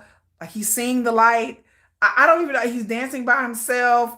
I don't even know what to say. Like this is a lot. This is a lot for me to process. Like it's a lot. He's dancing solo. I don't know which one's dancing solo. Girl, you like, I'm telling you, BTS not hypnotize me. BTS does not have that devil energy for me. Just Sugar. I like BTS. I'm like, yay, yay. And if you remove Sugar from BTS, and when Sugar's not up there singing with them, and like the Machine line is up there doing Pied Piper, I know y'all go crazy over Pied Piper, but let me say, I take it over. I like that because Sugar's in it. But when you take Sugar out of the equation, when they start singing Elite Girl, when they doing that song that you should be legal when it's Dimples Elite. I know y'all mocking that line, people go crazy. Y'all like, ooh, Jimmy, ooh. I know y'all go crazy, and I'm just like, this is a nice song. Okay. That's a nice song, lovely song, but I'm not going crazy. I'm just like, great job, fellas. It's nothing but love there. But I watched it the other day. I was cleaning my house, and then like the video rolled to like, okay, okay, okay. I'm just like, I had to turn it off because I'm trying to work, and I was trying to clean. I was trying to work. I was like, no, no, Sugar, no. We're not doing that right now. Like we're not doing like just when baby. When they did you hot, shut up, dang. When dang come on, I'm like, oh my God. I'm like, turn it off. I can't do it. It's devil energy to me. So Stray Kids is up here giving it their all. Stray Kids is up here dancing. They're singing. They've changed outfits. They're no longer leather daddies. Some of them are wearing white. Some of them are wearing black. Girl, I get to meet sweats, girl. Girl, my heart be palpitating. I can't be doing them ciphers. Like y'all be listening to the cipher, and I just be like, oh no, the ciphers, the devil music. I can't do the ciphers. I'm like, can't be doing them ciphers some days. I just skip them. I'm like, skip.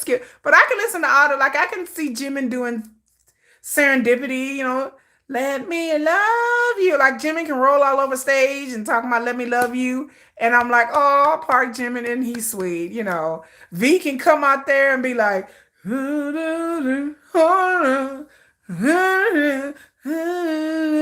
know some of y'all vaginas be exploding when V come up there and start singing his little husky voice, and he up there dancing with the mannequin. I know some of y'all vaginas be exploding, but not mine. My vagina is like, V, do it, V, yes, King Slay. My vagina just dried up like a fucking desert.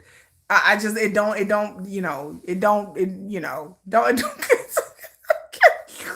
dried up like a desert. I'm like, oh, that's nice. Oh, that's good. I know when JK get up there and sing, he roll standing next to you. I know some of y'all, when JK do the hip thrust, some of y'all fall out. Y'all get the Holy Ghost. Y'all get the JK Holy fucking Spirit. I don't get the Holy Spirit. I'm like, oh, JK, nice hip movements. Yes, daddy. I know when RM come out there and start singing, is this love? Yeah. Is this love? Yeah. I know some of y'all be pat, y'all be like, RM, it is love. I know when J-Hope was out there killing it, girl, and had no running around with no shirt on every damn hour. JK wake up with no shirt on, go to bed with no shirt on, run around with a jacket, some leather pants, and no shirt.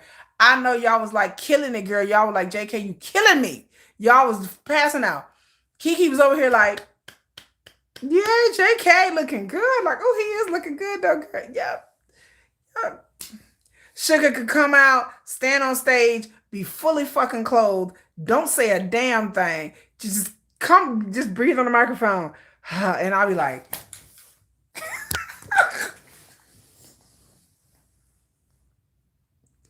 my legs apart like the Red Sea. Just that's what be going on in my neighborhood. I sugar ain't gotta say nothing. He just walk on stage with a guitar talking about. I'm like, oh God, oh Jesus, oh God, help, oh God, you know. But this Stray Kids, this Stray Kids thing is still going. Like they are doing Chick Chick Boom. They got a newscaster. They pulled out all the budget. Girl, I'm telling you, girl, Sugar ain't got to do much. She can just stand there and just look surly. I'm just like, so you sometimes feel like they're comedians first. What, Stray Kids? Stray Kids is kind of cute and kind of funny, but they come out here and they dance. Stray Kids is kill. Stray Kids killed us. They are killing this stage. Stray Kids, I gotta watch this afterwards. So Stray Kids is killing it. They literally have the best performance I've seen in 2 days for the Mnets. They are on stage. They got the lasers out, bitch. When Stray Kids had so many lasers, I thought I was gonna go into an epileptic seizure. Like when we went to go see them, they had lasers, they had beams, they had smoke. I was like, I didn't know what was going on. I was like, there's lasers everywhere. Stray Kids love their lasers. They will bring out a laser. You will feel like you finna go into epileptic shock because of them lasers. They need to put a warning out there. It's flashing lights. I like the visual. I'm a visual person. So I'm not a fan of Stray Kids music, but I could watch their stage shows all day because it's a lot for me to see. And it's a feast of the eyes. And I love it. So whoever planned these stages, once again, I don't know who does their stage direction and planning of their concerts. I don't know if they have a hand in it, but this is amazing. This is the energy they had during their concert that I was like, okay, respect, respect. And they get up there and they dance the whole entire time and they sing the whole entire time. So if you are a stay, you are winning in life right now. Let me tell you, my stays out there, y'all are winning. Y'all won because the Mnets belong to Stray Kids. It belongs to them. Y'all slayed. Y'all came on the stage. Y'all killed everybody. Everybody just dead. Everybody looking like damn. Like what? Damn. Like I mean, they killed it. They really killed it, y'all. Like I wouldn't even want to go on after that. I'd just be like, I think we should just go home. Like I would be like, I think we should just go home. Like after ceremony, it's like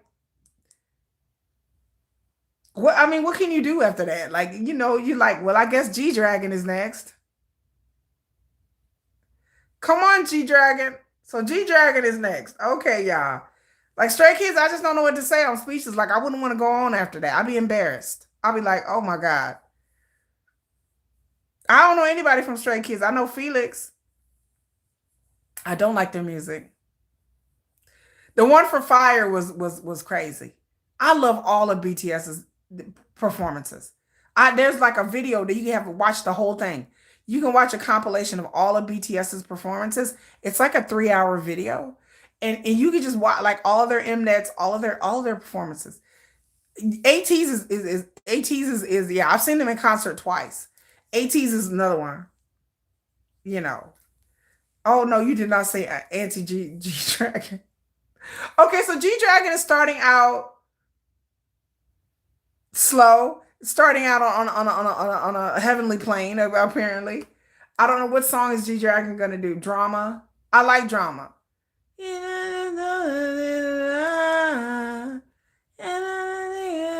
Drama. G Dragon got 15 minutes, y'all. G Dragon come out. I mean, because people love G Dragon so much. What is happening? He's come. Oh, it's starting out weird already. Okay, so G Dragon.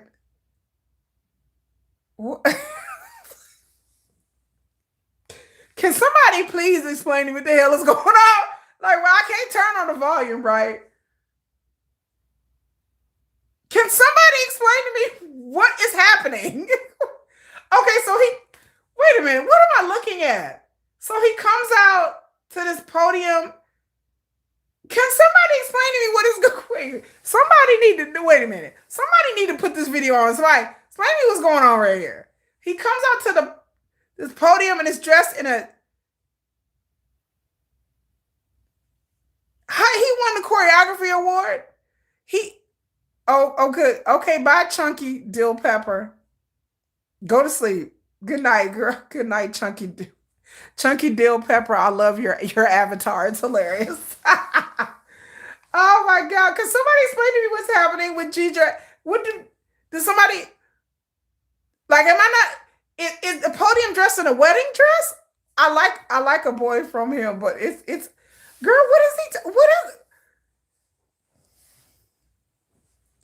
I just want somebody to tell me what's going on. That's all I want to know. What is happening in this video? Can somebody? The podium is dressed in a wedding dress, and he won. Yes, he won, Sarah. He won. I'm confused too. He was doing dance. Child, y'all gonna make me disrespect G Dragon up in here. Hold on, y'all. Hold on. I wish I had my headphones so I would know what best dance performance male solo. What? What? I'm so disappointed in these, and I'm not even mad at G Dragon. I'm mad at the awards. Everybody know that Hobie danced good at all of his videos. He killed it. Killing Me Girl, like the whole dance is something I ain't seen nothing like that in K-pop. I can't believe he G Dragon danced in one video. And it was okay, but it wasn't like, oh, okay.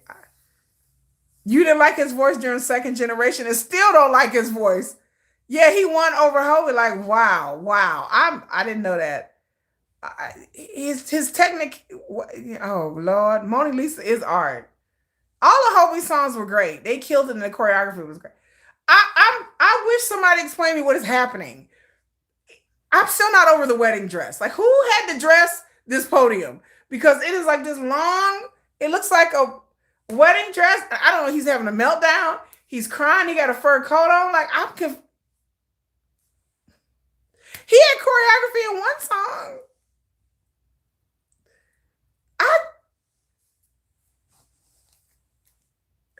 What? Okay, I'm gonna need a drink. Like, if y'all expect me to get through this G Dragon thing, I'm gonna need a dissertation.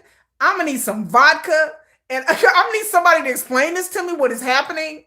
I've never been so confused. I watched this whole thing for 2 days, and I've never been so confused. This is my first time watching the G Jack. Yeah, they're like, hey, you're gonna attend, so we're gonna give you the award. Their performance is not it. Like, even the fans look confused. The people in the audience are like, like they pan to the audience. They pan to the audience, and the people in the audience are like, they look confused.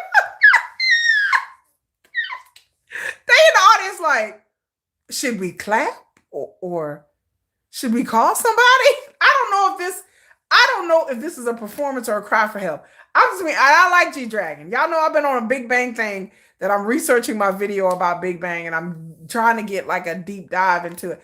I don't know what this is. I don't know what's happening. This is just like the audience is just like, okay, I don't know what. I,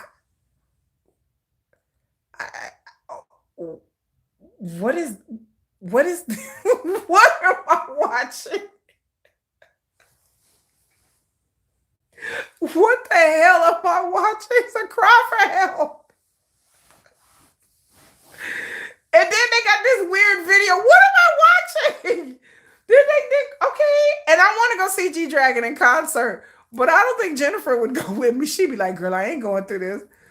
It's an artistic disaster. I guess if we're trying to be really artsy, he is. G Dragon never gets criticized. You are right. No matter how controversial or horrible he is, people still love. I'm telling y'all, I keep telling y'all, I said it in my post, those Big Bang dudes have a lot of sway in the industry. Even though Burning Sun Opa, even though Burning Sun Dong Sang, Bernie, yes, I go in on him all the time. He is still living his best life. He's still popular. He has clubs in Thailand and Vietnam. He comes back to Korea, and bitches, I mean, and women still lay down with him, and they still want to date him, even though all the Burning Sun stuff. So go figure. Like, he's still popular. Like, you guys, that whole Burning Sun things. Yeah. He boycotted Mama before when Big Bang lose awards. Is that what he used to do? He gets a free pass in Korea. GD, and I understand that G Dragon has been through a lot, and he's been in the business a long time. And he does look cute. I admit he does look cute here. But I don't really. I mean, he looks cute. I don't know what's happening, but I can't just like. I guess this is like an avant-garde kind of thing. I was like, oh, okay. Wait a minute. Wait.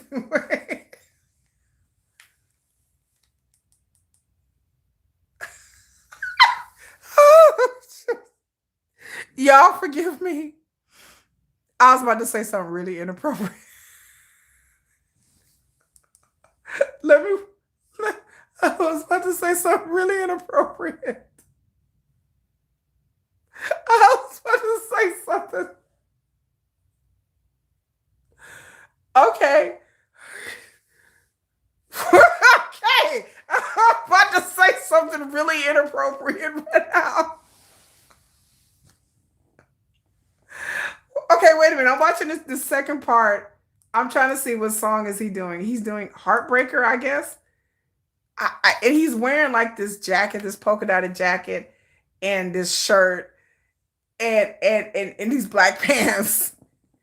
And I'm like, is this another Yoongi situation? What do we got going on here? Now I'm just distracted. I don't really know what to say right now. I just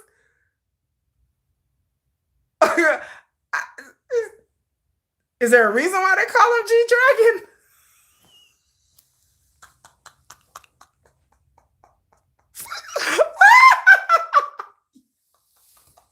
Y'all pray for me. Like I'm watching this like so I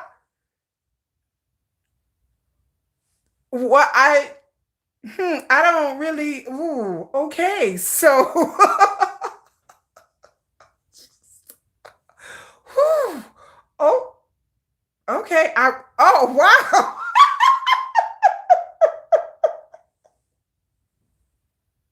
he's dancing he's show I sir I wow Steve Urkel wow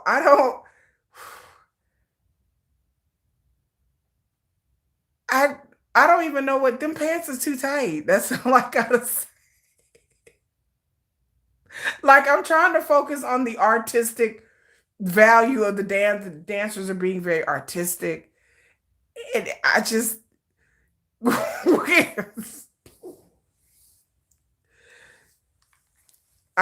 yes, this is a wonderful performance. This is art. This is art. I'm just going.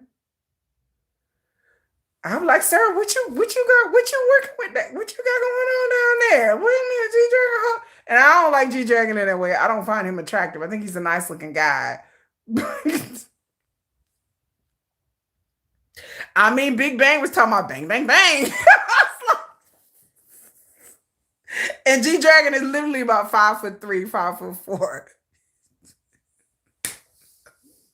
But these pants, sir, I'm like, oh, um, okay. That was a nice performance. Let's just move on to the next song.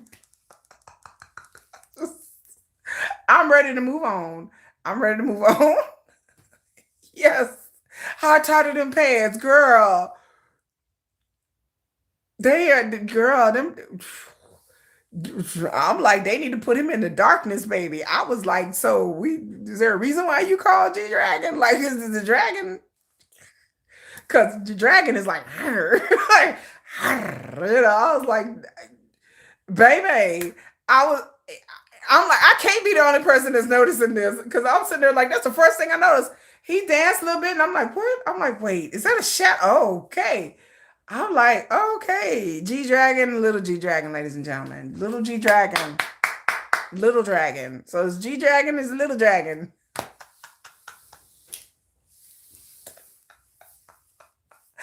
know y'all are like, what? But that's why y'all here. Oh, his hair is braided. It's like in a braid. It's very interesting. I like his hair. I just noticed his hair. He does look really good, girl. Yes, the little dragon. There's G Dragon and then there's little dragon. So I was like, oh, he has his hair like, and it's like back and it's like braided and it's really interesting. Thank you, Jasmine Brown. I am dying. And so he's up here just singing now, just crooning and singing with a towel. G Dragon, do your thing. I thought this performance was gonna be really lame, and then he came out here with these tight black pants on, and I stand corrected. Now I'm interested. Now I'm like, well, I may have to watch this again later on tonight for research purposes. I may have to zoom in, zoom out, zoom in, zoom out, zoom in, zoom out, because I want to know. Like I want to know. I was like, oh, he looks out. I'm like, whoa, wow, okay, whew, okay, Jesus, okay, well, G Dragon, you did it. So now he's just standing up here singing, and everybody just seems a little bored. But I guess he's singing some untitled song. Okay, G Dragon. Like, and you can tell he's really feeling it too. He's very emotional about this song. He is really up here singing it like really hard. Like he's singing it real hard. And I'm like, okay, G Dragon. He looks, like I said, he looks phenomenal. But because sometimes G Dragon look okay. Like when he got up and performed last year, I thought it was a hot mess. He was wearing pink and pink hair. He looked like a hot mess. But tonight he looks really, really, really, really, really nice. Really, girl. I'm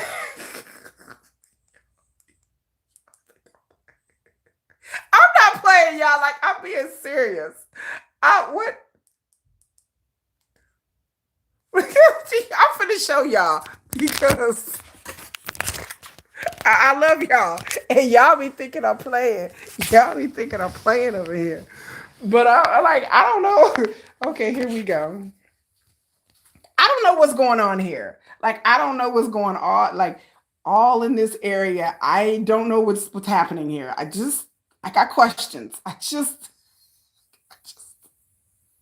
what, I have questions.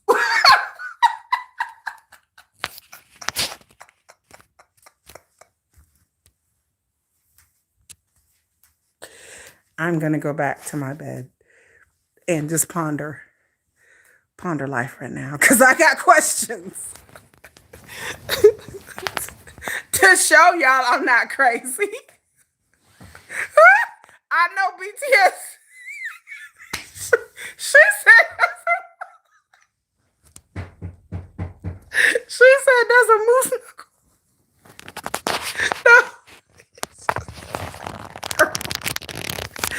Little dragon. I told y'all think I'm tripping. I'm going, wait, what? I'm like, oh, okay. Well, sir, great performance. I was like, and like I said, every time I see G Dragon, there's nothing that, I've never seen nothing like this. I've watched lots of Big Bang videos, lots of Big Bang performances on stage. I have never seen anything like this from G Dragon. Not once. Like I just don't. I'm just gonna move on. I'm just gonna keep it. I'm just gonna keep it moving. So next we're going to Zero Base One. This gave me a laugh. So Zero Base One is going to perform Doctor Doctor and Iconic. You gonna have to get your buffer. Watching the Mnets, y'all, can't nobody ever say the mamas ain't fun. I've had so much fun watching this. I'm gonna watch it next year because the first day was boring. The second day this is definitely very interesting. This is a very interesting day. Okay, now Zero Base One is on stage and they got guns. Already I'm confused. I've seen the Jungian in the pajamas. Y'all know I have that video saved on my phone. For research purposes. I only did that for research purposes. Like I have it saved for research purpose. Research. Yep. Research purposes. But yes, I do have the Jungian. Yeah. That's a video. Just Just it's the gift that keeps on giving. So, um, okay, so Zero Base One got a whole video montage. They got like a whole movie. Like you watching the K drama. You like you came here for the Mnets, you're leaving with the K drama. Like I'm serious, like this is going on for like 3 minutes. I'm like, are y'all gonna sing? Oh no, it's going. They had like a whole 3 minute movie in the middle of their performance, and now we're leading into the stage outside. It looks like he's in a back alley somewhere. The stage is pretty cool so far. Like that's kind of cute that they had like a little movie or so. Okay. They have like a little K drama. Okay, now the camera just slowed down and got weird. Are I'm surprised that they didn't have somebody sing Your Idol like the Saja Boys. I'm surprised they didn't have that. They had Golden. I think it would have been cool if they would have had some male group members. Okay, so Zero Base One is singing Doctor Doctor, and this song has nothing to do with them dressed as detectives. I'm confused. But okay, Zero Base One, I'm gonna let y'all. Well, I'm gonna let y'all be you. I'm gonna let y'all do you. They're supposed to be some kind of detectives. I don't know if they're solving crimes. I don't know, but I would think the song is called Doctor Doctor, so I think they would come out dressing like doctors. Like I wanted to see them as cute, sexy doctors, but I guess that would have been too on the nose. So now they're gonna sing a song called Iconic because I fast forward them in trench coats. I didn't get it. And so they have a song called Iconic. I've never heard this song. I have heard the Doctor Doctor song. Once again, what is with the leather daddy? Like once again, Zero Base One are now leather daddies. So I've seen like five different versions tonight of leather daddies. So K-pop stop having these guys dress in leather jackets and black and chains, and they have chain. This this is embarrassing. I'm like Stray Kids just they basically look like they borrowed Stray Kids jackets on the way out. Oh, by the way, can we borrow your jackets? Okay, y'all go ahead and borrow their jackets. They look like the same outfits the Stray Kids were wearing. Oh, is he speaking in cat? Zero Base One will be no more in 2026. Why? Wait a minute. What? Why? Why is Zero Base One not being no more? I like the leather daddy outfits. The leather daddy outfits is just I don't know. Like I don't like this. That's too many chains. It's giving me leather daddy tea. They're cute though. I mean, but it's just this is a look that just needs to die. Like I don't again, Zero Base One, you're watching it now. And so Zero Base One is not going to be around. Oh, their contract was not renewed. What? No, I didn't know that. Oh, wow. Their contract was not renewed. But they had some really popular songs though. What agency are they with? I didn't know that about Zero Base One. Oh, that's sad. Yeah, they is a leather daddies. I don't know what is with the leather. I don't know. So they're like, I'm watching it now. Like, go watch it. So I didn't know Zero Base One. They've had some um good songs though. But then again, that's just Zero Base One didn't. So yeah, did Zero Base One not renew their contract, or did the agency? And which agency are they with? Aren't they with a big agency? I don't know. I'll let you guys tell me. Are they with a big agency? Um,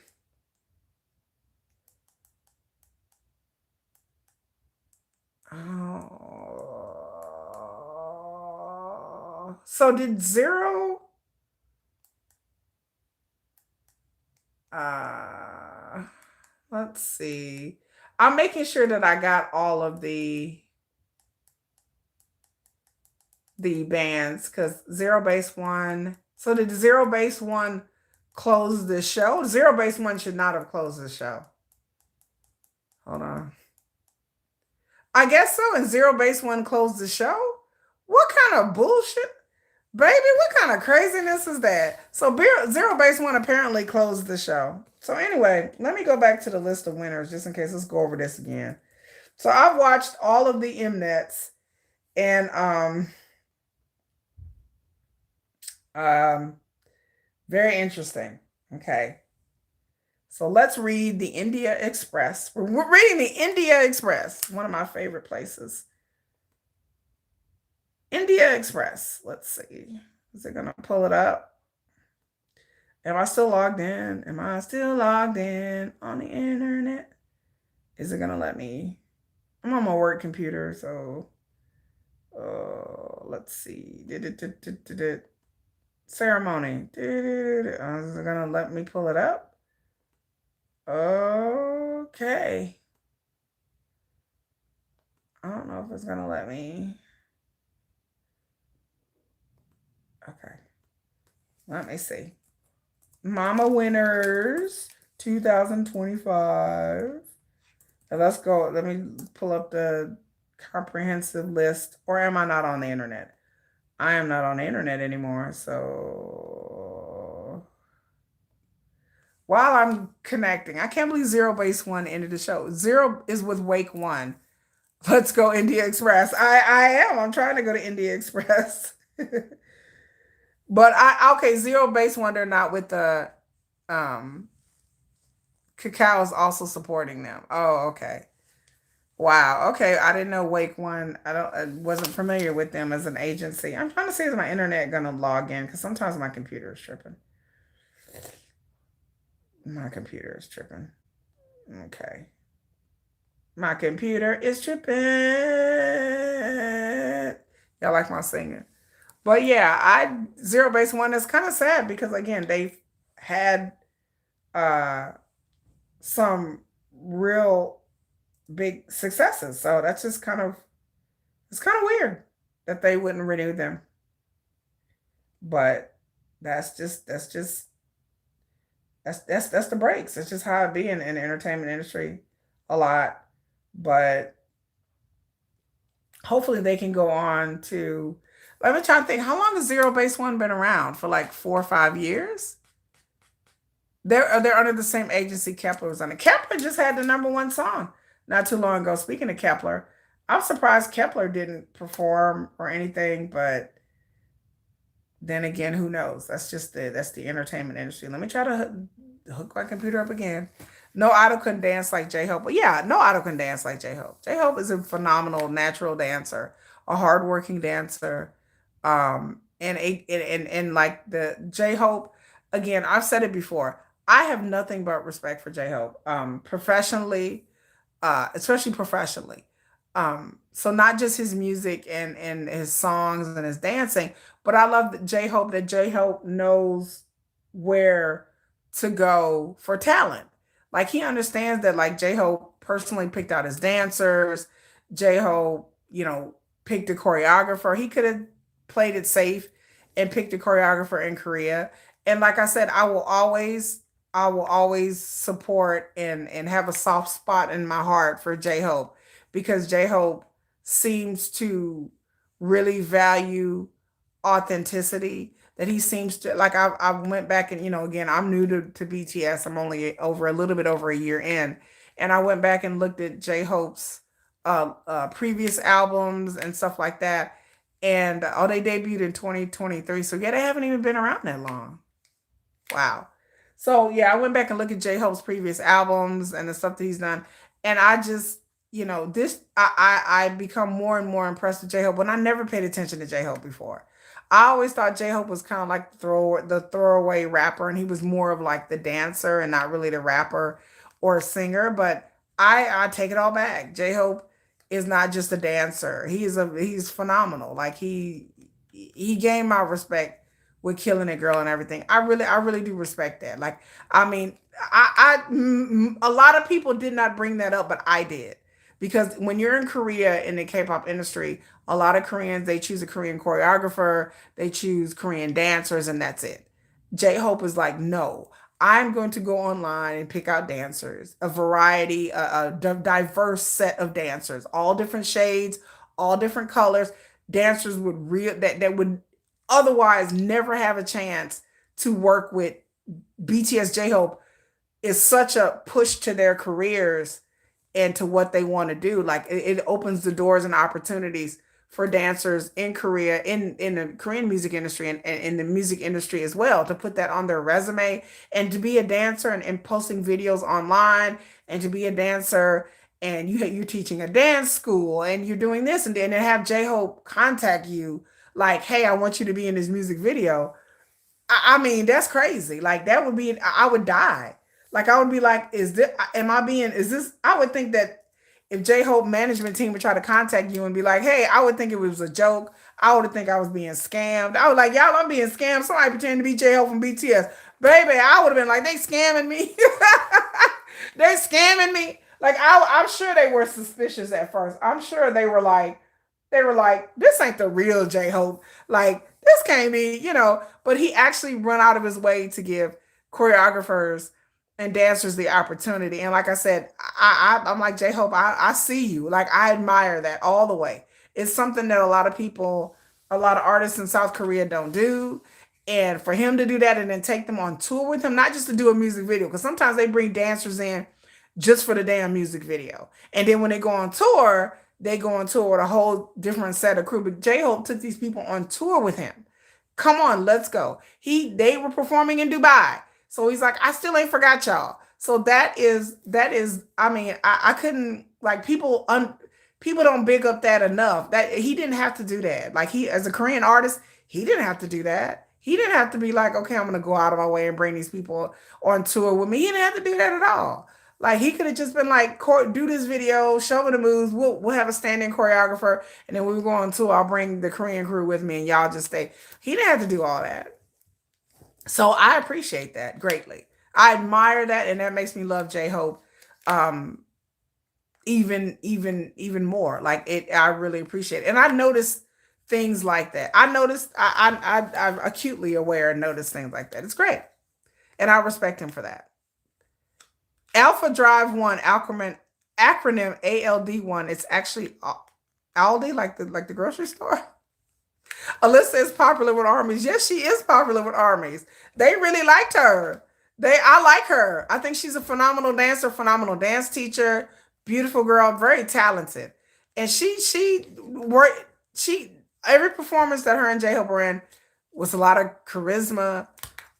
It was a lot of chemistry. I loved it. I watch Killing It Girl all the time. I love the song. I love the dance version of the music video. I watch all versions of the video, and I love it. Killing It Girl to me was the song for 2025. It was a song that got me up dancing, you know. And Mona Lisa, I loved. I was upset that I missed the J Hope concert, but he came to San Antonio, and I live in the Dallas area, and San Antonio is like 4 hours away, and Jennifer did not want to drive 4 hours away with me. J of rap low growers can get it. Okay, I guess. Army was crushing over her more than Hobie, really? She started to collab with a lot of high artists. So that's good. I'm hoping it hopefully opens doors for her. I didn't know Army was over there crushing on Alyssa. Y'all were leaving Alyssa alone. I had no idea. I don't, I'm not crushing over no female. I'm not crushing over no chick. Like I'll be like, hey girl, you cool, nice hair girl. Yeah, good choreo, looking good, sister. But I'm not crushing. I'm like, nah, I'm straight. Strictly dickly. I just strictly dickly. I love it when every K-pop singer dances with a girl. Now, I said it before about second generation. Second generation, Big Bang was all up in the strip club dancing with chicks with their bras out, and everybody was just like, just cool with it. Like I was like second generation. I've showed y'all videos from Big Bang from second generation, 2010, 29. Like them Big Bang videos. All of them videos had girls in it. They were singing to some girl, fighting over a girl in the club with a girl. They had girls on stage with them at all times. And not just Big Bang, other groups as well. There are female groups that dance with boys that had men on stage with them, men in music videos. The object of their affection would be some little boy running around at school, and they like, "Ooh, girl, and he fine." You know, like all of these things went on in the second and early third generation. I don't know what happened to K-pop. Like I'm just still scratching my head. I see more and more each day where I go back and watch the first and the second and early third generations that all suddenly they stopped. Now we don't dance with females. Now men, I'm just like, now men over here singing love songs and there's no females in the video. These motherfuckers over here singing to a plant.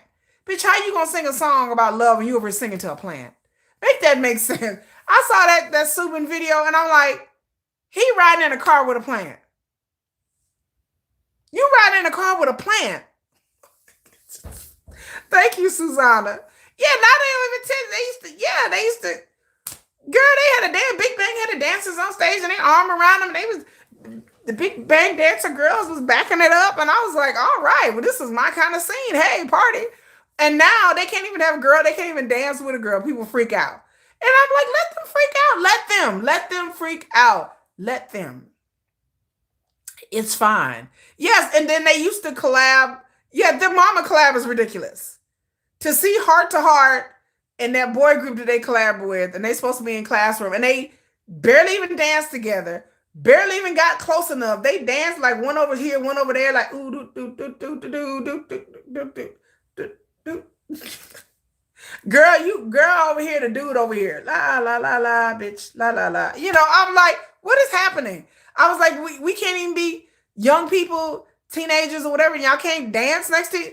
I didn't say y'all got to be gyrating and dry humping, but damn, I'm like, it's natural to want to dance with a pretty girl or be next to them, but no, girl, they dancing like this at the mamas. They like, hey, hey. And remember when the Mness and mamas, I remember back in the day watching the second generation, how Big Bang would have 21 and FX on stage with them. There are many songs that 21 and Big Bang did, love songs, breakup songs, but they were on stage together. And they would interact on stage, and people loved it. Fans loved it. They loved when FX we used to show up at Big Bang shows. They loved it. I'm like, so we didn't get no collab. There used to be collab between units of male groups and units of female groups, and they would collab together, and they would do like dancing on specials, concerts. They would even come out with collaborated songs. They don't even do that no more. They don't even do that anymore. I was like, what the hell? Like, we ain't even collaborating on a song no more. I'm like, I can't get my two favorite groups to come together and sing together. Like, I want to see a male group and a female group come together and y'all come out with a song or break off into units and do a unit song in a video. Like, this is like, we can't even do songs with people in our own company. Like, but in the second generation, this happened all the time. Like, Big Bang would go out on tour. YG, all of YG would go on tour. And what delighted the fans was that you were going to see collabs. You were going to see people come out, surprise guests come out on stage and sing with your favorite groups that were in your other favorite group. Nobody had a problem with it. Nobody was angry about it. Nobody was upset that Big Bang was up here gyrating on stage, that these females was up here with little booty shorts on, dancing around to a Big Bang song. Nobody had a problem. I watch Big Bang videos all day. I'm in the top. I got the badge. I'm in the top 3% of Big Bang watchers. Out of millions of people, I'm in the top 3% because I've been watching documentaries and things about Big Bang all the time. So I'm in the top 3%. Woo woo, toot my horn, toot toot, beep beep. But I'm just amazed that like almost every song is about a girl. every song is about partying, girls, partying with girls, breaking a girl's heart after partying with said girls. I don't know that they're losers. When Big Bang came out and did that song, Loser, girl, like this, I talked to people who was around then, was teenagers around then. That song was everything. Like they was with these girls and they was trying to get back to them and they was begging and pleading. They was, baby, baby, please, baby, baby, please. They was, sorry, I'm just a loser. Like that song in that video was everything. Like little girls was going crazy over this song. They, even to this day, people talk about, you read it in the comment section. People love this video. This video and song still slaps. It's still a good song and a good video. What, Loser by Big Bang, if you've not seen this music video, go watch this video right now. It's just them chasing around a girl and they each got a girl. And it's like they're telling them, you know, and each verse is different. And they're telling this girl, you know, I'm a loser and you shouldn't be with me. And, you know, I'm not really good. I'm a really good guy like that. This song came out, killed girls. Girls went crazy over this song. Ladies was going crazy over this Big Bang song. Even to this day, people are like, oh my God, Loser by Big Bang. The video came out and they was like in New York and women went crazy. I mean, ladies was going crazy over all these men. Like they was going, and I can see why. Like I said, I'm watching the video right now, and it's good. And but it has girls in the video. Nobody was like, "Oh my God, they with a girl, and they in the bed with a girl. Oh my Lord, somebody called a popo. Look, we're gonna die because Top is fighting with a girl." Like nobody was stressed about that. Now these days. In Hypen couldn't even do Bite Me because they didn't want the female dancers to dance with In Hypen. It's stupid. I'm like, how did we get here? I'm like, y'all didn't care that G Dragon was talking about his damn crayon or some shit, and we all know what he was talking about. I mean, he did a whole song talking about a crayon, and I'm sitting there going, I'm like, what we talking about? What we really talking about? I saw the music video, I saw the stage performances, and I'm like, are we talking about crayon? Or what we, I'm still confused. I watched that video, I'm like, what are you talking about? Like, he talking about the colors of the rainbow? What are we happening? Still consider that video, I'm like, wait, is this an innuendo for something? I like, touch my crayon. What? Boy! K-pop targeting young people. Hey, Kendra. I would love to see Hype do collaboration tours. The Hyping thing is nuts. When I read that, I died. I like Bite Me, I love that song, by the way. It's my favorite In Hyping song. But I love the video. Where they're dancing with the girl. People was upset because they was dancing with the girls. I'm like, so since when? I'm like, when did they not dance with girls? And I started looking at the history of K-pop, like the music, and it's totally changed.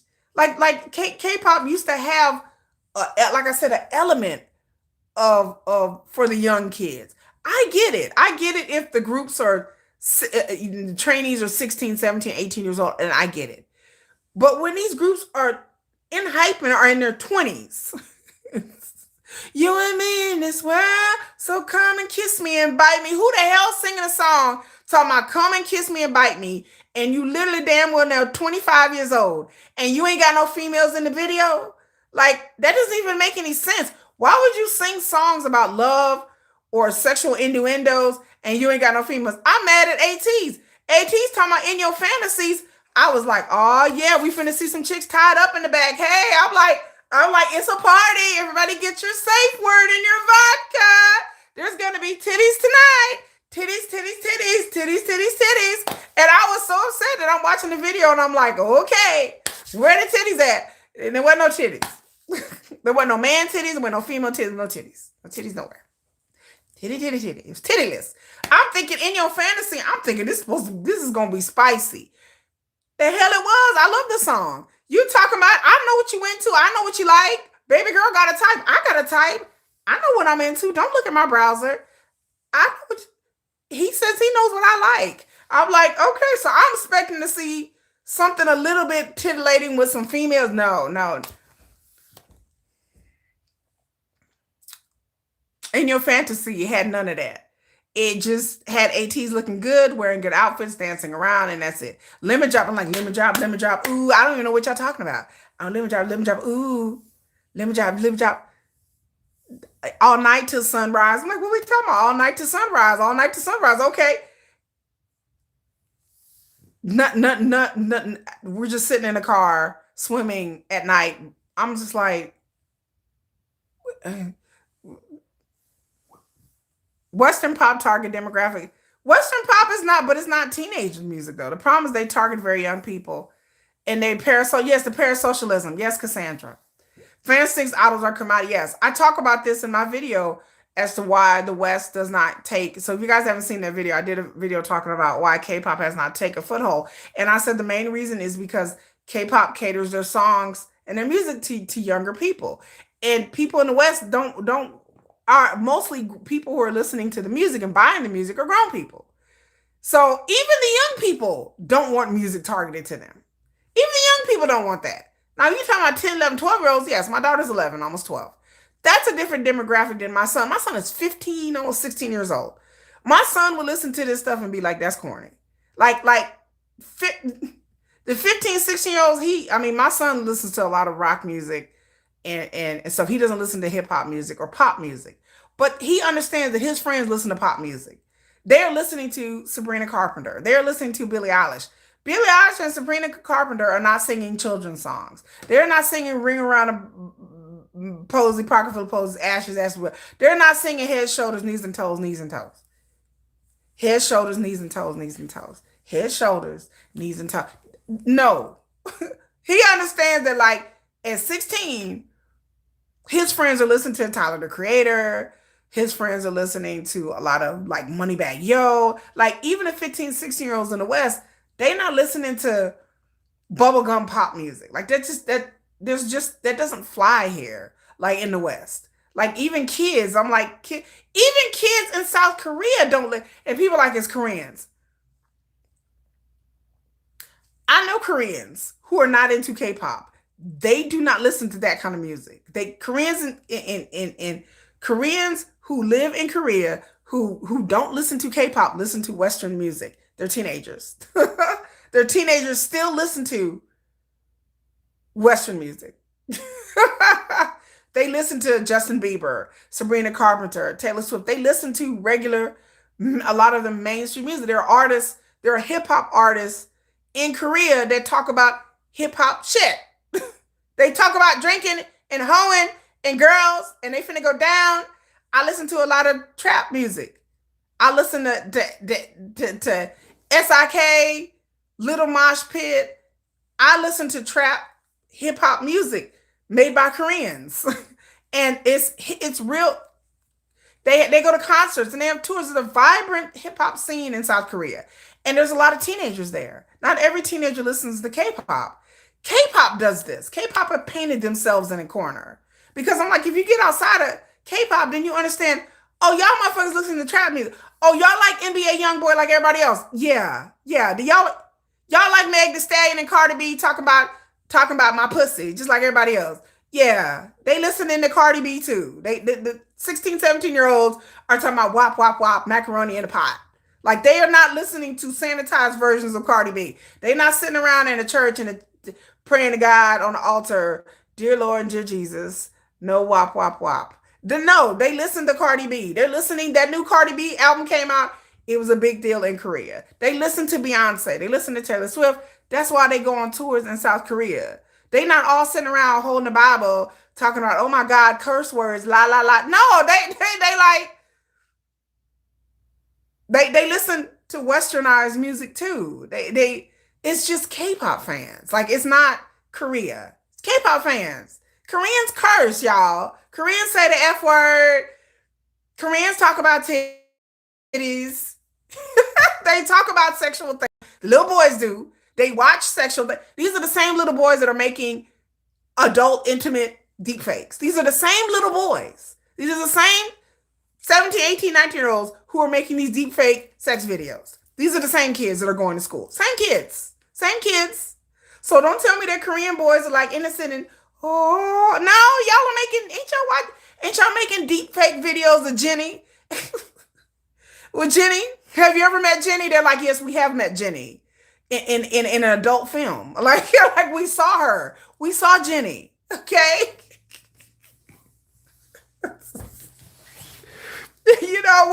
I saw her going downtown. They was with Rose at the Opta. They know what she was doing at that Opta. She was all up in the Opta. Okay. Like they are making the video. So yeah, they know what it is. It's just K-pop fans. They're like, well, it's young people. I'm like, no. K-pop fans. I know somebody that has a brother that's 17, 18 and wop, wop, wop. They were listening to the same. I was like, oh, y'all listen to the same. Oh, okay. Y'all. All right. Yeah. They're like, yeah. I'm like, oh, they're like, we're not non-K-pop fans in South Korea behave just like everybody else. It's K-pop fans. And I have a whole video coming out because I broke the code. I finally figured out what's really going on in K-pop. I finally figured it out. Like I had an epiphany the other day. Anyway, what I'm going to tell y'all, have y'all ever seen a movie called Joyride? Who's seen Joyride? Yeah, most don't care. Most don't care about the list. Who has seen Joyride? There's a movie that came out in 2023 with these 4 Asian chicks called Joyride. Woo Young cursed like a sailor for an idol. Also, Korean's hookup culture. Korean hookup culture, thank you, Cassandra, I've said it, is insane. Yes, K-pop ain't fooling not now one damn person. It's not fooling me. I understand the Korean hookup culture is huge. And, baby, they hook up like it ain't nothing. They hook up, bang, bang, bang, and gone. I was like, y'all do know that like regular Koreans go out to clubs and they hook up just like any other young people do, just like we used to do in our 20s. They go to a club, find somebody, go home with them, and it's wham bam, thank you, ma'am, and they just move on. STDs are real big in South Korea. I told y'all I posted a video that somebody posted online because I be telling y'all that hookup culture is bad, and I be telling y'all that like STDs is bad in South Korea because these dudes don't want to they don't want to wear protection. And so STDs, especially with foreign girls, they sleep with these Korean, they go over to Korea, they sleep with these Korean dudes, think these Korean dudes really like them, but they just want to sleep with them. And then they never talk to them ever again or whatever, whatever. And it's just kind of implied that everybody understands what it is, but foreign girls don't understand what it is because they're used to dealing with American stupidity of American men, but they don't use condoms. And so a lot of women have gone, foreign girls have gone over there like for the summer on vacation, then they come back home with an STD. Now I'm not trying to laugh, y'all. But I'm just saying, you go on vacation, you was hanging out with your friends, you come home with a bunch of souvenirs, and you come home with the biggest souvenir of all, gonorrhea. So you know that's you come home with a souvenir that you didn't want, and it's hard to get rid of. So yes, you may come home with the herpes, you may come home with the gonorrhea, you may have a clap. You was clapping them cheeks, but you came home with another clap from vacation, and so women, foreign women, go over to these countries thinking these Korean men are innocent, and these Korean men, oh, he's so sweet, he's so demure, baby. No, no, no. You be the third chick this week he didn't slept with that he didn't raw dogged in, and then they go home and realize, oops, and then they go get they burning, they itching, it's on fire, they got fire crotch, and then they come home to the UK or America or Japan or wherever they at, Thailand, China, and then they got fire crotch, and they realize that they went on vacation, slept with some Korean dude that they because they all think that they innocent because they watch K dramas and K-pop and think that every dude is like that, and they're not.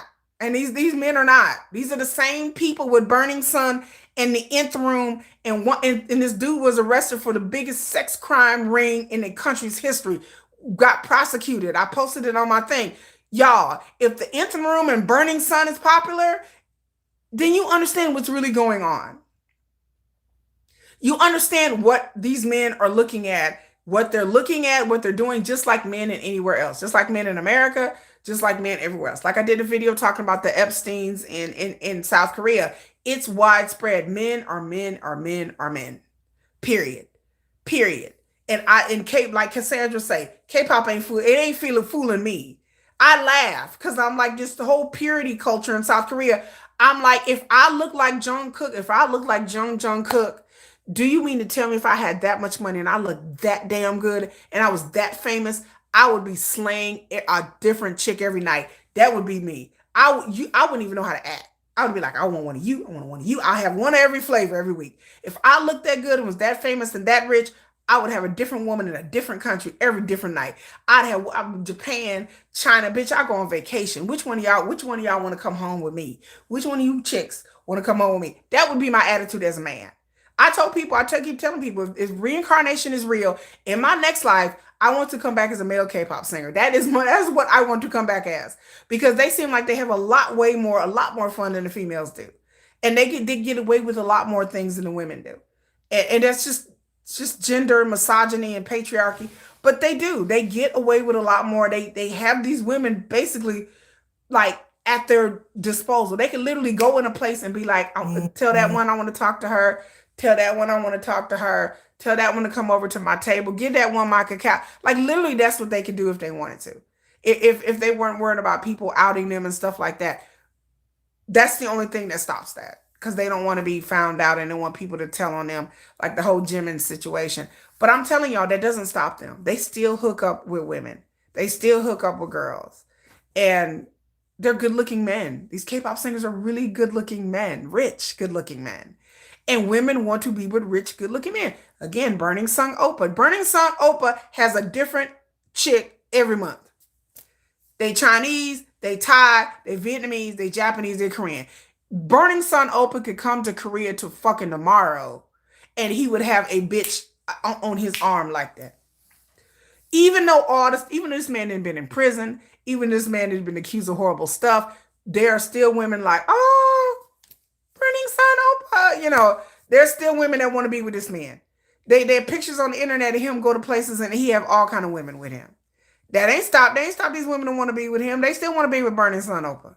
Even though they know what he did, everybody know it. He's still rich. Right, they is, especially, yes. These kids, these boys in Korea are all F boys. They are, especially if they good looking. He has a vampire leg. You think Burning Sun Opa got a vampire leg? Yeah, it's hard for them to be with a different chick because they talk. But some of them make them sign NDAs and they sign certain things, and some of them just keep it quiet. They just, Burning Sun, oh God. I will never forgive that Burning. When I learned about Burning Sun, I was in shock. Like I was like, what? Like I went down a rabbit hole that I had to claw I'll tell y'all one day I will do a whole episode about Burning Sun and how I had to claw my way out of that, because it is y'all, the stuff that y'all seen in videos and read, y'all think that's some shit. I tell y'all, Burning Sun it still has a lasting effect on the industry. Like it's something that people don't even talk about. People don't like to talk about it because there were literally so many people in the industry that were involved in Burning Sun. Like not involved in the club and what they were doing, but watch these videos. Like thousands of people were in these chat rooms watching videos. These dudes would share videos with every day. And when you talk about K-pop singers know everybody else.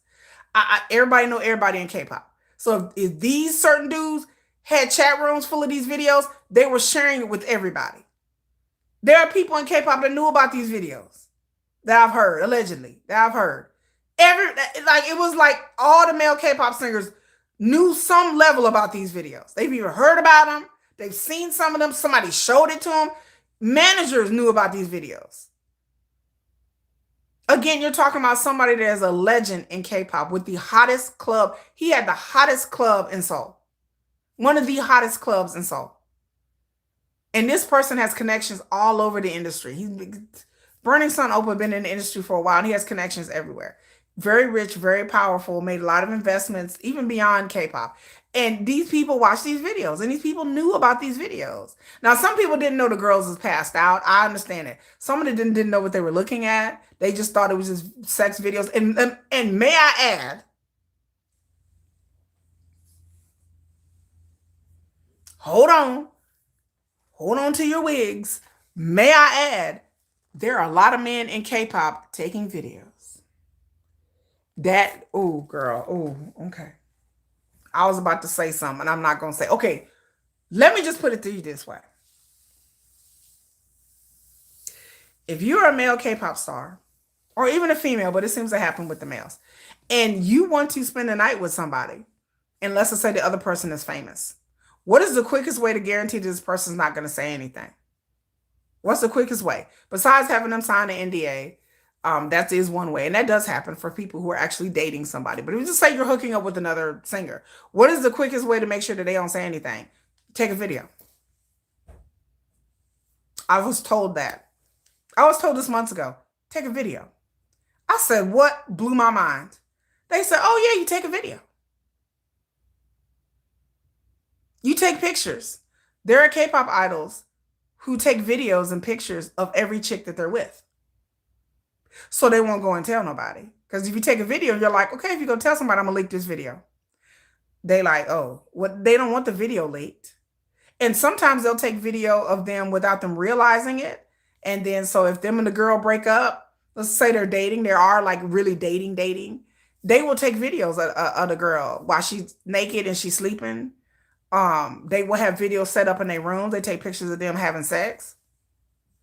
And then if the girl like, oh, we broke up, I'm going to tell, they be like, oh, this video, oh, I have a video. Wait, what? Yeah, I have a video. And they don't want to be involved in the scandal either. So yeah, if you go out and tell the public that we together, I'll release this video. And they know that a sex video is going to overshadow anything that this person has to say.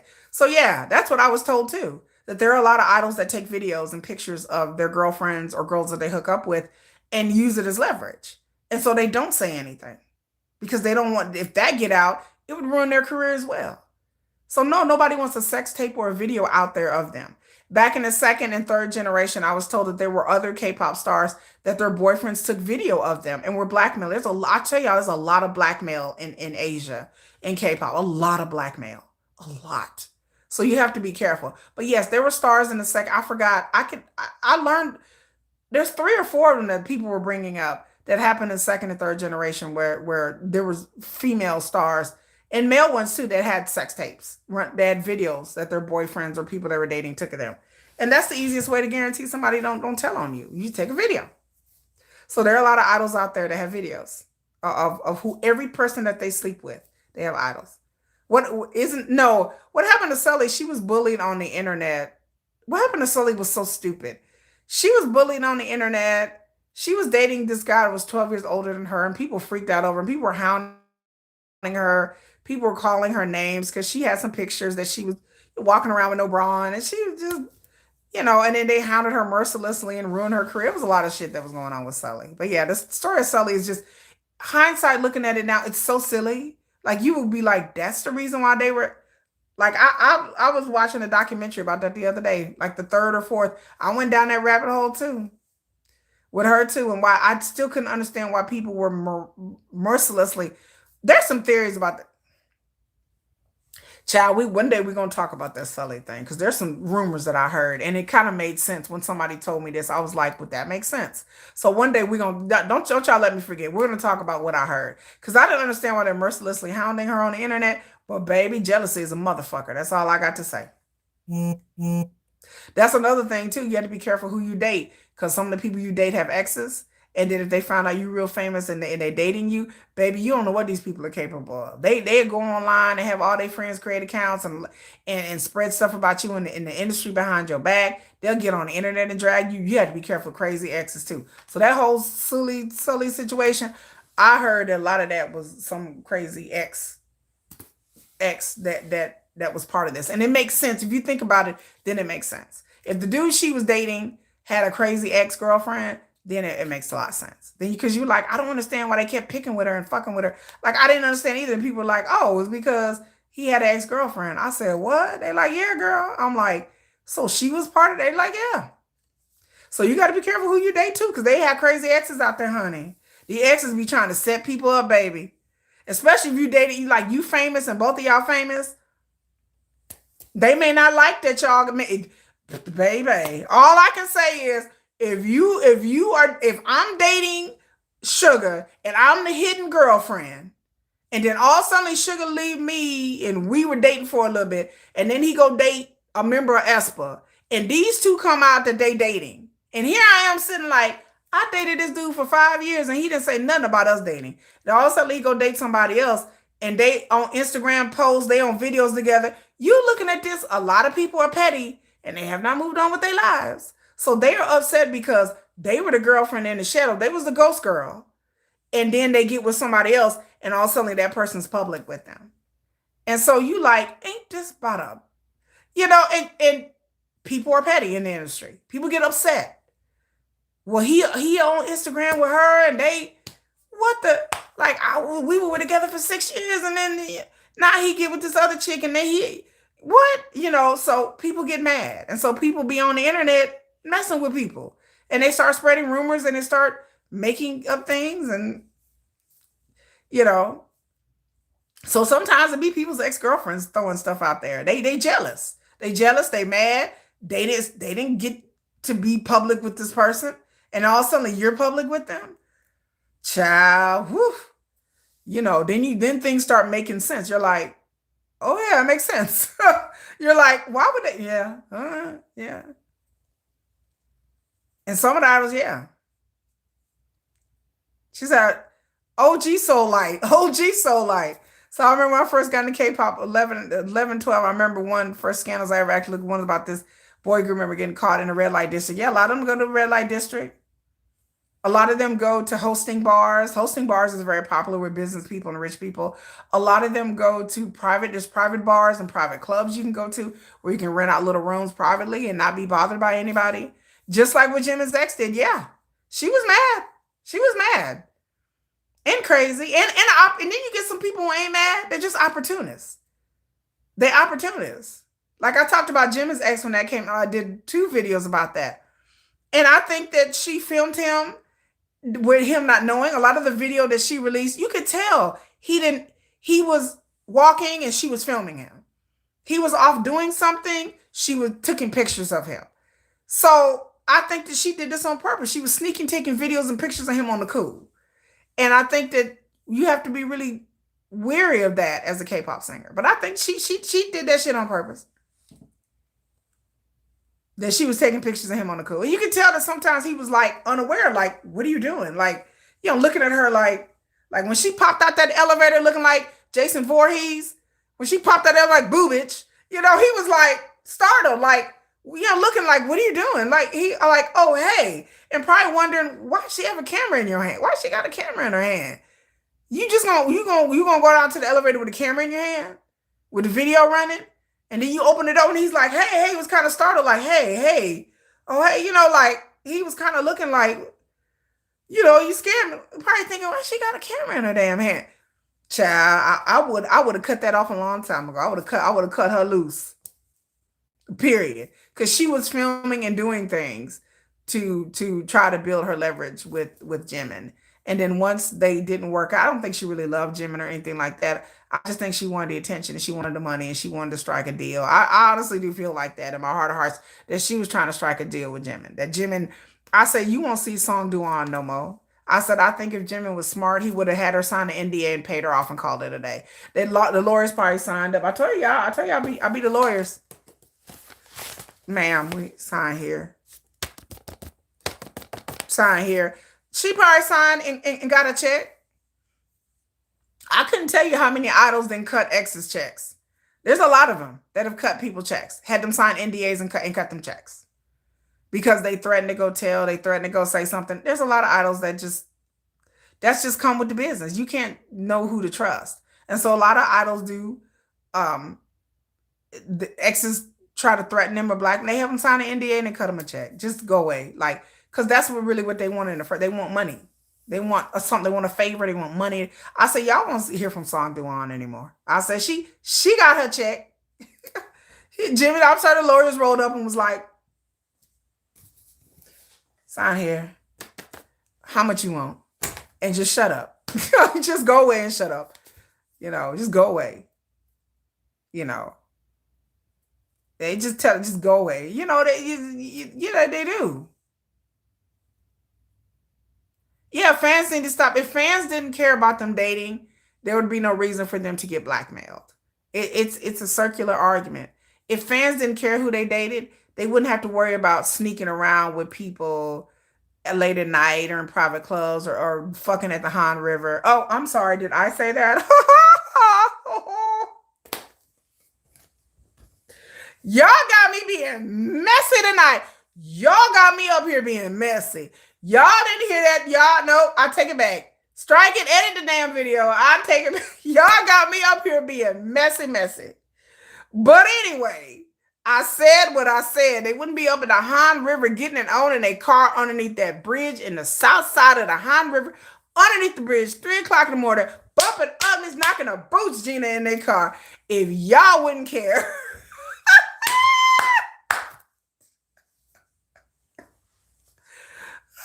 A lot of them. That's where they go, by the Han River. In the back, late at night. They wouldn't be knocking the boots in their car. Allegedly. I'm just saying. That's what I hear. That they be out here knocking the boots, Gina, in their cars. A lot of these go on what they call car dates. Yeah, girl, yeah, there are people, there's places you can go in the Han River, you can park. It is very inconspicuous. and people can't see you. And people, yeah, do jog at the main trail, but there's areas of the Han River that if you know where to go, you know where to go. And idols have been doing this for years. Like they go on what they call car dates because they don't want to be seen leaving somebody's apartment or somebody's home or a hotel room. So they go on these clandestine, conspicuous car dates. They have food in the car, they drink in the car. A lot of these stars have nice SUVs, nice cars, and they have a car date. Especially if they just trying to hook up. They go somewhere and park, someplace secluded, maybe the Han River, may not, and they have a car date.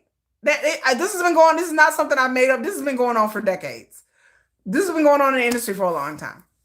People do this. Even like management people have done this. Like even non-K-pop, but it's a thing. Some of y'all know what I'm talking about. Y'all like, yep. Y'all have heard about the car dates. I think even one of the BTS members have said something, alluded to something like this. Somebody was telling me that one of the BTS members had brought it up. But yeah, it's a thing. You know, it's a thing because they don't want to be seen out somewhere. So the most private place you can get it on is your car, and then they don't even have to drop them off at the house. They can just pull around the corner, drop them off somewhere, they get out the car and they're gone. That's it. You ain't gotta be, I ain't gonna drop you off in the front of your apartment. Drop you off at the corner, drop you off at the mall. We drop you off at the corner store. You need to go to the corner store over here. You need to go to Lot World. Whichever Lot World, Lot World. Drop you at the mall. Drop them over the mall, Lot World, whatever. Nobody pays attention.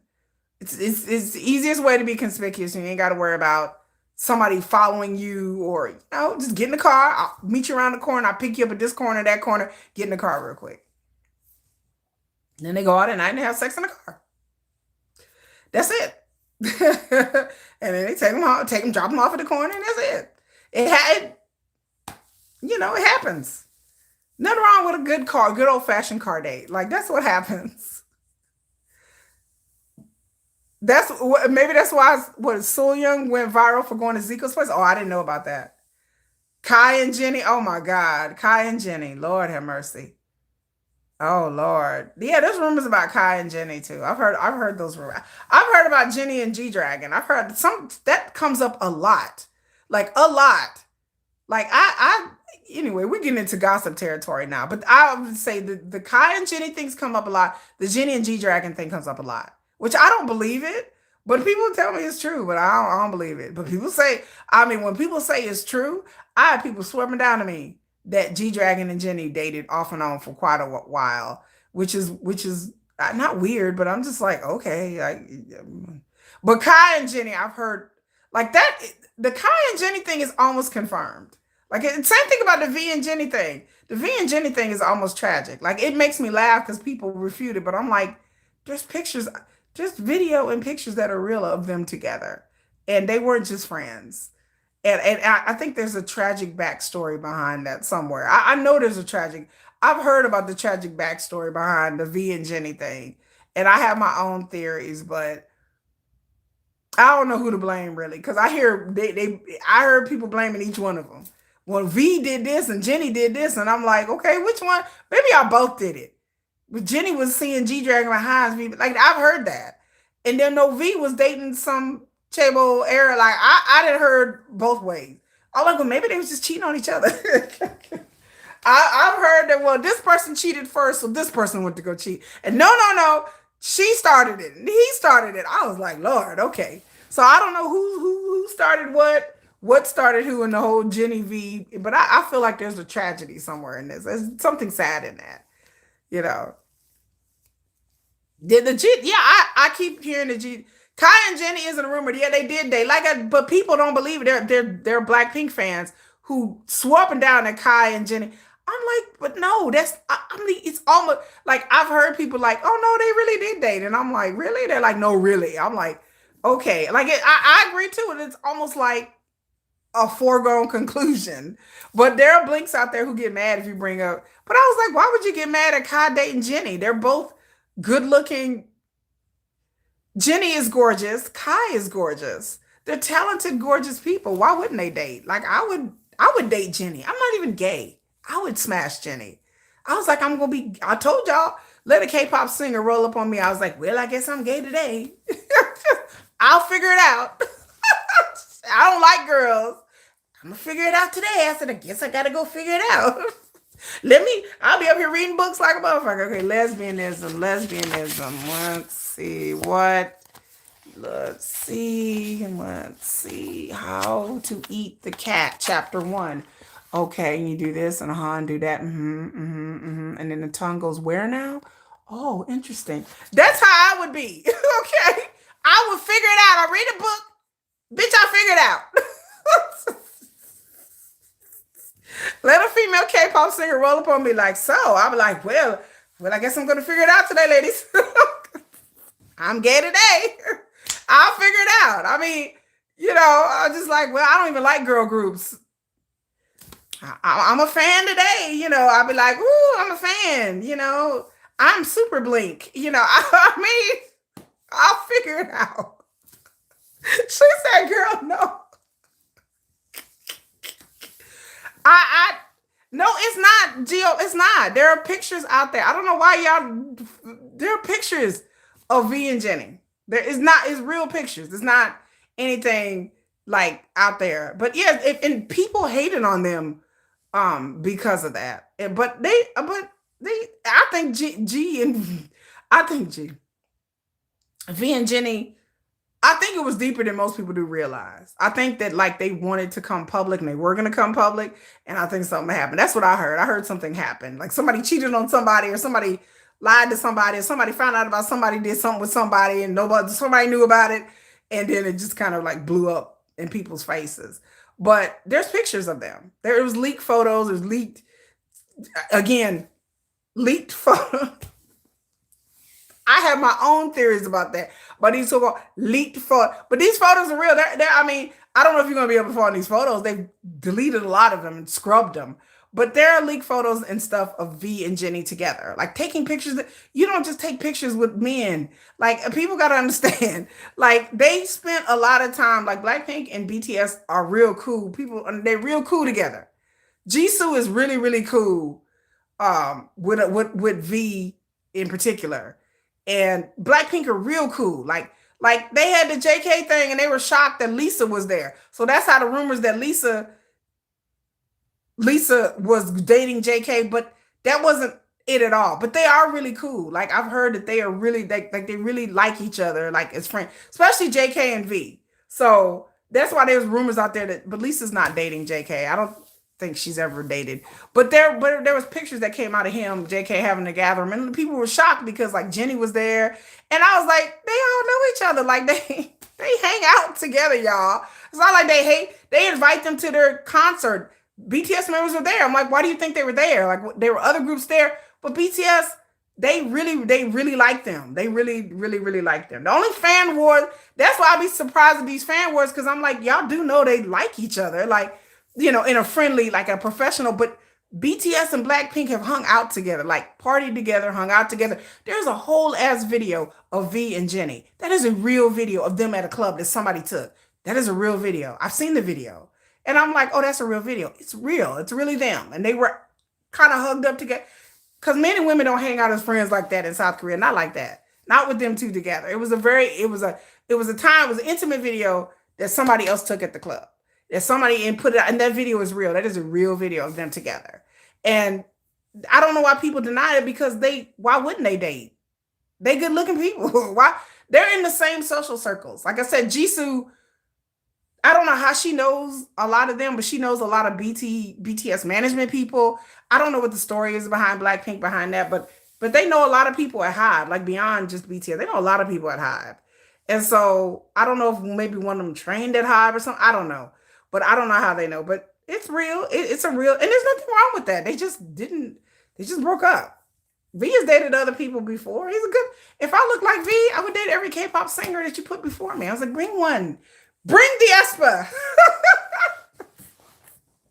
They'd be like, V. I'd be like, bring which one? Bring the girl from aespa. What is her name? Bring in the winter. I would be just bringing bitches in. Like, bring the winter. Bring her in. Which one of you ladies want to go home with V? like, they'd be like, wow, really? Which one of you ladies are going to have the privilege enough to go out for dinner with me? Because I'm V of BTS, and you ladies should understand that this is a privilege to be with me. Like, that would be my whole attitude. I wouldn't know how to act. But I'm not saying V acts like that. I have heard actually the opposite. But V's a very good looking guy, so they can have any woman they want to. They can literally walk in the room and be like, "Bring me a K-pop cutie." Which one of you ladies? You know, who me? I mean, come on now, like that is just you hit the lottery if you get. I don't know who is Farida like Changbin. I don't know who Farida is. Yes, dispatch give Jin dating rumor. I have never heard any dating rumors about Jin. You starting to think Jin doesn't date? I think Jin dates, but just not very often. I think V and Jenny make a lot of sense. I don't know how G and Vinny can't V and Jenny, but there's proof that they did date. It's not just like because a lot of times people come out with these insane rumors because somebody's plate looked like somebody's other plate in their house. I've seen the silliness that people did with J Hope. I think J Hope and a member of Twice or a member of some. So people will see shoes and they're like, "Oh, this person's shoes." No, there were real videos and real pictures that quote unquote leaked. And a lot of idols do this. They will leak photos and stuff before when they're thinking about going public. So I don't know what happened there. I don't know if these are real leaked photos or just the agency put it out there. But there's no reason why they wouldn't date. I don't know enough about V. Again, when I tell y'all about idols put on fake personas. I don't know what V looks for in a woman. I don't know what his type of woman is. I don't know how anybody can say that because we don't know. Jenny may be V's type. V may be Jenny's type. I don't know what kind of man Jenny likes. She dated Kai, but I don't know how any of these people really act behind closed doors. So I can't tell you that somebody hadn't dated somebody because we don't know what type of person they like. I don't know what V's personality really truly is behind closed doors. Because it is the persona, y'all. I tell you all the time, these idols put on fake personalities. The personality that you see in music videos and interviews is not real. Even with BTS, it's not real. It's not real. Now, Sugar may be real because he's kind of like low key. And then people are complicated. But I don't know. These artists put on personas all the time. They put on acts and they act like one way, and then you meet them and it's like, okay, this is not how I guess this person was gonna be. And so I don't know why Jen and V, it makes sense to me because I'm like, besides them being pretty, but they may be each other's type. V may be, I don't know what type of person Jenny is. I don't know what Jenny Kim likes to do. I don't know what she does when she's with a boyfriend. She may be really soft and kissy. She may be hard and independent. He may like kissy, or he may like hard and independence. I don't know. She may jump on that thing and spin it around. She may hark to or spit on that thing. I don't know what Jenny does. I don't know the merits of Jenny Kim. She may hawk to her, spit on that thing. Like, I don't know. Like, I don't know what Jenny is doing. Like, baby, Jenny may spin around the thing. She may drop it like it's hot, spin it up, and come back on it and slurp it up. I mean, I don't know what Jenny is doing. You know, I don't know what Jenny is doing. She's an adult. She's grown. She is grown. Jenny is what? How old is Jenny? 26, 27 years old. Jenny is grown. She is an adult. She's not a virgin. Jesus. Oh God. But those pictures weren't fake. Those pictures were not. There's, like I said, the video of them at the club is not fake. Not in the fandom. I'm just telling you what I've heard. They are not fake. You know, that's what I said. These are manufactured celebrities. These are not real. The personas that they have are not real. These are, I'm like, they're not real. That's not real. Oh, she's 30. Y'all, please. Come on now. I'm old enough to be Jenny's mother. You mean to tell me Jenny at 30 years old, she ain't hot to it on? Oh, come on now, y'all.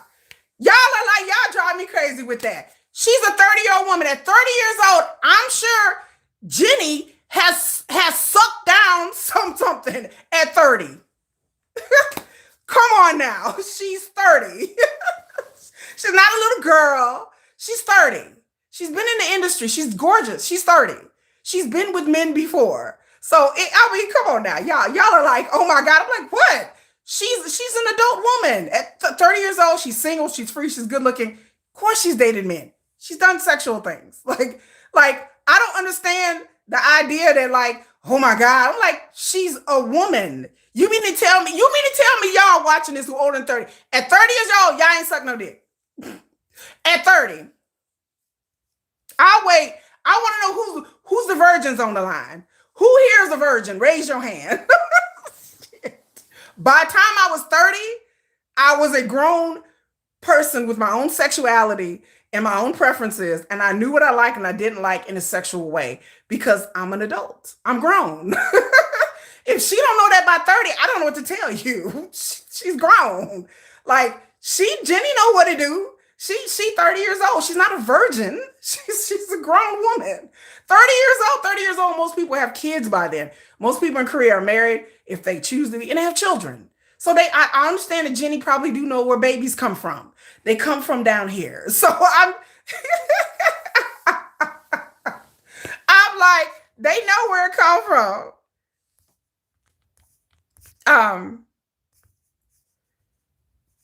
I don't understand why people put Lisa. Again, I don't know Jenny and V like that. You're right. I'm like, these are grown people conversations. No, I'm not involved. I don't care whether Jenny and V dated. What I'm saying is I want my idols to date.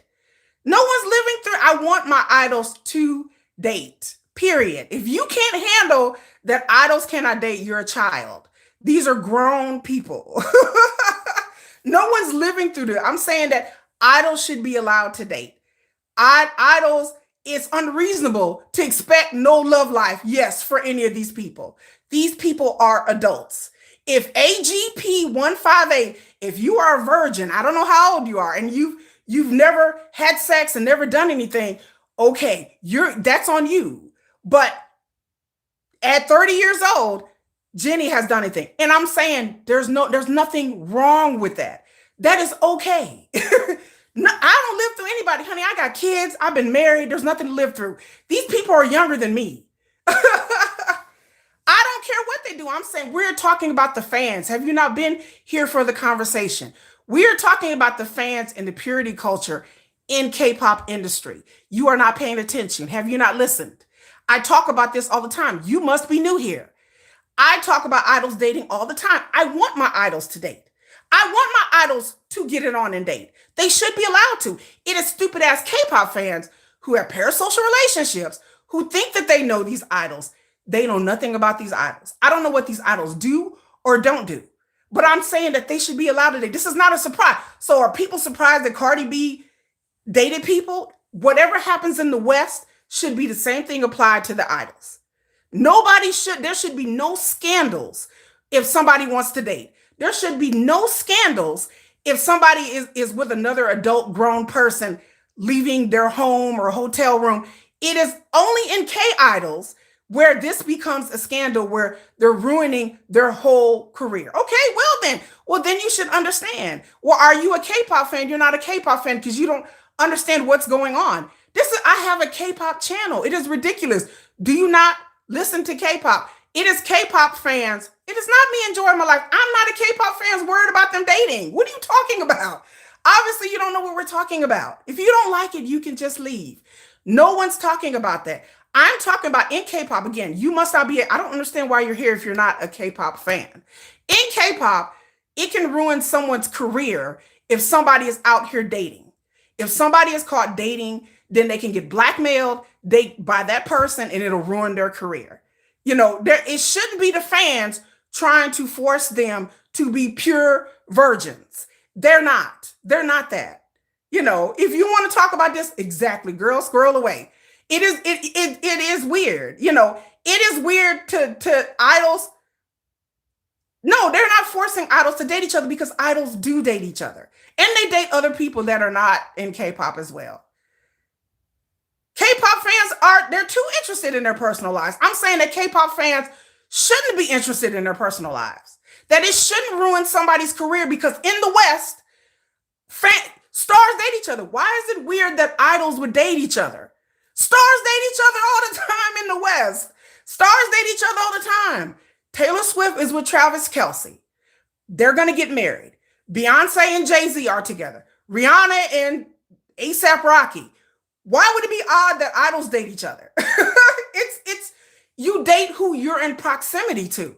Idols go to parties with each other. They're in the same social groups as each other. It's easier for them to date an idol than it is to date a regular person, because they understand each other in the business. Stars date each other. Actors date each other. Actresses date other actors. There's nothing. No, you don't understand what I'm saying. The fans should let the idols be who they are and live their own lives. That's what I'm saying. No, I'm not. Oh, I'm not talking about the shipping. The shipping is something different. I don't know what the shipping is. I don't do shipping. I've had shippers come to my page. I don't understand that. I don't understand shipping. I mean, I know what it is, but I don't get it. I don't get it. So no, that's what I'm saying. I'm saying that idols, careers being ruined. I don't care what people ship. That's not going to ruin somebody's career. Careers being ruined when idols go out and date. It is damaging to the idols mentally. I did a whole video, mentally and emotionally, not being allowed to live their lives and go date. It is unhealthy not to date. It is unhealthy for idols to be sneaking around and trying to sneak around and date people when it gets out, like the thing with Jimin. It almost ruined Jimin's career. There are other idols that it has ruined their career. So that's what I'm saying. I'm not talking about the shipping thing. I don't know about the shipping thing. But your opinion has nothing to do with what I'm saying. Idols should be allowed to date whoever they want to date without it ruining their careers. We don't care whether our artists do whatever. What are we talking about? The thought police? You're making no sense. You sound like a drunk, crazy person. AGP 158. Like I said, when y'all are in fandom spaces, I don't do the shipping. I don't do they want this artist to be with this artist. But again, that shouldn't ruin your career. Even if people do ship other people, because people do that it shouldn't ruin your career. Fans speculate on their dating life but fans should be able to speculate on their dating life without it ruining their career. That's my whole thing. It shouldn't. In the West, people speculate on people's dating life all the time. It's been going on since the dawn of time. People do that with actors and actresses, and that's just part of being a famous person. Only in K-pop will it ruin somebody's career. Or you get fans on the internet fighting over, yeah, they did, no, they didn't. Yeah. I'm like, why are we even fighting over this? So what? That's my point. In the West, people speculate over people dating all the time. That's just part and parcel with being a famous person. People see somebody out with somebody and they like, oh, I heard such and such is dating such and such. It doesn't turn into a level of toxicity. It doesn't turn into people going to people's pages and people's live streams and asking aespa and Winter, are you dating JK? Are you dating JK?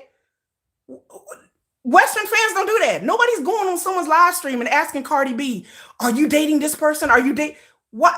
Even if she did, she'd be like, well, no, I'm not dating that person. And people just move on. Winter from aespa is just one example. They get on her live stream and ask her over and over again, is she dating JK? Is she dating JK? Why are y'all obsessed whether she's dating JK? And even if she is, a lot of times it's not genuine people asking. It's people trying to catch the artist up into a scandal. I understand it, but why do people in K-pop want their ships to be real so bad? That is the question. Well, why do fans in K-pop want their ships to be bad, and Western fans in America, not America, but Western, we don't do that. Nobody is going to Cardi B's live stream and harassing her about who she's dating. So again, if it wasn't a thing in K-pop, nobody would be doing this. Nobody would. It shouldn't matter. Nobody would be doing this. K-pop fans get obsessed with these artists' love lives and think that they know these artists' personalities. And I'm telling y'all, I'm like, we don't know. We don't know what they do, what they don't do behind closed doors unless it comes out in Dispatch or something like that. But the fact, like I said, the shipping thing, I don't understand. I don't get that world because I'm not in K-pop fan spaces like that. No, it's not. No, but the fan culture shouldn't be. That's what I'm saying. Why is the fan culture different? Why do K-pop fans get a pass? It depends on what we're talking about. I'm not talking about Western K-pop shippers. I'm talking about Western fans of other particular artists in the West, not the Western. I'm just saying that the idea that K-pop fans don't get a pass from me. K-pop fans don't get a pass. Well, K-pop is just different. I hear that. Why? Why? But I'm saying, why is it different? Yeah, I understand, but they are crazy, but they don't. But having a boyfriend won't ruin Taylor Swift's relationship. That's what I'm saying the difference is with K-pop. Shipping somebody is not going to ruin Taylor Swift's career or Beyonce's career if Beyonce was single.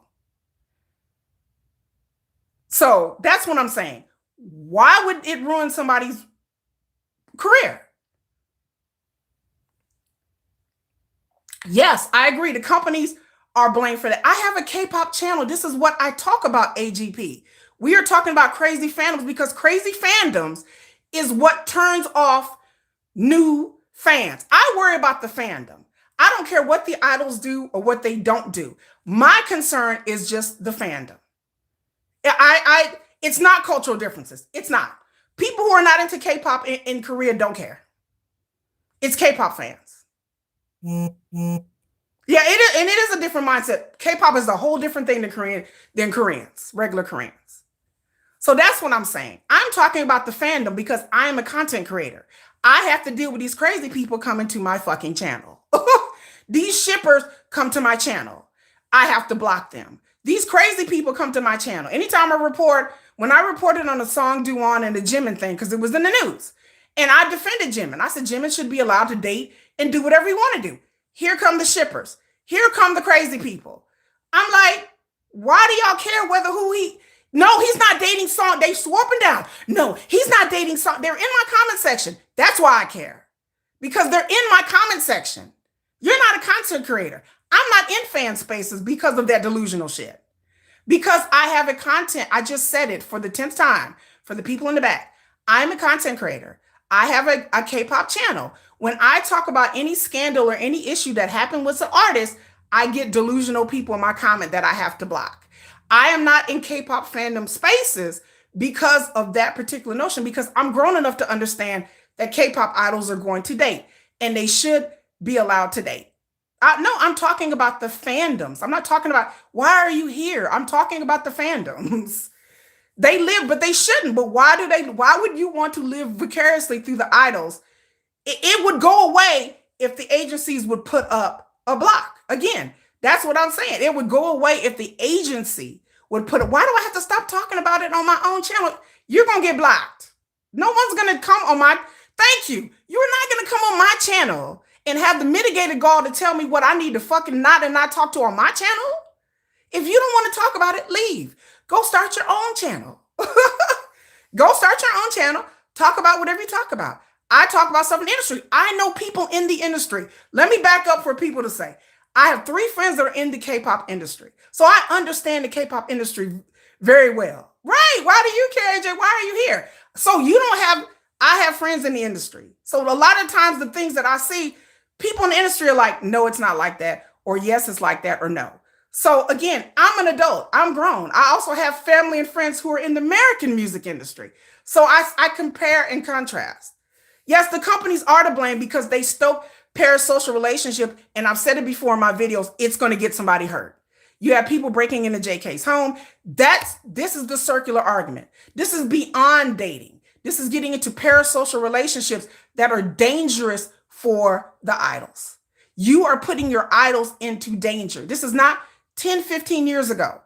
The company stoke parasocial relationships because it brings them money, basically. We're talking about, but you're being a toxic fan. How am I contributing to the toxic fandom? I'm not on any fan spaces.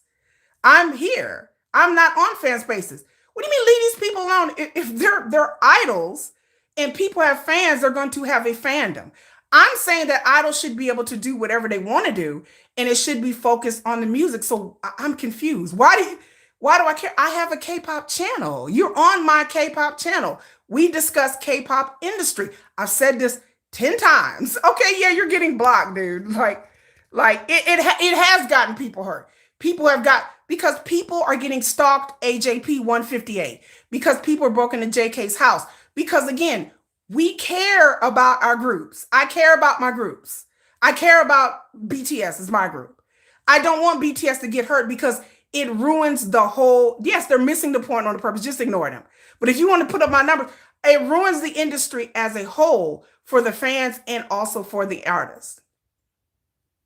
They understand that they're idols. Why would people get online and discuss people's personal lives who are famous? They're famous people. I'm not discussing their personal lives. I'm discussing information that's already been out there. I'm not reporting it. I'm talking about put yourself in. What are you talking about? There's no toxicity here. You know. Okay, yeah, honey, you're beyond helping, but you're here. You're here. How are you not being? You tell me how you're not. I didn't discuss their love life. I said their love life is out there. Yes, AJP is a toxic fan that we're talking about. Yes, right. You attack, and there's nothing to attack. We're saying the same things. I'm saying that their love lives are their own personal love lives. So that's what I've said. I said it. Okay, since you don't understand, let me speak slowly. An idol's personal life is their own personal life. Fans should not be wrapped up into personal lives of idols. If they want to date, if they don't want to date, that is on them. It is nothing that should ruin their career or have people breaking into their homes. It is the company's fault. Like OG Soul Light said, but it is partially the company's fault because they want parasocial relationships because it brings them money. It brings the fans think that they're going to be with these idols or they idols belong to them, and everything. You're talking about she get up out of there. Yeah, if you're an adult, wait, hold on. AGP158, I'm going to write down your account and I'm going to report you as a pedophile. So keep playing with me. You want attention? Honey, I said it before. Well, I ain't posted this video. I will give you the attention you're seeking and I will report you as abusive. AGP 158, I'm giving you one more warning. I will report you on Google. I will report you. Lyrics didn't have fire in them, but they did are dragging people to hell. What? I'm not threatening you. Everything that you write in the chat, YouTube can see. So if you keep it up, you will get blocked and I will report you. I will report you. you AGP 158. You can call me whatever you call me, but you about to you be rewarded. Right. I'm like, I will report you. That's what YouTube has me. Okay, well, they will read your comments. YouTube can see your comments and they will read whatever you're saying. And if you go to other people's pages doing the same thing, they will definitely look at whatever comments you're writing. So the more comments you make, the more inflammatory things that you say, then okay, you can call me whatever you want to call me, but I will report you. Everybody who comes to my channel know that. I don't deal with toxic, abusive, anything. If you want to come to my channel, then you need to have a dose of act right. You can call me, okay, that's fine. But they have every comment that you make here. Or if you go to other channels, they will pull it out. Stray Kids won Album of the Year. They did one. Why did I not pull that up? I was trying to pull up the list of people who won, but my computer wasn't doing right. Okay, you'll see. I will keep it up. Keep talking. She must be a blink or something, but if they keep it up, they're going to be reported. I am going to report. I'm just playing with them. I got nothing else better to do. I got time today. Yeah, you're being abusive, and then you're typing it in all caps, and you're being abusive. Yes, you will be reported. You saw a clip of him in Hypen. Yes, and Hypen was up there crying. Somehow a person made their win about Jen. Oh, I don't know. Again, y'all are on social media. I don't do social media. wander into social media, yes, you're rude and offensive. Rude and offensive, you get reported. Oh, and Hypen won the Dasang for Fans Choice. So they won the top award for Fans Choice. So there you go.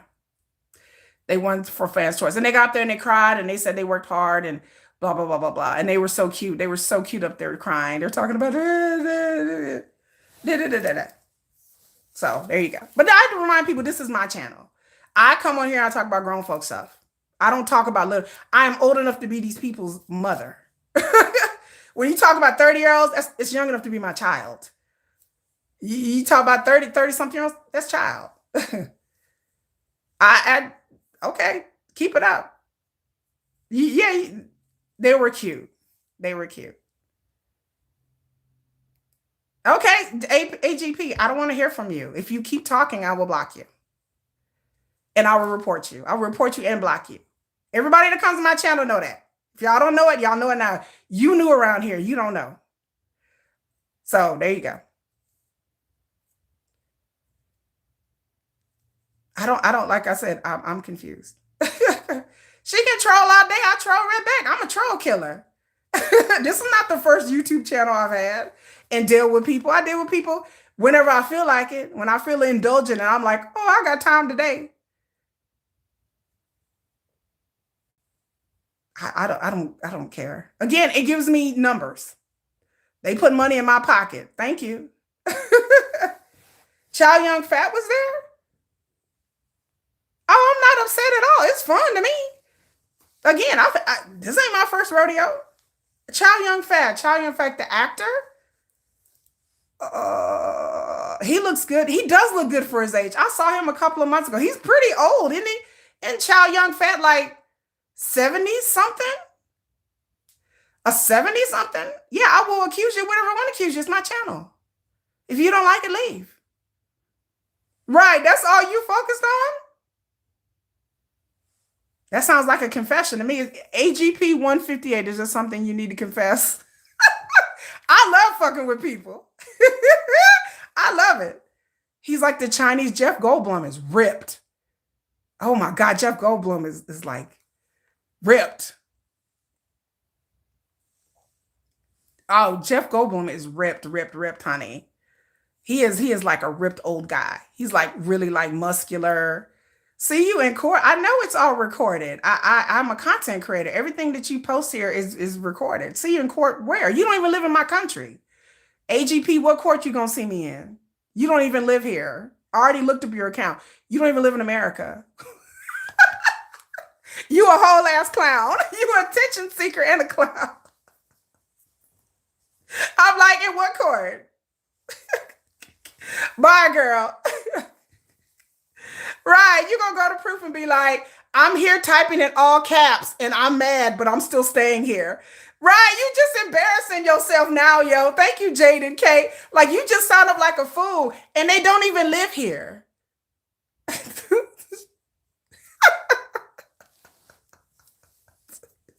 like, you don't even live in America. What the hell are you talking about? What court you gonna take me to? You don't even know where I live. You're a clown. Who's 30-year-old? I'm not 30. If you think I'm 30, thank you. I appreciate you keep staying here, dude. Who is a group of teenagers here? I don't have no teenagers on my channel. There's no teenagers here on my channel. Y'all can tell there's no teenagers. I look at my numbers. There are no, and even if there's no teenagers, you just butthurt. You the one talking about going to court. You talking about 30 years old. Oh my God. Well, fucking thank you. Obviously, you ain't listening to nothing I say, or maybe you just don't understand. Maybe English is not your first language. Yeah, you're still here and you're making me money. Thank you. Right, who is the teenager? I'm like, this is fun to me. Right, we are all grown folks here. You may be the teenager, but I'm like, we're all grown people here. I look at my demographics. Most of y'all, the collective, are over the age of 35 on my channel. I don't have a lot of young people on my channel. Shit. No, just straight up adults. I'm having fun. This is fun for me. This is more money in my pocket. I'm not gonna ignore them. I'm like, yeah, I'm like, hey, what? Just wait a minute. Hold on. Let's read this. Heinous accusations. That's how I can tell that English is not your first language. The opinions I put to you, what opinions? You haven't offered any opinions. You talking about artists, it's their personal life. I'm like, that's what I said. Like, you haven't offered any opinions. You talking about taking somebody to court and then you don't live here. And then obviously you're not understanding what I'm saying, probably because English is your second language. And so you're not understanding. So I don't know how slow I can speak, honey, but I can't speak. I can't speak any slower. I don't know how slow I can speak because obviously AGP 158 English is not their first language because I don't know. They're not comprehending. What language do you speak? What's your original language? There might be somebody on here that speak it because I have people from all over. So maybe they can help you out, your comprehension skills. Woo! I'm having fun. I can roast all day, baby. You got to wake up really early to get with me, honey. I'm like the mouth of the South. Right. Fix your grammar, AGP. Maybe you need to go back to school. They can't even articulate a valid point. Well, I'm just sitting there trying to I need some reading comprehension to happen first, AGP. I need you to understand what I'm saying. How you're not English is not your first language. I can look to see where you're from if I really want to. And it's not England. It's not. I can tell by your syntax and the way you write, you're a liar. That English is not your first language. Try again. Try again. English is not your first language. I have friends from England. They don't talk like you. You rule what are you talking about? Rule your country to point where you still actively speak art. What the hell? That's not even an English sentence. I know you're not from England. They're not from England. If they are from England, English is not their first language. Like I said, this is not my first rodeo. Oh my God. I'm like, this is not my first rodeo. I know what foreign syntax sound like. I talk to enough foreigners every day. I talk to people in Korea every day. I talk to people from India and Bangladesh every day. I'm a BTS army. You're deliberately reading my comments wrong, or are you just dyslexic? No, honey, English is not your first language. I know it's not. Good night. You have to shovel the snow. Oh my, yeah, this became a comedy for real. Like, I'm just like, you're telling me that I've been around long enough and talked to enough foreigners. No, they're just that dumb.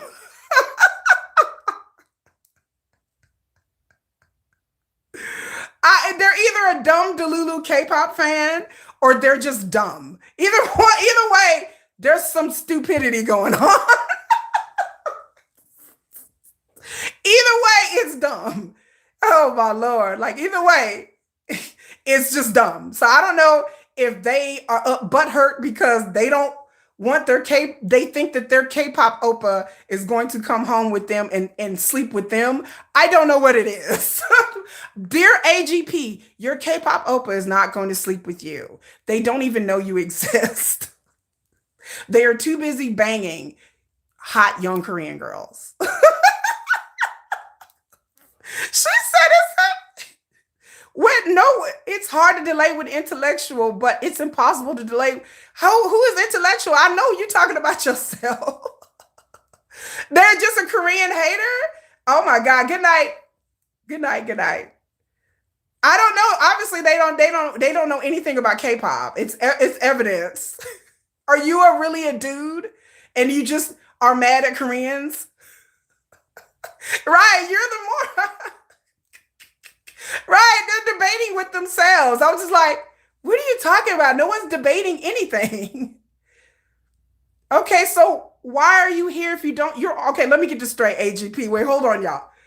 Wait a minute. You're on a K-pop channel with K-pop fans, and you don't even like K-pop. and I'm the moron.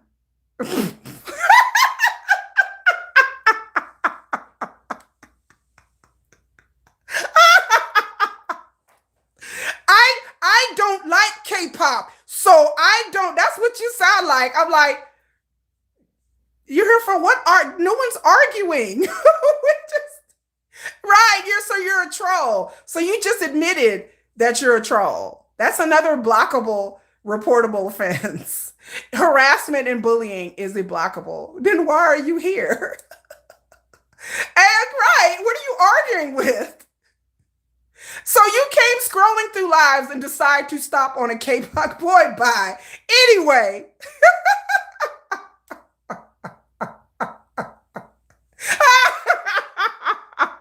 Again, that's what bitch, you got clocked. Exactly. I said, you're not a K-pop fan. You coming over here making nonsensical arguments, so you're a troll. So you're doing something that can be approachable.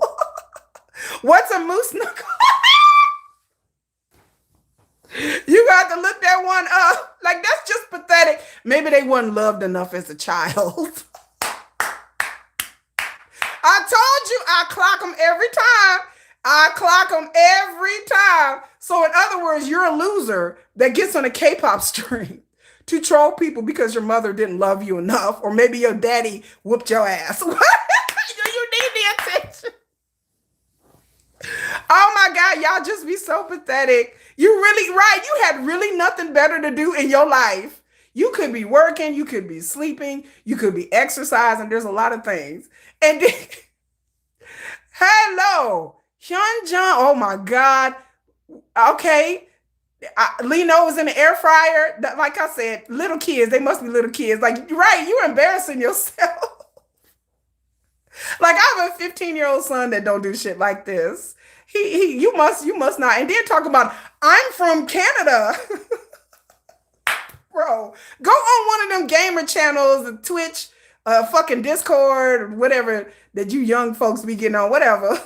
And then, but they did call me 30. So that's why I let them stay, because they got on here and they called me 30. So I let them stay. Your life must be empty because you're here. I had pity on you, AGP, because obviously your mother didn't love you enough.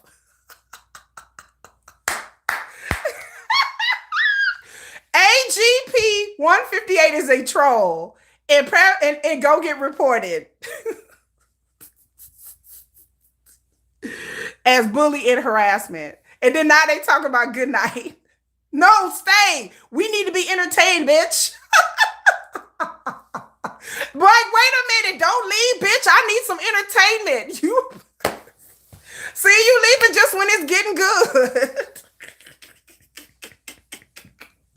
I was having fun. I'm like, you really attacking without an argument. You still here.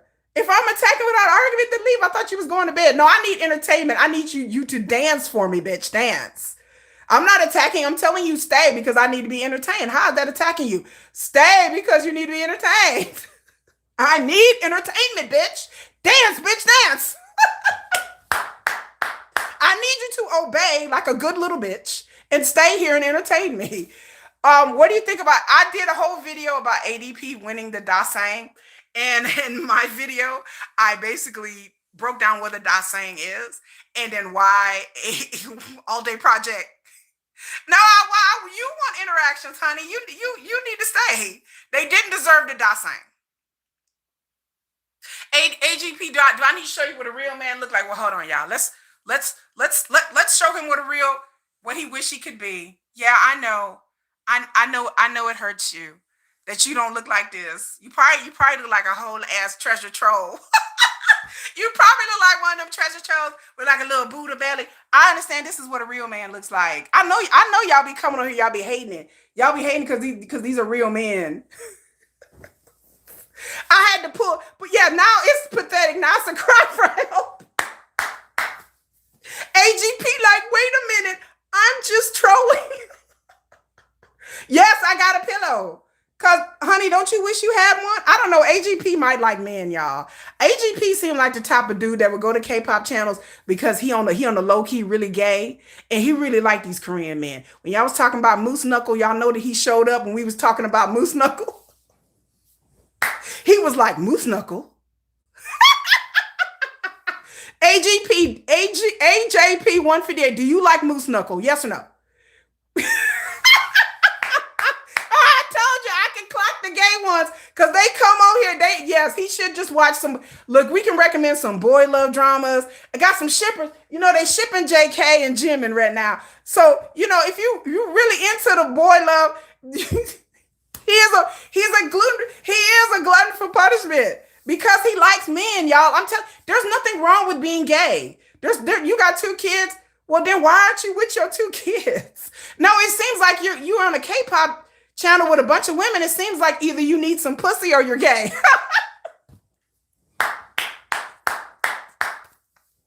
You talking about go to work. Bitch, you ain't working right now.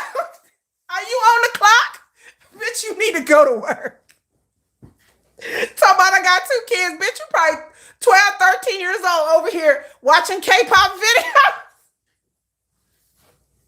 Talking about, come on, Jimin. Come on. I got two kids that I'm not projected. You were told you got two kids. I'm like, well, why you got two kids in a job? Why are you here on a K-pop channel?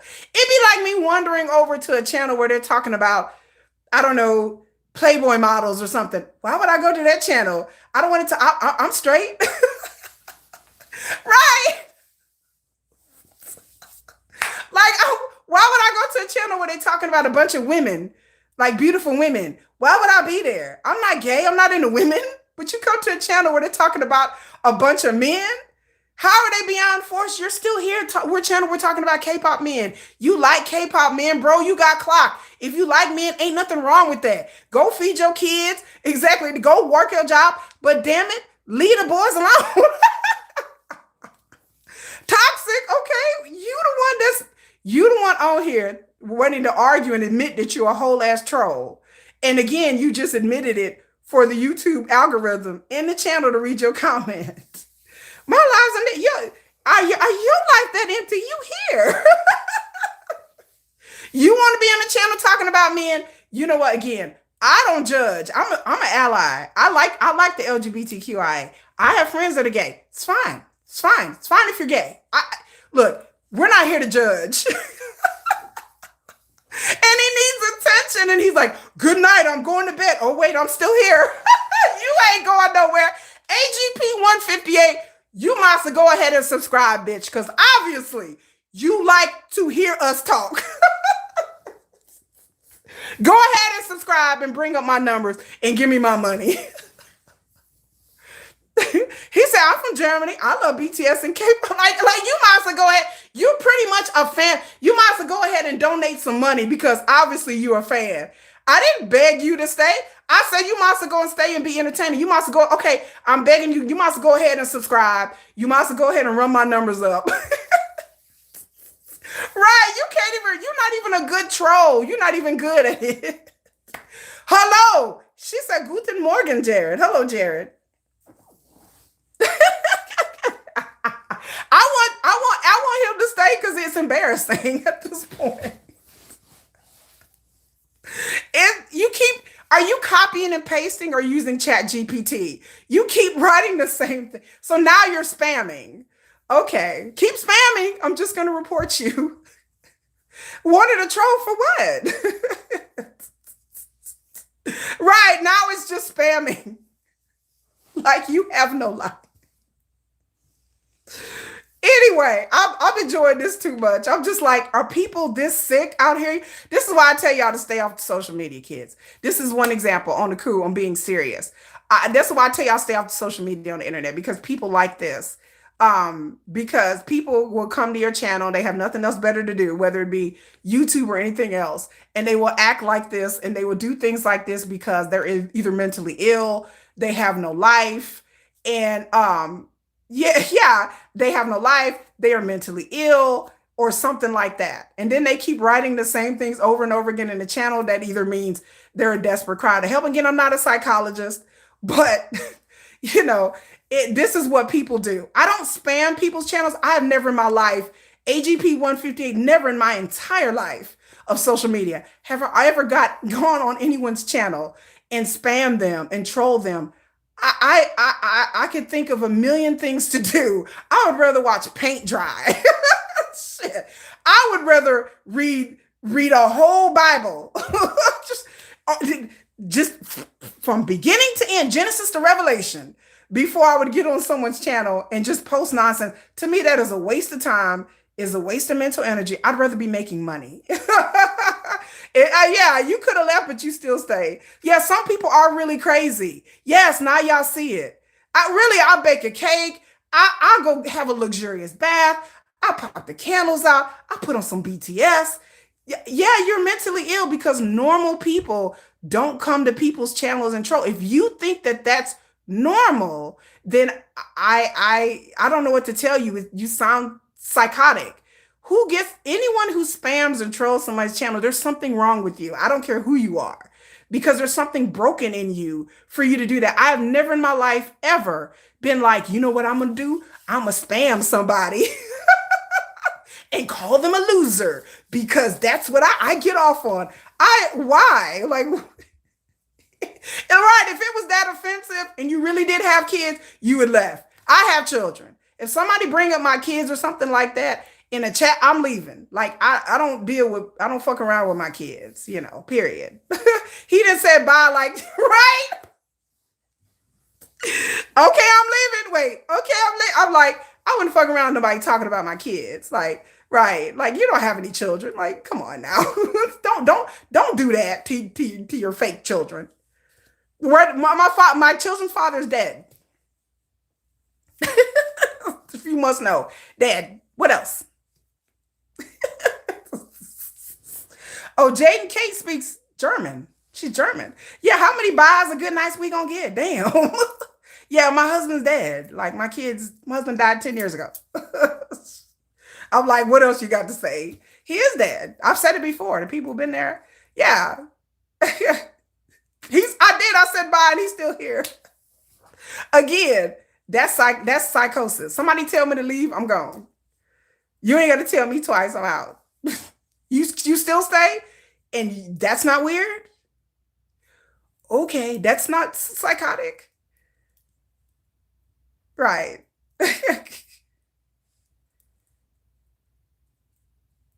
Yeah, I was like, that's just kind of strange. I'm like, yeah, my husband's dead. You want to see death certificate? I got that. I'll bring in the death certificate. Boom, dead.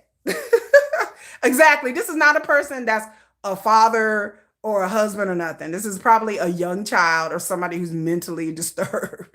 Oh, he's from Belgium. You speak Dutch? Yes, I dated a guy from Belgium. And he can speak German, English, Belgian, French. He can speak a bunch of things. A bunch of things. He spoke like 5 different. I didn't date him for very long though. But I don't like All Day Project Winnie the Doll saying. A lot of people think it's because Annie is the Chabo's granddaughter, but you know, you know, you know. But I mean, I don't know if it's true, but that's what people in the industry say. People in the industry are upset about it. That's what they're saying, that they bought the. I don't know if they bought the award, but I don't know. So I don't know if they bought. I don't think they. I don't know. I can't say that. I don't know, because Koreans awards are weird things anyway. When I start looking into the Korean, because I'm not hip with the award system, when I start looking into the awards, it's very weird. Like how they do the judging, it's weird. It's from what I know, the awards in Korea are basically like PR. It's not something that is meant to be taken too seriously. It's basically PR. That it's not like this really prestigious thing where they take in all this data and they, and there's a committee. And not saying that the American award system is even better. I mean, it's the Grammys, not really. But when I learned more, I learned about the Korean award system, and every award is different. it just sounds like PR marketing and just a way to get your group out there, you know. So there you go. Who is shipping members? I don't like I said, the shipping thing, I don't acknowledge and I don't understand because it's weird.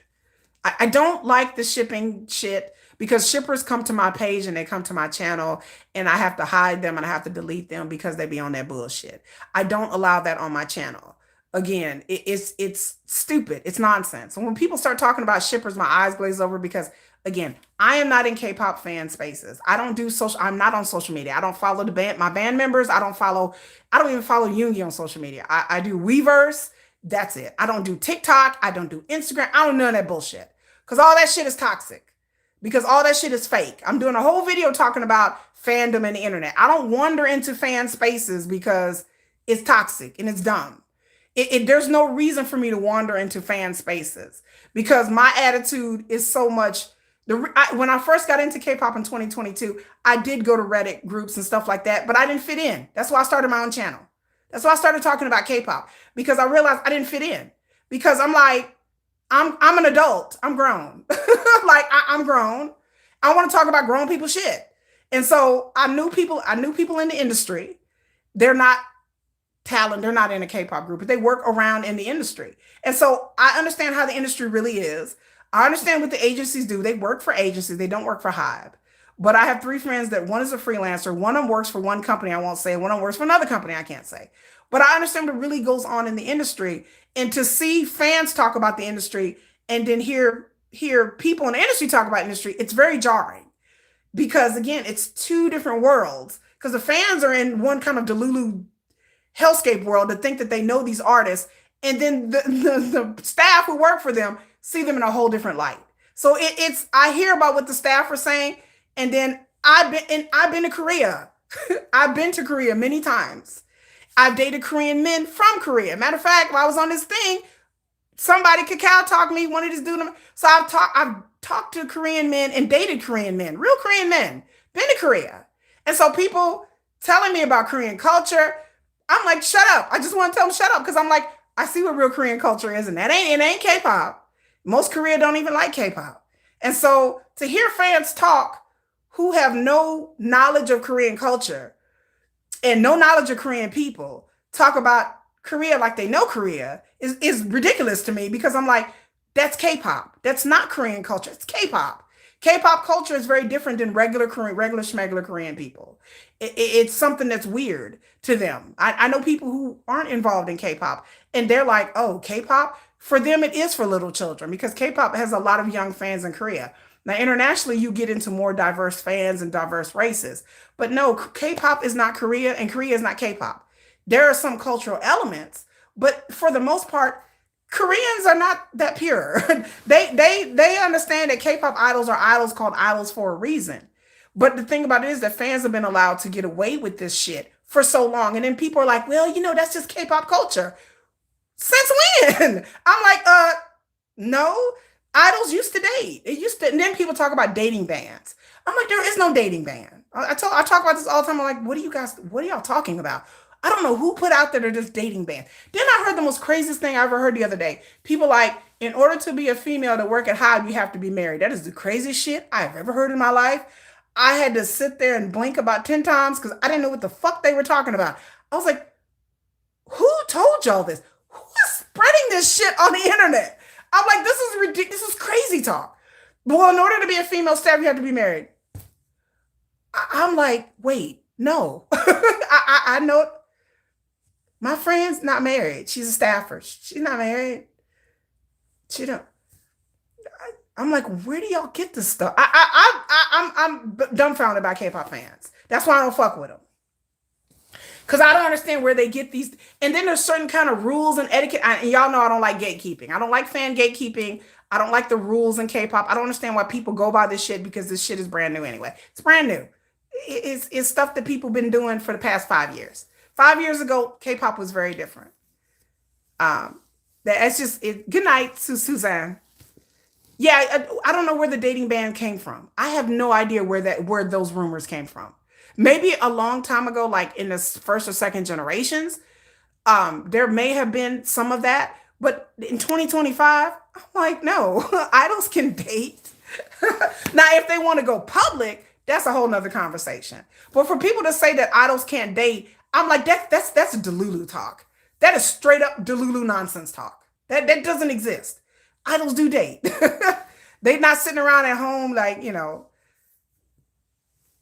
it's not all sunshine. They don't. I don't talk to younger fans because there's no point in it. Again, my inference in K-pop is an outsider looking in. K-pop doesn't dominate my life. K-pop is number 5 on a hobby of other things that I'm more passionate about. I just happen to have a K-pop channel. I don't live and breathe K-pop 24 hours a day, 7 days a week. I'm not. I don't see any merit in being part of K-pop fandom groups. It is stupid to me. I'm not built that way. If people want to do that, it's fine. But I don't build that way. I've done it, wondered, and I realized it was too toxic and too delusional for me to deal with and backed out. I ran away like hell because I was like, oh, this is what the fandom is? Oh, hell no. I can't. I'm way too outspoken to be like, that's dumb, that's stupid. So I was like, I'll just go create my own niche in my own little space because I can't deal with these delulu ass parasocial people. I don't have an emotional attachment to K-pop.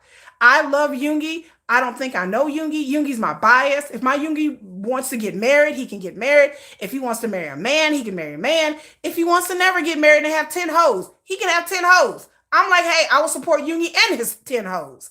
I would be like, fine. He wants 10 hoes, let the man have 10 hoes. So I'm not like, no, and defending. I'm like, well, there's nothing to defend.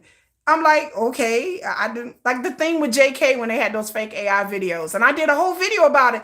And I said, y'all, the fans be defending the wrong thing. No, JK didn't take this woman in. It was an AI video, by the way. No, JK didn't do this. No, JK didn't do that. Y'all are arguing about the wrong thing. No, the video is fake. Then people are like, JK's a playboy. Congratulations. Shit. I'm like, oh, y'all upset about that? Well, JK had a different woman. Really? Did he? I hope so. They were online talking about, well, there's no evidence that JK has had 3 or 4 different women, but even if he did, I'm like, yeah, slay king slay. Shit. Knock them bitches out the park, JK. Hit one for me. Get one in for me, JK. I'm like, why are y'all arguing about the wrong shit? Well, he's a playboy, he's a womanizer. So is your dad. Don't get mad at me, okay? Don't put your childhood trauma on my K-pop singer, okay? Just because your dad is out here a hoe. Don't put that. But I don't understand why people are like, they have to prove that this person is good. I don't want Sugar to be good. I don't need fan validation of BTS. I don't need you guys all to love BTS. And I love BTS. I like BTS. That's all I need. I don't need people to be like, oh, well, JK is such a good person. I don't give a damn if I don't care if my bias is like, I'm greedy and I'm shitting on all y'all. I'll be like, well, that's not right. But hey, I'm still a fan. Like I'm there for the music. I'm not there for his personality. I'm there because I enjoy their stage shows. I enjoy what my bias looks. He looks good. Does he look good? As long as he's not out here doing anything criminal, like hurting kids and animals and puppies and old people, I don't need my idol to be like, oh, I'm Mother Teresa. None of them are. Like, yeah, JK was on Weverse all the time and they're talking about he dating. And I was like, I said, y'all arguing about the wrong thing. I hope so. I said in the whole lot, I said in the short, I said, I hope JK is a womanizer. If that's the least thing I got, at least he's not lonely. I said, he's 27 years, he's almost 30 years old. I know how men work. I said, I don't understand K-pop fan. Do we not understand how men work? I've been married. I've dated men. I've had plenty of boyfriends. I dated men in my 20s. Long time ago. Men have not changed. Men are hoes. Can we not agree that men are hoes? They are. If a man gonna be a hoe, he gonna be a hoe. Period. Like, K-pop fans do have life experience. They do, but they don't want to face it because they have they're emotionally attached to these people. It's not like these fans are young and they're little kids. You mean to tell my son is 15 years old? You tell me, you 15, 16 year old, you tell me by the time you reach that age, You don't know where the hole in the, come on now, about 15, 16, y'all let the K-pop fans off the hook. Well, they don't know at 22 years, 20, 18, 19 years old. If you don't know basic anatomy, then then I don't understand. Like I at 16, even though I was in a cult, I was a Christian, but I understood what that meant. Like I knew where it went. I didn't need a sex education class to kind of figure out, oh, so that's where it goes. Like, so to say K-pop fans don't understand, I'm like, most of them are adults. Yeah, most of them are adults. Men never change, and most of them are adults. Just K-pop fans, again, they put it behind this purity thing, but what it basically boils down to is they want to be with their K-pop oppa. That's what it basically boils down to. So the male K-pop fans I think sometimes catch hell more than the female ones do. Because at the end of the day, male artists have a longer lifespan because of female fans, because of that level of desirability. This is not by mistake. This is by design. This is not an accident. Oops, an accident. But again, I want K-pop to change. I want the agencies to back away from this. Sorry, my internet almost died. Oops, I'm dropping stuff. I want K-pop to be more like the West. It doesn't have to be that way. It doesn't have to be a double standard. It doesn't have to be the way it is. I want K-pop to be like the West. I don't want a double standard. Western artists get to date, fall down drunk. They get to fuck hoe. They get to be with whoever they want to be with. Nobody is clocking them or sweating them because Ariana Grande want to get engaged, break up, get married, break up with this dude, get a divorce. Nobody's sweating that. Nobody's caring about who Ariana Grande is taking home at night. If Ariana Grande want to walk down the street with a man holding hands, and we may or may not know who this man is, nobody's tripping. Nobody's sweating. Nobody's tripping.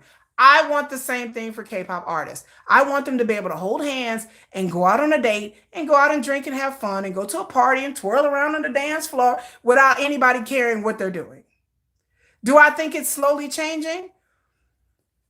Not fast enough. No, I don't think it's changing fast enough. And I think the problem is, again, is with the fandoms. To me, yes, the agency, but to me, the problem is with the fandoms as well. But the agencies and the fandoms have equal blame for this.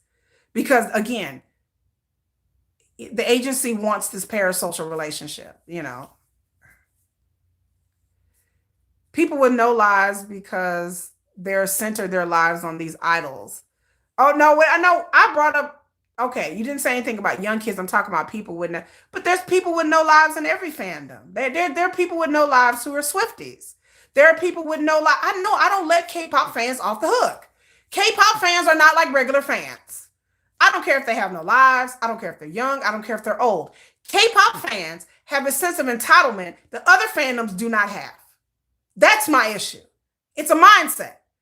There are people who are fans of K-pop who they don't just listen to K-pop. So you mean to tell me these fans who have no lives, they act the same way with Justin Bieber that they act with Jungkook? Because most K-pop fans listen to Western artists. They listen to other things too. They don't act that way with other artists. They act that way with K-pop artists. So no, I'm not letting them off the hook. It is a mindset. Because K-pop fans listen to many different genres of music. I know K-pop fans that love BTS, love their group, but then they also listen, but they don't act that way with other people. It is just K-pop.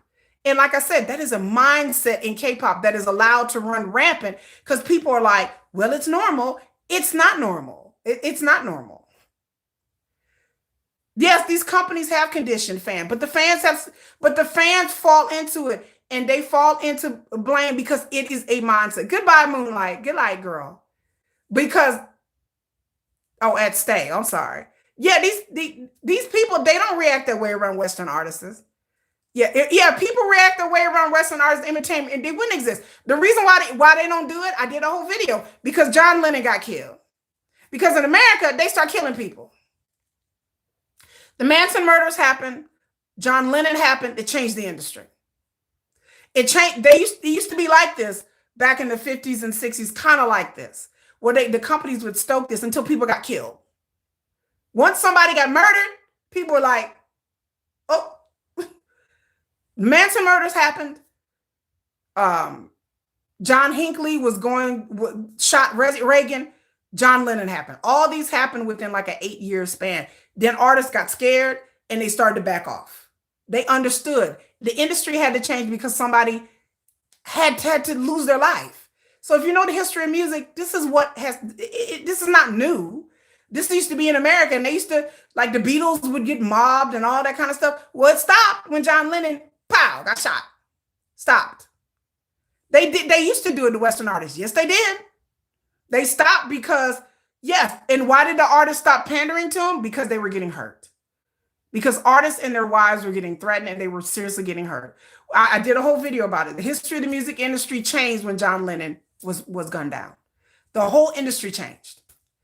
Everybody was like, okay, this is real. When that guy shot President Reagan, it changed because he was an obsessive fan. He was obsessed with Jodie Foster.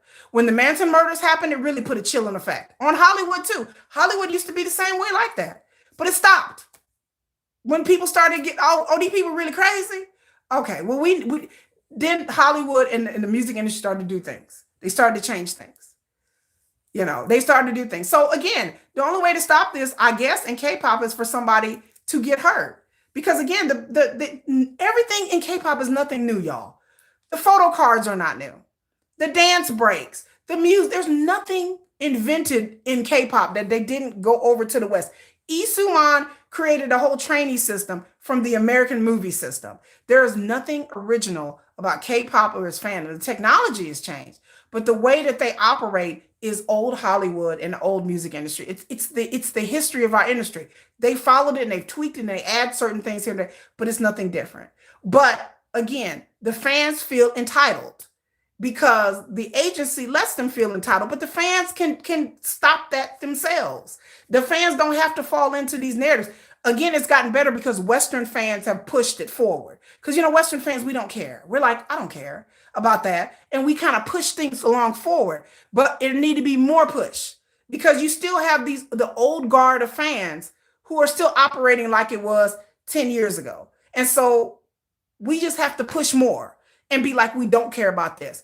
BTS, especially with BTS, which is my focus, because BTS is a global group. BTS is not K-pop anymore. BTS does not belong to Korea. It does not belong to K-pop. BTS is a global group. The rules do not apply to BTS anymore. BTS is bigger than K-pop. They're global. They're up there with Beyonce and Sabrina and Billie Eilish. They're a global group. So you're going to bring in more fans of different backgrounds, different places. And again, what I said in my video, while K-pop hasn't had a foothold in the rest, one of the problems is the fandoms. Because again, people who casually listen to BTS don't want to be a part of crazy fandoms. They just want to listen to their music and chill and enjoy their music and talk about the music. They don't want all the drama and the toxicity that comes with being a quote unquote K-pop fan. K-pop fans have gotten a bad reputation over the years and people see this. And so, yeah, it's harming the popularity of K-pop. The fandom and the toxicity of the fandom is harming K-pop. It is not allowing K-pop to grow. It is not allowing K-pop to expand. And until fans understand that, K-pop is going to continue to shrink and shrink and shrink because it's shrunk. And now a lot of people say it's because of BTS. Yes, but they can't ride the coattails of BTS forever. BTS can't keep doing this for another 10, 15, 20 years and dragging the industry along with them. There has to be a different way. And so when BTS retire and walk off into the sunlight and become more of a settled life, that the whole industry doesn't tank because BTS isn't here, you know. And yes, it is all yeah, because obsessiveness brings money.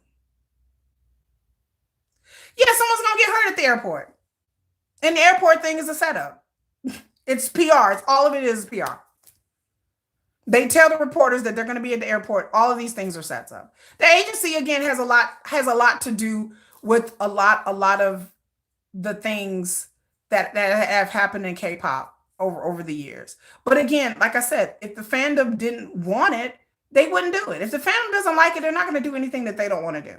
The fandom likes having parasocial relationships in K-pop. That's the reason why. Thank you, Sarah. That's why I don't wander in fan spaces because I'm like, what? I don't understand. I don't get. I mean, I get it now, but I like the music. There's no, to me, the fandom has no sense. I wonder how the Bang Chang topic, what he brought up twice, saying, when am I going to get married, especially with a lot of toxic states? Not the whole fandom. He shouldn't be able to talk. He shouldn't be able to talk about that. I know they be telling them they can't talk about marriage, and I'm like, but they grown. Like they're adults. Like you can't talk about it with the fandom because well, the fans are gonna get upset. The agency should be like, well, they need to get over it. Until the agency puts their foot down and saying that, well, fans are just gonna have to get over it. And let the fans get over it. It's gonna take a while. It's not something that's gonna happen overnight. Yeah, yes, Moonlight. I see what you're saying. Yes, they should be able to talk about them wanting to get married. You know, yeah, stars in the United States have separate interests and departures. You never see them on airports, or they have private planes. I said I don't understand why K-pop stars don't have private planes. Nobody can answer that question to me. It's weird, but it's set up. You know,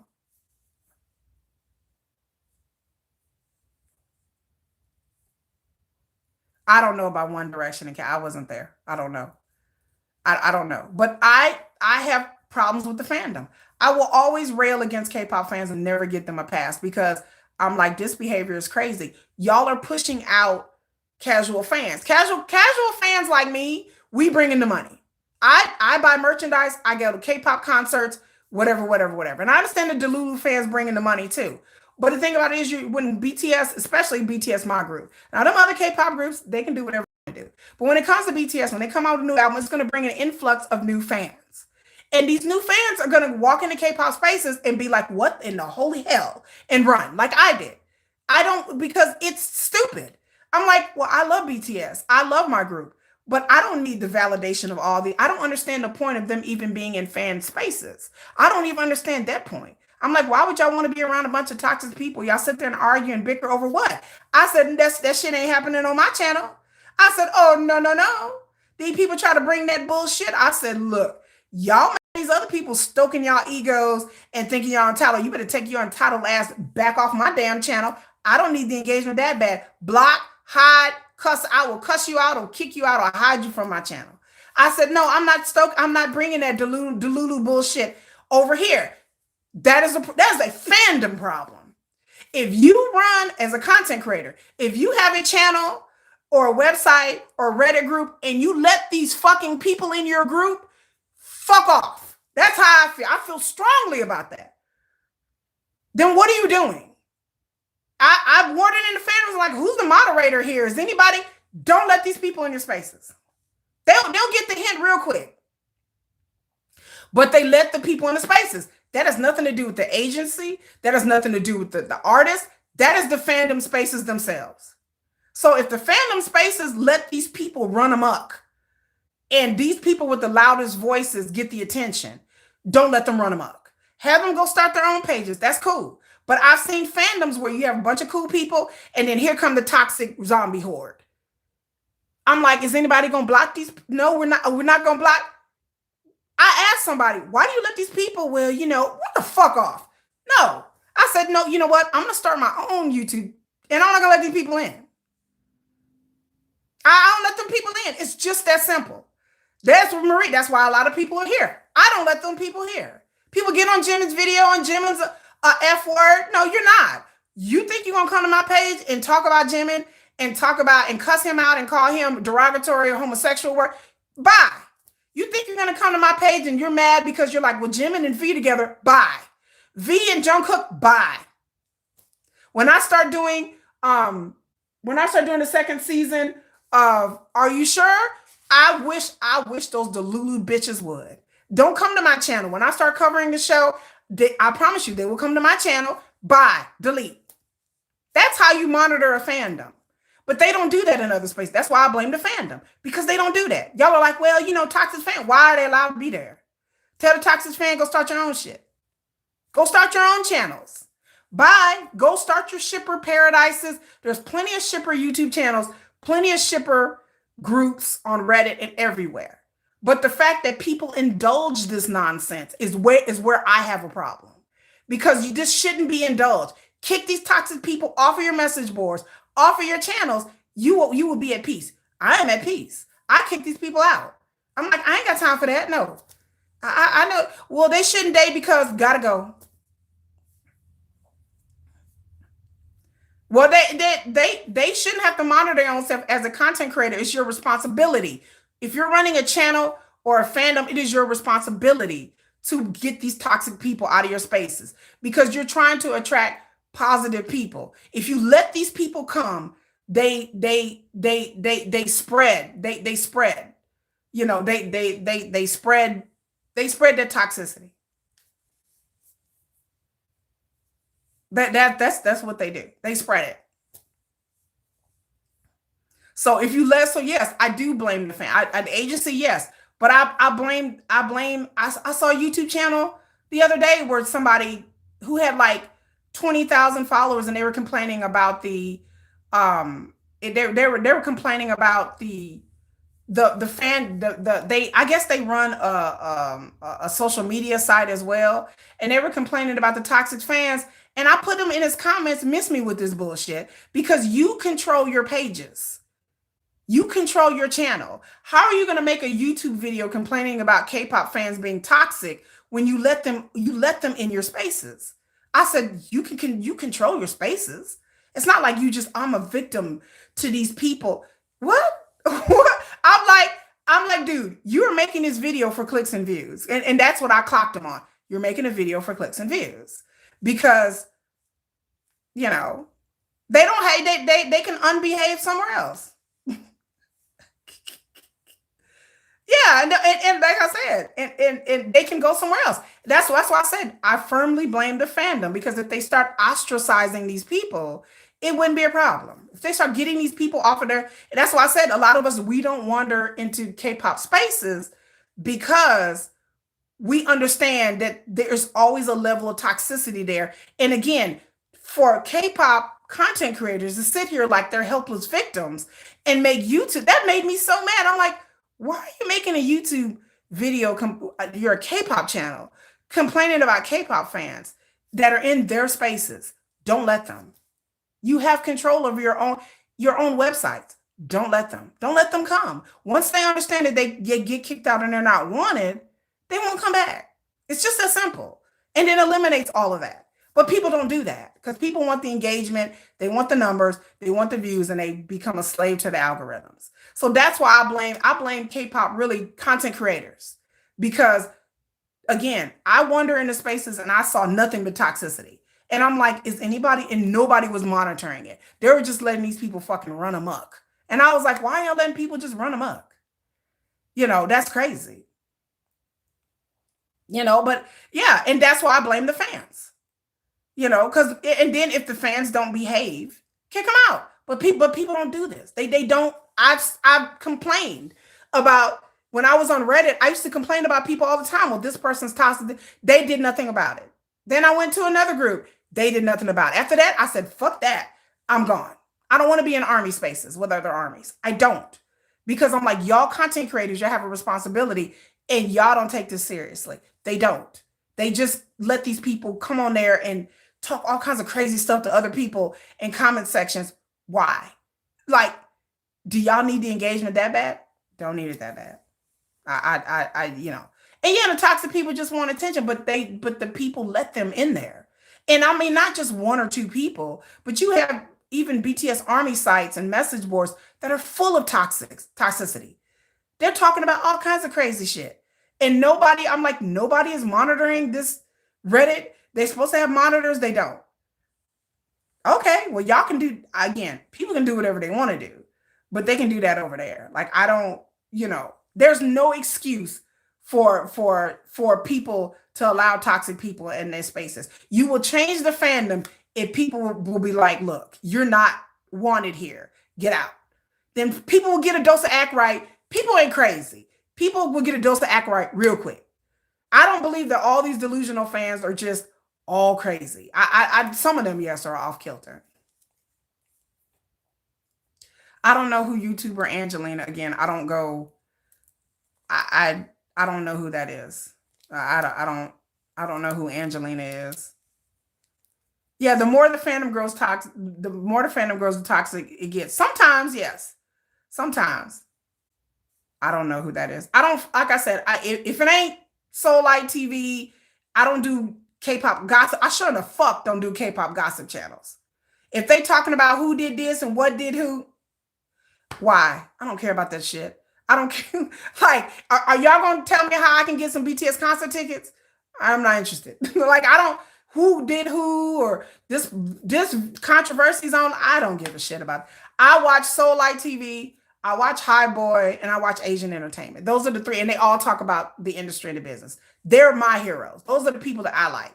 I don't have time to talk about gossip. I don't give a damn about who's seeing who or what album somebody accusing somebody of plagiarism or what album didn't do. I don't care about girl groups. I really just care about BTS, really, to be honest with you. I mean, I really just care about BTS. So, it's like all these other groups, I don't give a damn what y'all doing. So I don't know. I don't know who these people y'all be talking about. I don't follow them on social media. I don't follow them on you. I don't. When you look at my YouTube, it's mostly politics. K-pop is one thing out of that's a hobby, but I just happen to have a channel.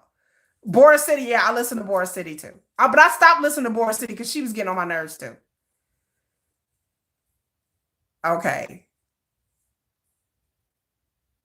No, I'm just saying that most of the K-pop channel, I think somebody came on my channel mentioning Angelina or whatever. And to me, I think I looked at her channel and she seemed like a gossip, a regular gossip channel. She should have just kicked them people off her fucking channel. She said that one dude get on your last nerve. Who? What one dude? That like I said, I used to subscribe to channels like Cookie Lit and stuff. I stopped. Why? I care about BTS. I don't give five rat's ass patoots about aespa. I like ATs. I like Stray Kids, but that is in an army channel. That's my thing. I'm like, are we talking about BTS today? Like, I think Angelina channels sometimes will come on my recommend if I'm watching a lot of K-pop, but it's gossip. I'm like, okay, I don't know the source of your information, ma'am. I don't know who you are. The K-pop gossip channels, to be honest with you, they get the clicks and the views. So I've clocked that a lot. I could come on here and tell y'all everything about what I know about the industry. I wouldn't do that to people I know in the industry because they tell me things that I know I don't mention, shouldn't mention, but I'm not doing it for clicks and views. I have a problem with professional YouTubers. YouTube is not my job. I have a problem with people who this is their job. This is because being another content creator, I don't trust that because there are people who do videos, even BTS ones, that I try not the hard to throw people under the bus because, but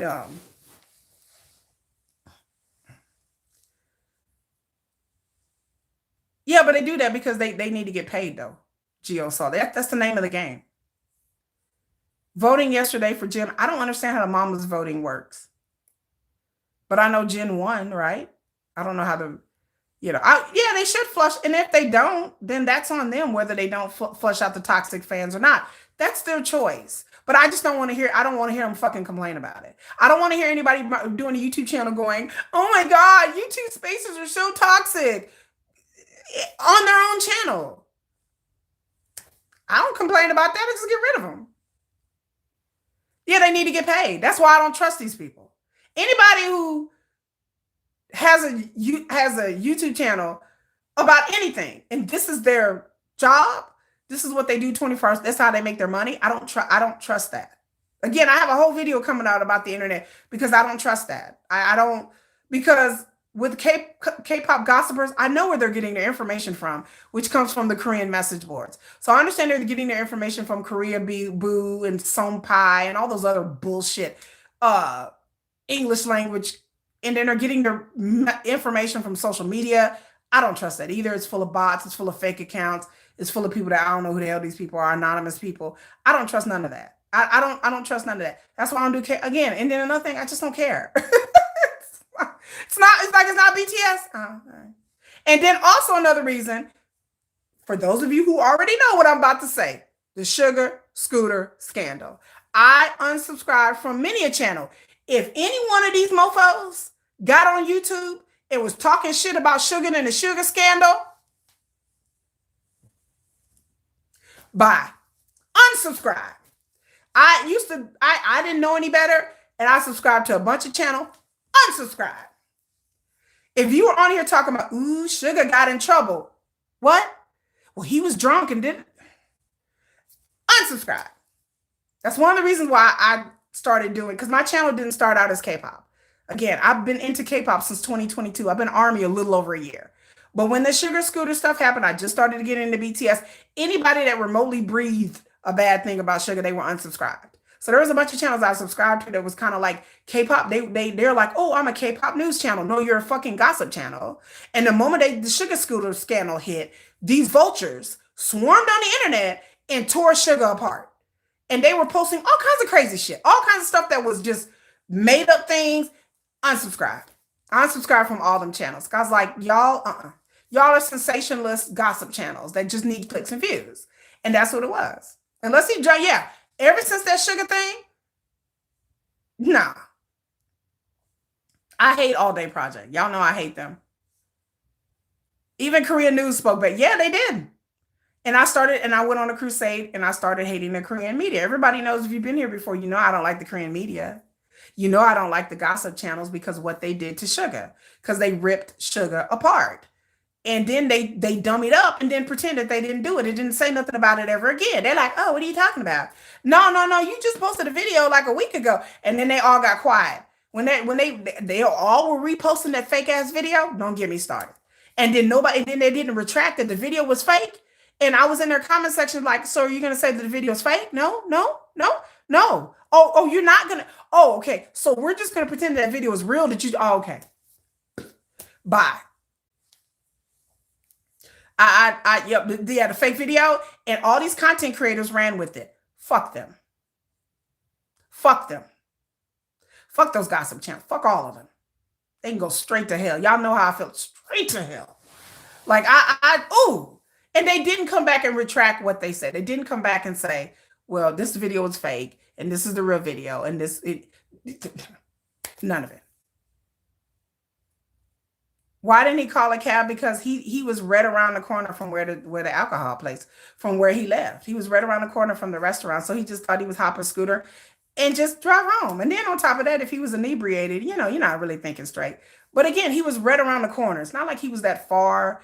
And I'm sure he didn't want to call a cab and go through him being famous and go. I don't know if he wanted to call an Uber or whatever. But he could have, but he didn't. And then he fell over, and then people descended on him like a vulture. Aloe and Sugar ignored him at the airport. Oh, he was right around the corner. He was watched the whole video.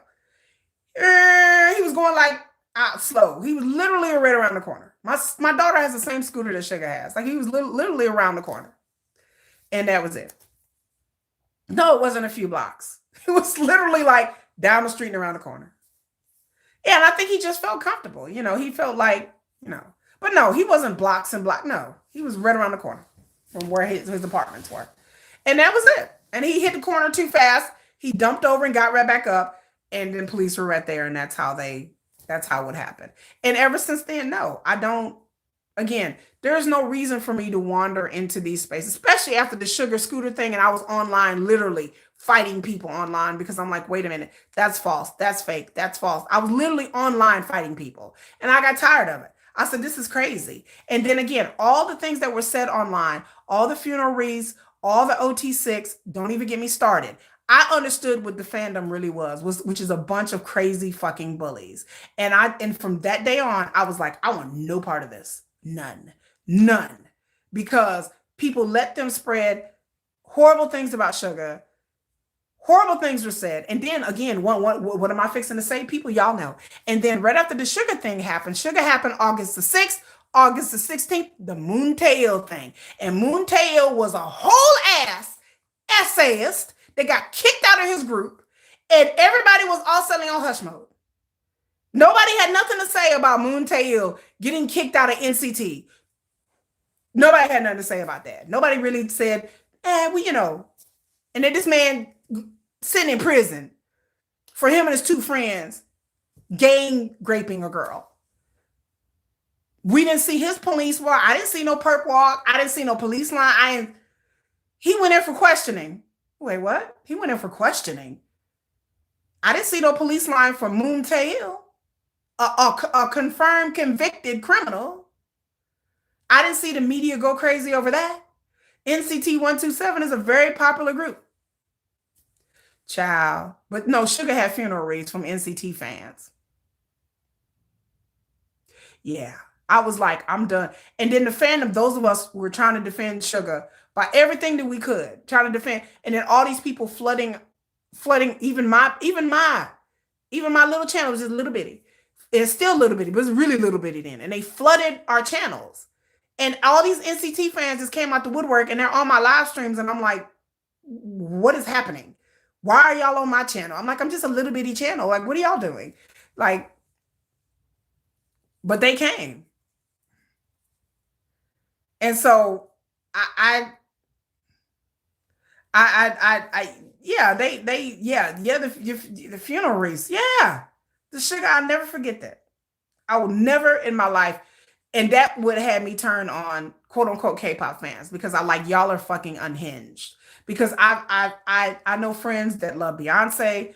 I know friends that love Taylor Swift. And it's just a small niche of crazy toxic fans. But K-pop is like 70% are crazy, and then the 30 are normal people.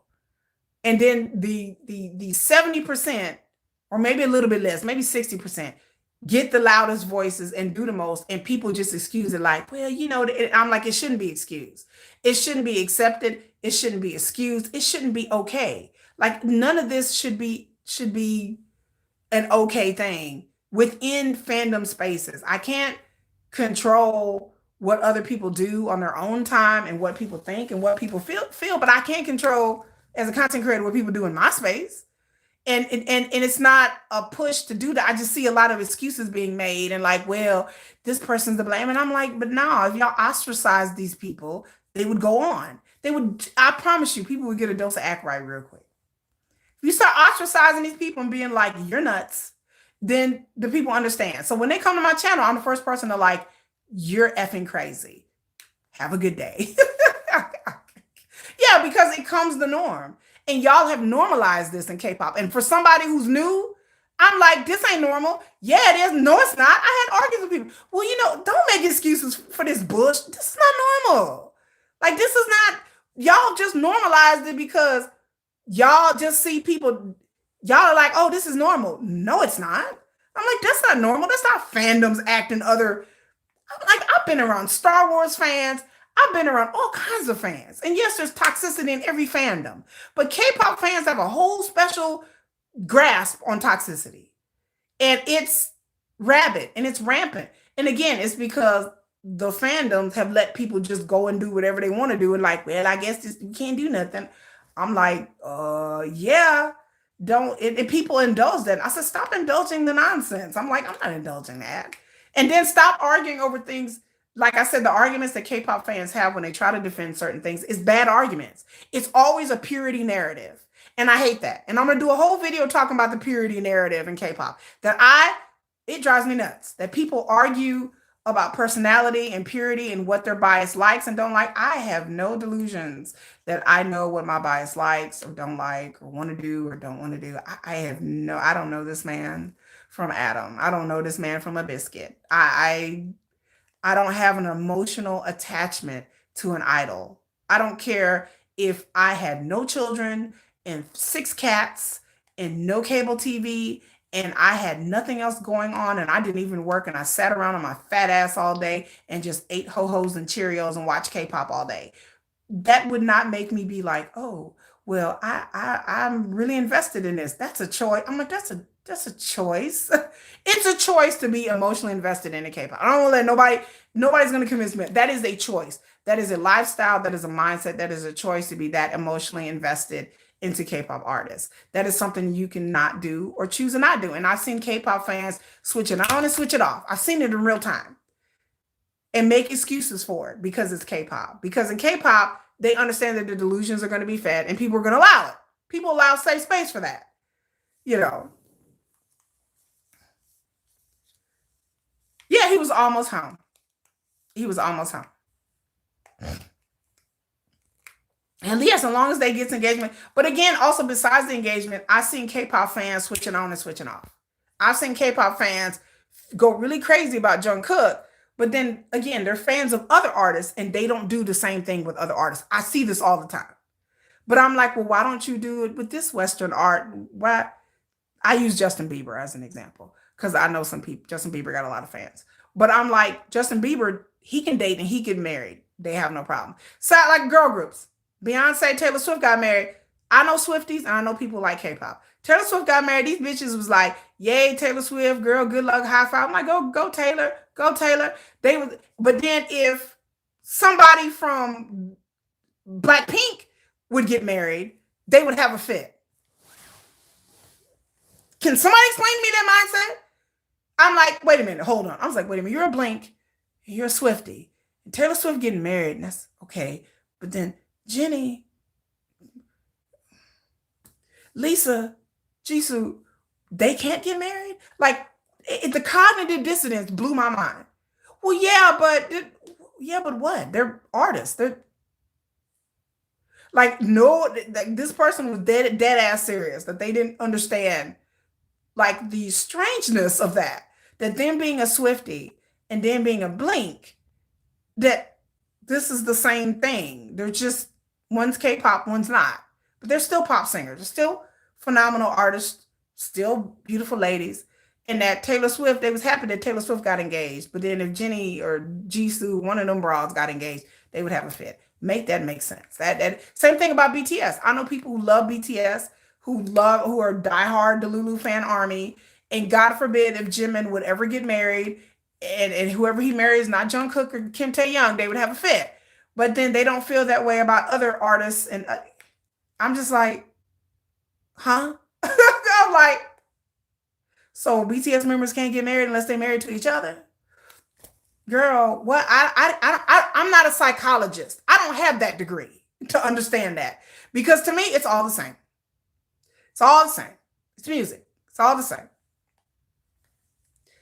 Justin dated went through the ringer, especially any models, because of well, I understand Selena's fans were upset because he hurt Selena allegedly. So I get that. But I didn't see anybody mad or upset because Justin Bieber was dating. They may not have liked the chick that he dated, but I didn't see anybody ever upset about who they were mad that he treated Selena. But people like Justin and Selena together. We have power couples in the Western world. We have power couples. Nobody's mad that Taylor Swift is with Travis Kelce. Nobody's mad about that. Everybody's like, oh, wish you well, happy. Nobody's mad Beyonce was in Jay-Z. None of the Beehive. They mad when they thought Jay-Z was cheating on Beyonce. Yes, but nobody's like, Beyonce shouldn't get married. That's ridiculous. Like, nobody's thinking that Justin Bieber will never get married and never have children. They may not like his choice of women. It's a little dubious. But nobody was like, well, he shouldn't get married. In K-pop, people think that people shouldn't get married.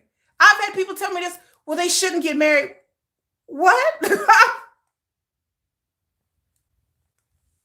They're adults, ma'am. They want to have children. If not, I love Enhypen. They won and they caught. Okay, bye.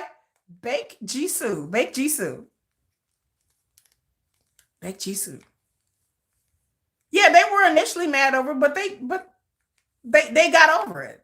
Yes, people, but again, people attacking somebody on the internet is not somebody losing their career. Justin Bieber will never lose his career because he cheated on somebody, he married somebody. The fans may be upset, the fans may chit chat on the internet, but he's not going to lose his entire career because he dates somebody. Jung could go out and date a member of aespa. Both of these people could lose their entire careers. Their entire careers would be down the toilet. So I'm not talking about fan harassment. It would explode. I'm talking about losing their livelihoods. I'm talking about people sending them funeral wreaths and death threats. I don't know if Justin Bieber got funeral wreaths and death threats for dating Selena. Fans may be mad. Fans may be upset. Same thing about Britney Spears. I grew up in those daytime, but people didn't lose their whole careers. People want them to get back together. Yes, people want Justin, but nobody is going. Justin Bieber can date whoever he want to date. Fans may get angry, but people understand, but he's not going to lose his whole career. Bye, Gemini. No, no, it's not Western culture. It is K-pop. K-pop and K-idols. It's not Korean culture. It's not a Korean culture thing. Yeah, they shipped him with S because he attended one of their concerts. Yes, and then if not Justin, Jungkook would come out, it's not Korean culture. It is K-pop. It's idol culture. It's not Korean. That's not. Korean people who are not into K-pop could give a damn whether Jungkook dates or not. That's just how it is. But again, it can change if the fans will let it. It can change. It didn't used to be like this. It didn't used to be this bad. Yes, it's K-pop stan. It's not Korean culture. It's K-pop stan culture. And again, it doesn't have to be that way. It doesn't have to be that way. Yeah, but you said quote unquote Western and Asian culture. That is not an Asian culture thing. That is K-pop. That is not a Western and Asian culture thing. It is K-pop. He's right. It's K-pop stans. It doesn't have to be that way. If the companies would make changes, and if it continues on this way, I've said it before, somebody's going to get hurt. Somebody's going to get hurt and killed. All these bras in and broke up in JK's house. The mama stage, I know. Which one? The first day or the second day? Yes, the fandom culture. And it's going to get someone killed if they continue doing this. Because I don't know how many times people can break into JK's home before people don't understand. You are going to get someone killed. That's my point. So unless y'all want to see your idols harassed to the point of insanity or to the point of mental health issues, then K-pop cannot continue. My point has always been K-pop cannot continue like this for the next 10 to 15 years. You're going to drive away casual fans. You're not going to bring any new fans into the K-pop scene, and somebody's going to get hurt. Somebody's going to break into someone's house, some of these crazy fans, and somebody's going to get hurt if they continue on in this way. And so if people want to continue this way, like, oh, well, this is just K-pop, it doesn't have to be that way. It doesn't have to be that way. Because somebody's going to get hurt. Either at the airport, somebody's going to break in this. And when I say hurt, I mean really hurt. Not like hurt. Like somebody's going to be in somebody's house with a knife and get a little stabby. So,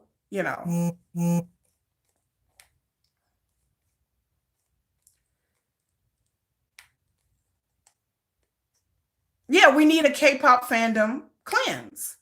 But no, when I say hurt, I mean hurt. Like somebody's going to lose their life. People poisoning somebody's orange juice, people breaking into someone's home. Okay. People mobbing, people trying to carry somebody off stage. K-pop, that has happened few and far in between. The things that are happening with JK now, and it happens more frequently than nobody's ever seen anything in K-pop like this. Yeah. And idols, like Marie Miller said, this is why some of the idols have and hurt themselves, took themselves out the game a lot of times because they have mental health issues and other things going on. Yeah, I'm not talking about them hurting themselves. I'm talking about a fan hurting them. Like I'm talking about the fans hurting them, not them hurting themselves really. Whatever allow them and somehow Western fans balance and support, they do the same. I agree. But I'm just saying that with the advent of AI is just going to make it worse. And people don't get over this dating thing. Again, now it's to the point where anybody can take a photo and put a picture of a woman in it or a man in it, make a video of them holding hands and kissing, and it looks completely real. And then when people do this, the fandom goes crazy. And my point is, if somebody is crazy and they're into this parasocial delulu thing, and somebody produces an AI video of Jungkook kissing a woman and it's fake, and people think it's real at first, then somebody's going to be like, that's my man. And let's just say he's kissing a member of a girl group. And then they're going to go after this girl. And then she going to end up, somebody can run her ass over. Somebody can stab her. They can physically attack her. I'm talking about somebody getting hurt. You're with JK and it turned out the whole video is fake. With the advent of AI, it is changing the game. It's going to change the game. And so I don't know what Korean fans will allow them if they change the culture of fandom. And it can be done. It's been done over the past 5 to 10 years. The culture of fandom has changed. It can shift. It has shifted in America. It's shifted everywhere else.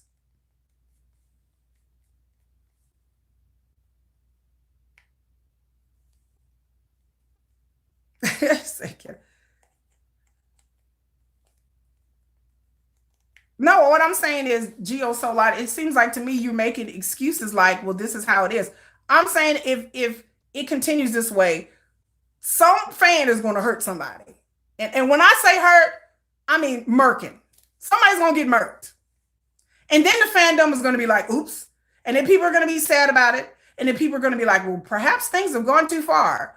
I'm like, you think? How many times do people have to break into JK's home? And again, if it's one of y'all groups, I don't really care. But I'm just like, don't let it be BTS. That's all I'm saying. just don't let it be my group. Yeah, like don't let it be my group. Like if y'all want to do that to other groups, you know what? I go with God. But I'm like, don't do that to my groups.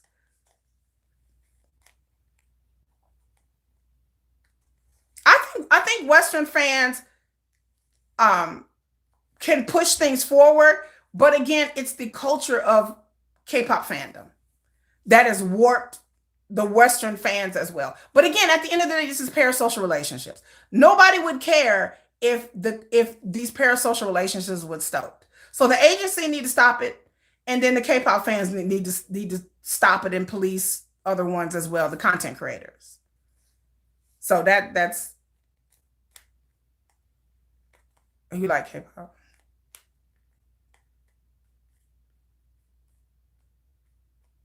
And like I said, it's not part of Korean culture. This is a K-pop thing. It's not part of Korean. It's a K-pop culture thing. Not people say, well, it's Asian culture. I'm like, no, I take highly offense when people say that. Oh, it's Asian culture. I'm like, no, Korean culture, no. That's just K-pop fans. K-pop fans, and again, it's K-pop fans not just in Asia, but it's also in the West. But Western fans are much more like malleable. But again, like I said, the K-pop industry is expanding and ever growing. But again, if you are not going to bring people into fandom and stay in the fandom if this isn't rooted out from the management level, from the K-pop all the way up, all the way through the fandoms, everything, root and stem. You have to get rid of this. And again, if people act like it can't be done, it can be done. It can be done pretty quickly. Like if people, you'd be surprised how quickly it can be done. They did it in the West. They was like, oh, okay.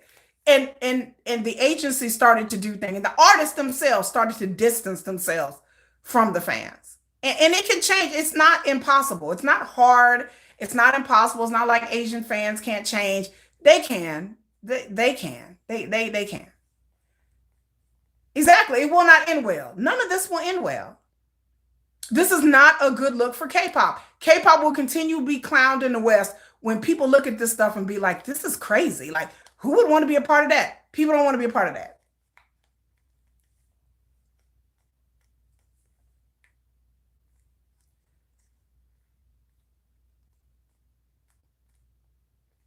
If they ever will, if they don't, somebody's gonna get hurt. That's just all. There's no ifs, ands, buts about it. If they cannot change if they want to, but somebody's gonna get hurt. You. I mean, it wasn't like it was 10 years ago. Now you have, like I said, social media and AI is going to bring things to a head because people are just going to be creating videos and pictures and making up shit just to get a rile out of people or just to make money off of the pictures. And if they don't, somebody's going to get it. Somebody's going to get hurt. There's no doubt. Period. Someone's going to break into someone's apartment because people are clever. Like people online, they can find out all kinds of information. They can find out where people's parents are. It may not be the artists themselves. It may be a parent. It may be a brother and sister. It may be just a friend. They may be out having dinner with a friend and somebody come up to me and pow, pow, pow. Just that simple. They come up to somebody, they having dinner with their family, they out of the rest, pop. Just that simple. And then everybody gonna be like, oh my God. I'm like, and I'll be sitting around going, told y'all. Like, It's not that hard.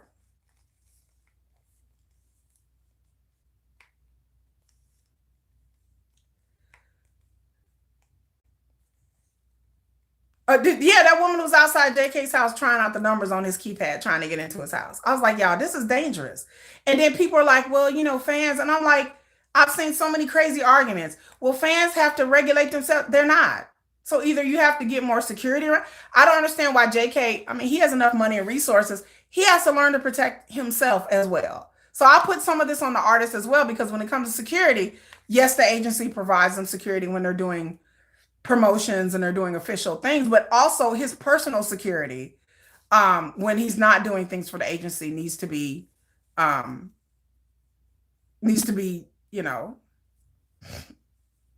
I don't know. I don't know who that is. Nikki, who is Nikki? He got so much hate for it, like, I don't know. I don't know who that is. Nikki just blew it. I don't know who that is. I don't know. If it ain't BTS related. If it ain't BTS related. I just hope it's not my group. Like, y'all can do whatever y'all want to do, but I'm just like, just don't let me one of my members. But JK seems to be the obvious target of a lot of people's really weird obsessions and fixations. They K-pop fandom has changed. The Western fans have changed it a little bit, but I don't think it's moving it forward enough. I don't think it's moving it fast enough to accelerate the crazy people. I think because I just, they need to move it along. For they need to move it along. Oh, Nikki from Enhypen. Oh, she's asking. I don't know who Nikki is. I don't know. I only know the member in Enhypen that I know, Jake, and I know, what is it, Sunu. That's the only one I like. I like Jake and I like Sunu, and that's the only ones I know. Even though their concert was really good though. But yeah, like I said, that's why I stay out of K-pop spaces. It's just too delusional for me. It's just like, and like I said, I don't understand. I've looked at the Weverses that they write. Again, I'm not on any of the K-pop stand social media, so I don't understand the parasocialism. Somebody has to explain. I know what parasocialism is. I know what it is in K-pop, but I don't understand why it happens. Again, for me, my ult could get naked and I'm good. Like, I just, my ult want to come and just take his fucking clothes off. I'm like, that's not gonna stoke a parasocial relationship with me. My ult could be like, I'm hot, and I'm like, I would be like, yeah, buddy. So I don't understand what about K-pop idols that they do, because JK doing gaming for 5 hours to me is not. I'm just like, he's gaming for 5 hours. It's like watching a Twitch stream. So I was like, this was fun. I watched Run BTS like almost all the episodes. I've watched interviews, I've watched concerts, I've watched behind the scene tours, I've watched JK fall asleep on the Weverse. I've watched a lot of his Weverses in the past and the current ones. There's nothing there for me to be like, ooh, yeah, daddy, parasocial, here I come. Like, I don't understand that. There's nothing that I see that the K-pop members of any group, again, BTS is what I know, um that has stoked any kind of levels of, like, I feel like I'm getting delulu, like, here. Like, I feel like I'm getting into a parasocial relationship. I'm like, no, I really like this person. This person is really good looking. I admire their musicality. But I don't see anything that these idols do that really evokes. So somebody's gonna have to explain that to me. They want to be the idol. Yeah, I understand, but I don't understand why. JK Gaming, yeah, it made me laugh. I understand that people have jealousy and internal issues that target, but I don't understand where that comes from. There's nothing that the idols I see that they have done that would make me want to be with them. I don't understand that. I don't know these people. I don't see anything that they've done, like offering like a person. Like, I can see if a person did a lot of fan meets and they were out meeting fans all the time, and they would allow fans to come and, have they had a lot of fan meets, and then maybe I can understand. But BTS hasn't done fan meets in years, so I don't understand that. I don't understand. To me, doing Weverses, I just don't get it. Like, that's not enough. You trying to make it something that is a say? Oh, I'm sorry, Marie Miller. You know what, girl? You're right. You know, Yeah, I'm not saying that people make a choice to say that, but I'm just saying, what about an idol would cause people to be that devoted to an idol? That's what I'm saying. What about what an idol does or say that would cause somebody to be um that, you know, that that devoted emotionally, to have an emotional attachment or emotional connection to somebody that they've never met? I don't understand that. I've never in my life had an emotional attach. I barely had an emotional attachment to my ex-boyfriend. Like, I know he's watching. Hey, I know my ex. Hey, say hi to my ex, y'all. Hey ex, y'all know he comes on here and watches for about 6 hours. I didn't even have a strong emotional attachment to my ex. So like I'm like, I liked him a little bit. I wasn't like, ooh, like I have this parasocial obsessive relationship with my ex. Like, no. Jim and CC live on figures that J-Hope gave him. He positioned them kissing because he was afraid of them. Is that what it was? Oh my Lord. Oh, well, I just don't understand it. Like, I don't, unless an idol was like giving me a lap dance every night, I'll be like, I feel parasocial today, ladies. I'm feeling parasocial. Oh, and my bias was like on my lap, and he was like, you know what? I'd be like, y'all call Marie Miller because I'm parasocial today, bitches. I'll be parasocial real quick. I'm like, whoo, okay, now I get it. Like, but I mean, barring that happen, you know, yeah, like I might get a lap dance from Sugar. I'm in a parasocial relationship. I'm with you, Oprah. I love you. They truly believe they have a relationship with them or a friendship. Yeah, I've heard that, but I just don't understand what things stokes that feelings.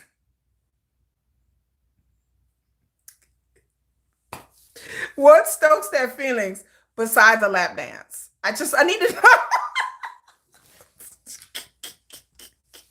Well, I mean, it's how they're. I don't. But what I understand, they're marketed, but I don't understand what in the marketing. I've seen all the marketing, and I'm just like, that's cool. That, like, there's nothing that has ever stoked that those feelings of, I have an intimate relationship with this person again. Um, Lap dance. Like, I just, if I see the moose knuckle grinding in my face, I may be like, well, I'm parasocial now. I'm a believer. I didn't believe it, but I believe it now. Oh my God. I'm like, but there's tons of people out there who are non-K-pop fans that feel the same way. They don't understand it either. I don't know what it is about K-pop that causes, look, yeah, a lot of idols don't know we exist. That's just reality.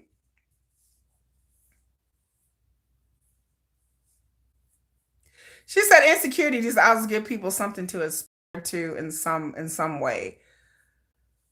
I'm not talking about girl groups. I don't understand why people like girl groups anyway. So maybe that I don't girl groups is beyond. I'm still fucking mystified at why people like girl groups and you're a girl.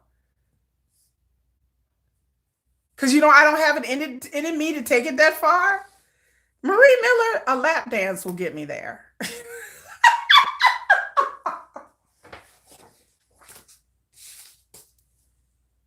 Might get me there.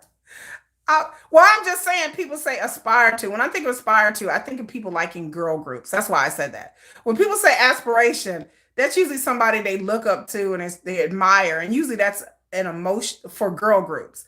For most, the female fans who like male groups, there's no aspiration there. The only aspiration they got is to like hitting them skins and knocking them boots. That's the only aspiration I've ever. I mean, they like their visuals and they're like, oh, this person. But at the end of the day, it's always a level of attraction, whether it be physically, emotionally, or sexual attraction. When I think of aspiration, I think of like, oh, because again, I don't understand the girl group. I need a whole ass psychologist to tell me why a female would like a female. Sarah laughing.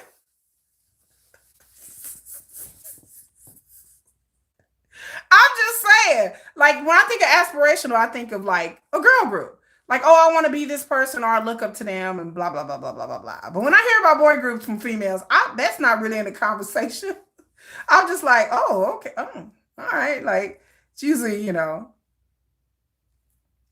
there are people that said that boy groups have, I know people said that BTS has inspired them. Okay, I guess so. But okay, I don't really understand. Okay, I don't understand. I understand BTS songs can be aspirational, and then the accomplishments that they have made can inspire people. But to me, that's not enough for like a parasocial. There's plenty of people that people admire and people see and stuff like that. But it doesn't stoke like obsessive, delulu parasocial relationship feelings. It's just like, oh, that person does good. Aspire to something isn't exclusive to girl groups. I guess. I don't know. I don't talk to a lot of BTS fans like that. To me, aspirational, yeah, it's considered a gendered kind of thing. Yes. Yes. Yes, yes, yes. Yes. Yes. I see a lot of that more with people with girl groups. I see that more like a girl group kind of thing. When people talk about BTS and talk about parasocial relationships, it has nothing to do with admiration. It has to do with them wanting to be with this person. Yes, and they put them on pedestals. I agree, but a lot of people have relationships where they put people on pedestals as well. People put boyfriends, wives, girlfriends on pedestals. There's a lot of people I put on pedestals, but it doesn't equal parasocial relationship. That's something completely different. Hello, Rennie Starry. That's totally different. Like I said, when I look into the parasocialism, it's because these people they feel ownership over these idols in some sort of way, and they feel a deep emotional attachment, and it's more about they want to be with this person. They want to, a lot of times, not all the time, but a lot of times, it's because they want to be with this person in a romantic way. They feel jealousy if this person is with somebody else or with another girl or a guy or whatever. It's like a sense of jealousy. Like they think that they have a chance to be with this person, and that is just doesn't make any sense to me. But to me, somebody wanting to be them, I don't see a lot of people who want to be BTS. I just don't see that. They truly believe the person only belongs to them. Right. Like I said, and a lot of times it's attraction. It's not just admiration, it's attraction. They're attracted to this person physically, spiritually, and emotionally. It's not like they look up to this person. No, no, no, no, no. They A lot of times I've seen that people just they feel like they have a chance to be with this person or this person belongs to them. And again, it is not in a platonic kind of way. That's what I'm saying. It's not a platonic kind of way. Like, like I look up to there are certain actors and actresses and people like that I look up to because they've accomplished a lot. There's artists that I like because I'm an artist.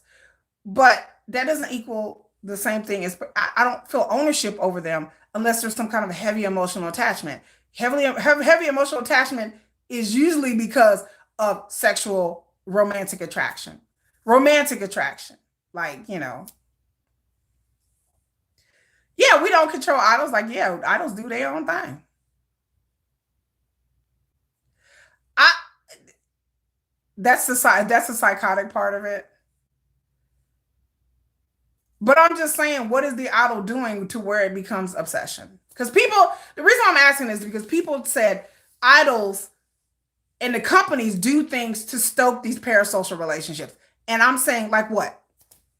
What does the agency do, in y'all opinions, to stoke these parasocial relationships? That's what I'm asking. What does the agency do? Or the idol, even idols themselves? Because a lot of idols, some of the idols, not all of them, have control over things that they can do or not do in their fan interaction. So what I'm saying is, what do the idols or they do or don't do? I don't understand. You didn't give me any examples. I need examples of things. What are they doing? What? Like what? Like what I don't what are idols doing or the agency or not doing. You get intimacy without the risk of rejection, conflict, or loss. That I understand. It's a one-sided relationship. Okay. Okay. I understand that. Yes. But I'm saying what things are the idols to do to have a sense of intimacy? I can't think of anything that the idols are doing for, in my opinion, where it stokes intimacy. I don't, they do Weverses, they all do those. Like all idols, at some level, except for Sugar. Anyway, so they do Weverses, they post things on their social media, they do like, various other things, interviews, promotion, stuff like that. So I'm just saying, what exactly do idols do to stoke intimacy? I'm trying to understand. Like I said, them 4 or 5 hour live streams of JK was just funny to me. It was entertaining. Him cooking, it was cute, But this isn't superficial. It's a sign of what people quietly long for: connection, consistency, and being emotionally seen, even though it's through a screen. Now, that gives me something to think about. It can be anything, it's how the other person perceives it. Aha, I never thought about that. Okay. You said creating marketing. What marketing? That's what I'm asking. What marketing? The idols are marketed, in my opinion, any way anybody else is marketed. They have branding deals. They have branding deals. So do a lot of artists. A lot of artists and singers and actors, they have branding deals. Like which type of marketing? Um, they have billboards, they have posters. Again, I brought up Weverses, billboards. I don't what type what are we talking about? Fan service. What is fan service? I have no idea what the hell that is. What is fan service? Can y'all tell me what? I don't know what that is. So, like I said, creating and marketing these groups by designing, doing what? I need specifics. What? Like I, like I said, the only thing I see is them doing Weverses and posting on social media and doing TV shows. Well, but that's only applied to JK and Jimin. The Are You Sure? I could see the Are You Sure show being that way. I could see that. But I don't know what fan service. I have no idea what the hell that is. I have no idea. Or what's an example of fan service? I've heard the term before, but I don't know what it means. I don't know what that means. Oh, like to me, that just sounds crazy. Crazy. But yeah, I know that JK and Jimin doing this show is going to bring up all the Delulus, all the shippers. Here they come. How they use the idea of closeness in fan, like you talking about fan meet, like when people to create a level of intimacy, make it more interested. Fan services. Okay. Okay, wait a minute, I'm confused. Like at fan meets. I don't know what happens at a fan meets. I've seen videos of them. I've seen the fans. Okay, let me tell you what I've seen. I've seen videos of them. Never been to a fan meet. I see videos of them. But again, a fan meet. Not everybody's at a fan meet. Like, isn't there some kind of lottery or some kind of shit like that?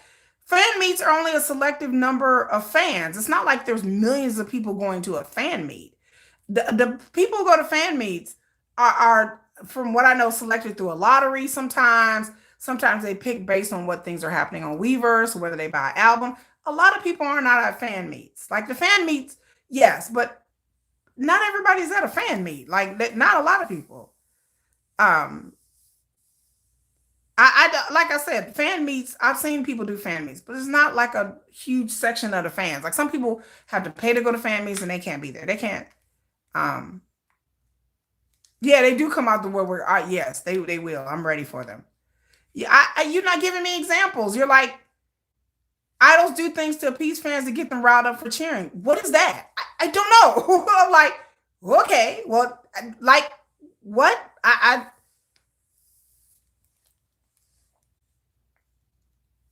I'm confused what you're saying because I don't know how you're not getting it. I understand fan meets. There's not a lot of people at fan meets. So are people watching fan meets from home? Again, the only fan meets I've seen on YouTube. I've never been to a fan meet. I don't live in Korea. Okay. A lot of the fan meets, most of them happen in Korea. There's not a lot of people at fan meets. Content is another way. Fan content, what kind of content? Again, I've said Weverses. I've said all of this. What type of content? Content because they feel like the content helps them get inside their point of view, their idols' lives. So again, I'm not on Instagram. I don't watch. I watch Weavers. Most of the time, I record it and repost it on my channel. I've seen JK's lives. I've seen him do live streams and stuff like that. I've seen BTS lives. I haven't really seen lives of other groups, so I don't know what other groups. I've been to concerts. I go to concerts all the time, so I understand concerts. Oh, that's some dumb shit. Okay. Lord, the cute expressions. Okay, y'all. Now we whoa boy. Moonlight, now we get into the absurd. Um, he asked a fan during a fan meet about him dating. The fan got upset. Oh well, yeah. No, I'm not dismissing them, but I'm just saying Moonlight gave me specific examples. I appreciate it. I'm like, you gotta be specific because y'all just take for granted fan service. I'm like, what the fuck is that? Content. I ain't watching no content.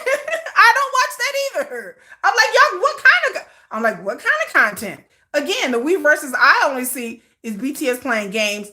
RM and Jimin will come on there. Most of the time, I record it and I try to watch some of it. Again, I'm not gonna watch a 6-hour stream of JK play game. I can't do it.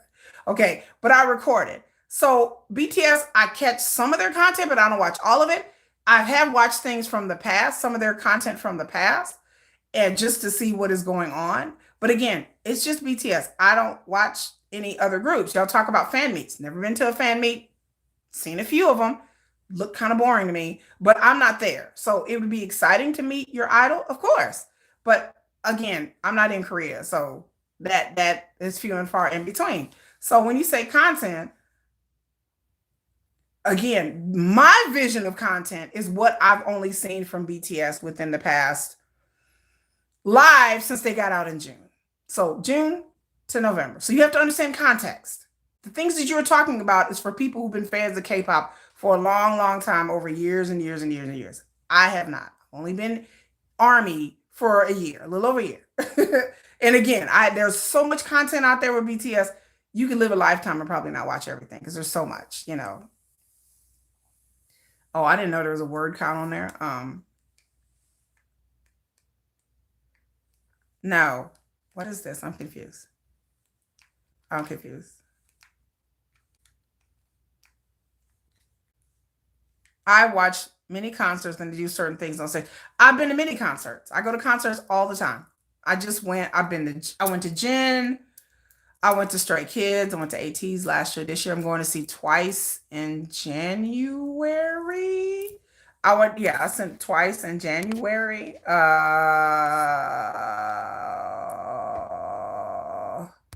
Um. I'll probably go see. I don't know. There's another concert we're supposed to be going to at the beginning of the year. I forgot. I've been going to many concerts, so I'm many concerts, and so I went to Kai this summer. We go to concerts like every couple of months.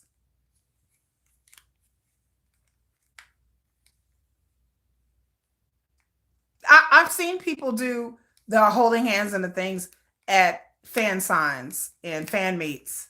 I haven't seen it at concerts though. And we went to VIP. Went to AT's. We were VIP. I went to go see the road. I went to a lot of concerts.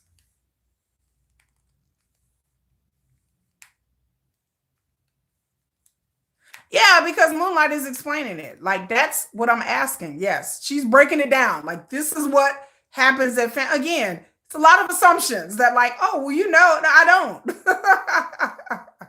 I don't understand it because you're not giving any details. You're not like, I need details. Like, I'm like, what are we talking about? So yes, I understand what Moonlight is saying because she's like, okay, personalized interaction. The fans, idols hold hands. I didn't know that. Idols give compliments. I didn't know this. Again, I don't know what goes on at a fucking fan meet. I'm not in Korea and been to one. I ain't paid attention to what goes on at fan meets because I'm like, okay, BTS don't do fan meets no more. I've never been to one. I watch video snips and clips here and there. Like people do edits and they do funny things what happened at fan meets.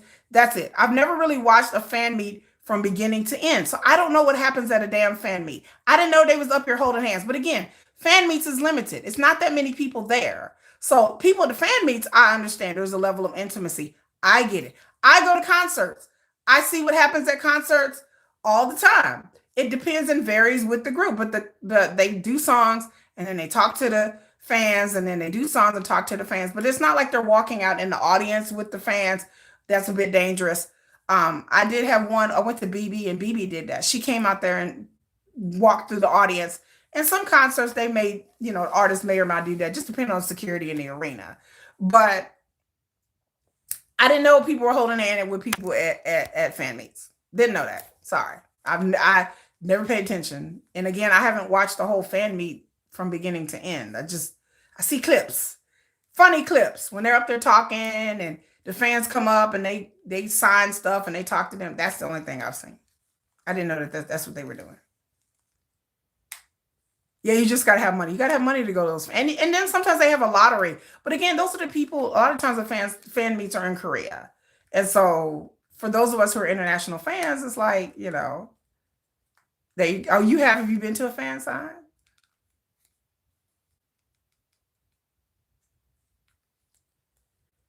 Yeah, that's what I'm telling you. That's why I said that's what I'm saying. I don't know what goes on at fan meets. How would I know what goes on in a fan meet? Why?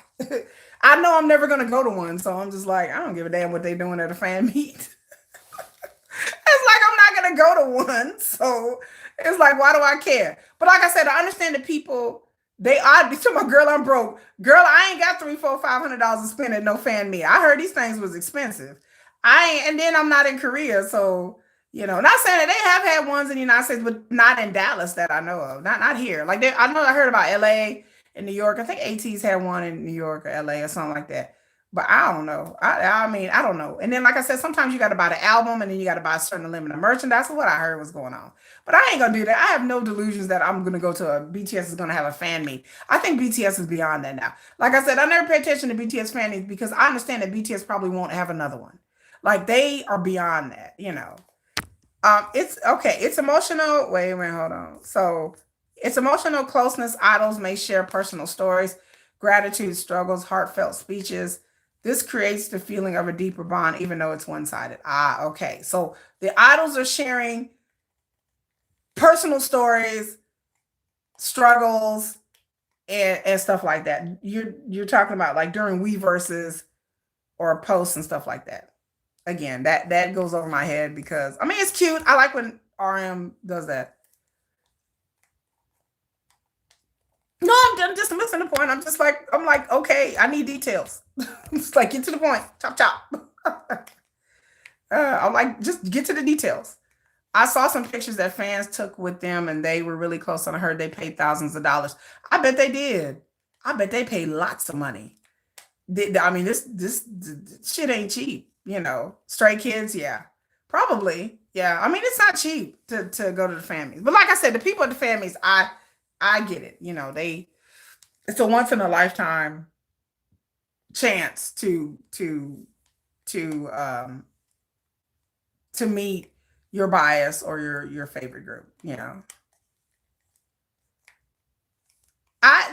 to get the details quick. I'm like, come on, spill it. I don't have to ask. Just spill it. Just give me the details.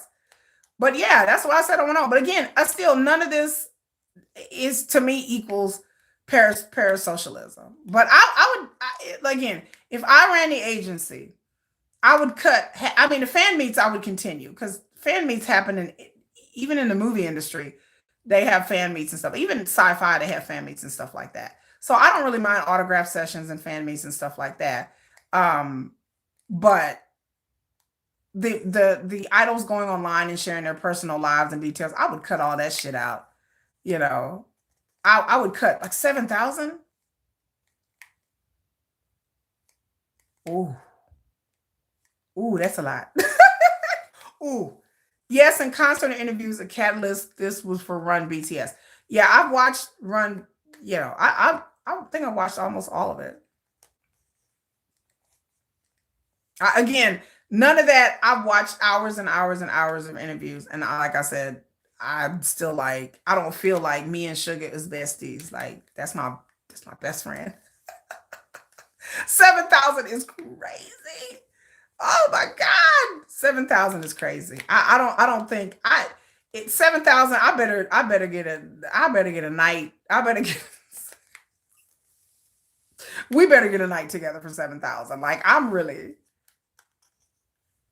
but like I said, but there are people who are insecure about a lot of things. Their relationships, their lives and stuff like that. Again, there's people out there who have a lack of intimacy and stuff, all that. Y'all talking about I'm secure. Y'all don't know me. Don't do that. Don't do that. Don't do that. Like y'all assume a lot. I'm like, don't do that. Don't do that. Don't put that on me. Like, well, you're secure. Okay. But I understand that it's a one-sided relationship. I understand that I know in my heart of hearts, in my mind, I'm not gonna get anything from that. Like I don't get anything from a one-sided friendship or a one-sided relationship. Unless I'm getting something back, I'm getting something else back from that person. That person is a distant, not just distance wise, but also distant, like, emotional wise. Like I'm never going to meet this person. I'm never going to talk to this person. I'm never going to, I understand my rational, logical mind is like, okay, I'm never going to meet this person. We're never going to be together. Right? We better have a friendship, like shit. Thank you. We $7,000. We better be friends for real. Like we better be exchanging cacaos. You better be calling me, talking about have you eaten today? Like something. $7,000. You better be calling me on the phone, talking about hey, what you doing? Like for that, we better have a friendship for real. Like you better stay in touch. You at least call me once a month. Um,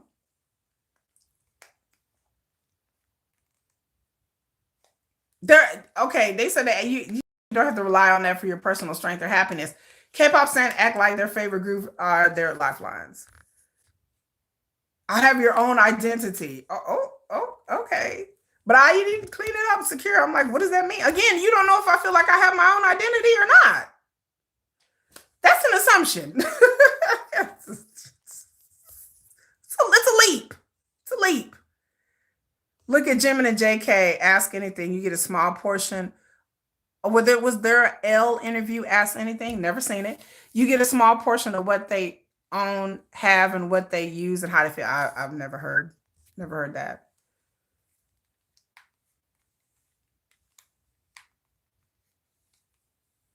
No, not like I said. I don't. I don't. Secure in the sense that you enjoy things like BTS, but you don't allow them for actual personal. Exactly. Because personal happiness and fulfillment is a two-way street. Like someone, like she was saying, that $7,000. It better be a two-way street for that amount. But I'm just saying that personal happiness and fulfillment is a two-way street. It should be a two-way thing, a give and take, a relationship. And to me, it just seems very one-sided if you love this idol or feel an intimate relationship, but then they don't ever acknowledge you personally or anything like that. It's not to me any personal like acknowledgement or fulfillment. So I don't understand, you know, not really. People act like their favorite K-pop group disbands, they gonna die. They all gotta go at some time, unless you're Super Junior. Unless you're Super Junior, damn it. Your old ass is gonna be up on stage for eternity. They're gonna be 90 years old. They're gonna be like, or your JYP.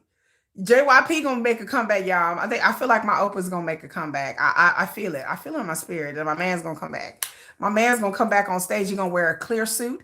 And JYP's y'all ain't gonna know what to do when JYP comes back. He's gonna come back one day. I have no self. It's like unrequited love. It is. Now that I do understand. It is like I mm, mm, I ooh. Ooh, y'all, Ooh, I'm a very introverted person, like in real life. Uh, it's in real life, like not my YouTube life. Okay. She says people don't get deeply attached to K-idols just because they're talented or attractive. The attachment usually comes, oh Lord, oh, it jumped. Usually comes from much deeper psychological, emotional needs than K. But my question is, I agree with all of that. But my question is, why K-pop then? Why don't they emotionally attach or find those needs in another genre, another artist, another thing? Horses. I don't know. I don't know. I'm just making up shit. Something else. That's my question. I understand the need for it and emotional attachment. I'm starting to understand more about. I get it, but I just don't understand why K-pop, when there's other things out there, especially in the West, to get distracted and emotionally attached with, to or with or about. That has nothing to do with K-pop. There, like I said, people get there's people can get in social media groups and talk to people. People can get on dating apps and it really real interactions and talk to people. People can talk to people, the countries. People can pick up underwater basket weaving. No, just play. I'm just playing. But people can interact and talk to all kinds of people in different scenario situations. I just don't see people getting attached to other things or other people like they do K-pop. That's my question. That's my other question. That's a lot of stands need to touch grass, girl. You ain't never lie.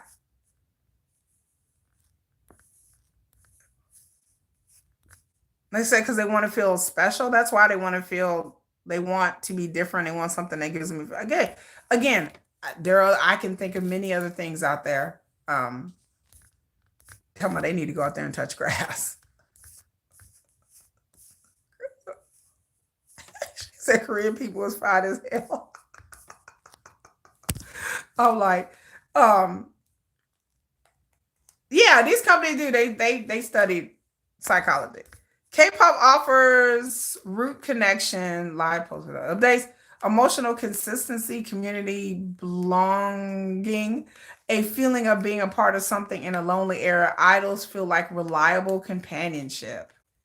It's limerence, yes, taken on an extreme. Again, why can't they get limerick by a person? So I just don't understand. Like,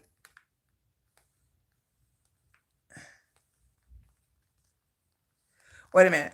Small girl like pretty boys, so they do attach with K-pop like BTS. Most of these fans are like, "Oh, being a K-pop fan considered cool, then I will be a K-pop fan." It's my, I Yvonne is saying what I'm saying because did I drop something on the floor? Oh, I dropped something. It's kind of saying what I'm saying. K-pop standom doesn't last forever. There are some people who are really hardcore K-pop fans at a certain age or a certain point in time in their life. Maybe when they were younger and then they grew out of it. And there's some K-pop fans that are new, that are my age and that are new to it and latch on to this. And then they get over it like within a couple of years and they move on and they never have these parasocial relationships or have any kind of feeling like this about anything else again.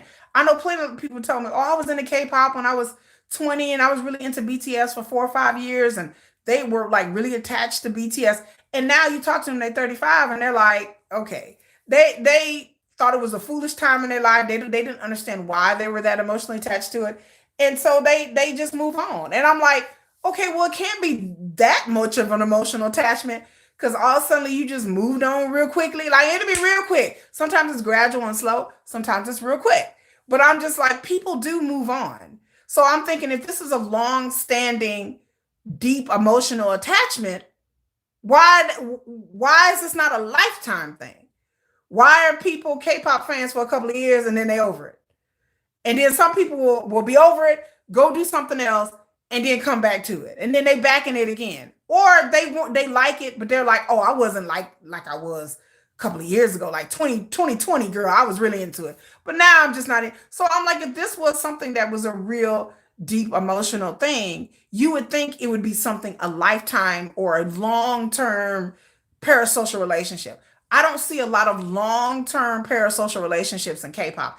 I see a lot of 1, 2 years, 3 years, 4 years. I mean, the real parasocial, not the people who just like K-pop, but the real pair people who are parasocial crazy over K-pop.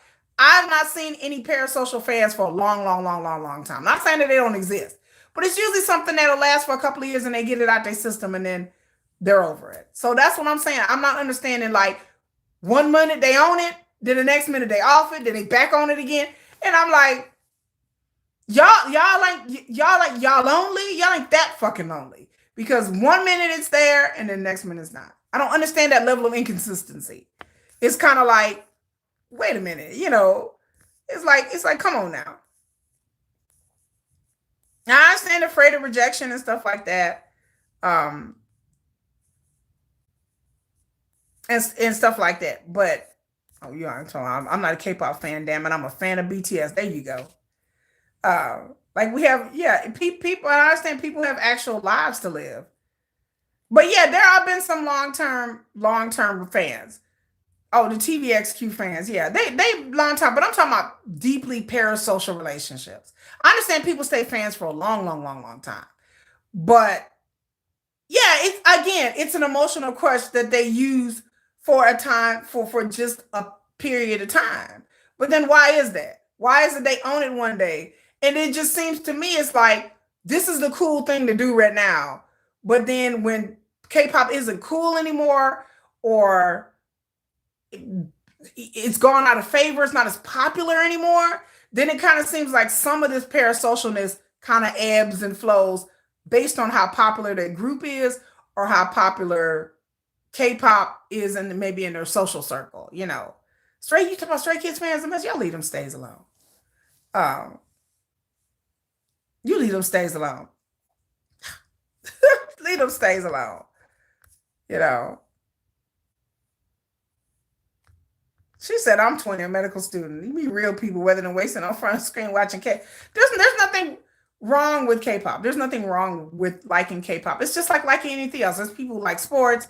There's people who like science fiction. There's people who like dancing. There's people who like rap and other genres of music. There's nothing wrong with K-pop. K-pop is not from children. Most of the K-pop fans literally are over the age of 25, especially for BTS. As BTS gets older, their fans are getting older with them. So a lot of the fandom now in BTS, really the average, I think, is like 28 or 29.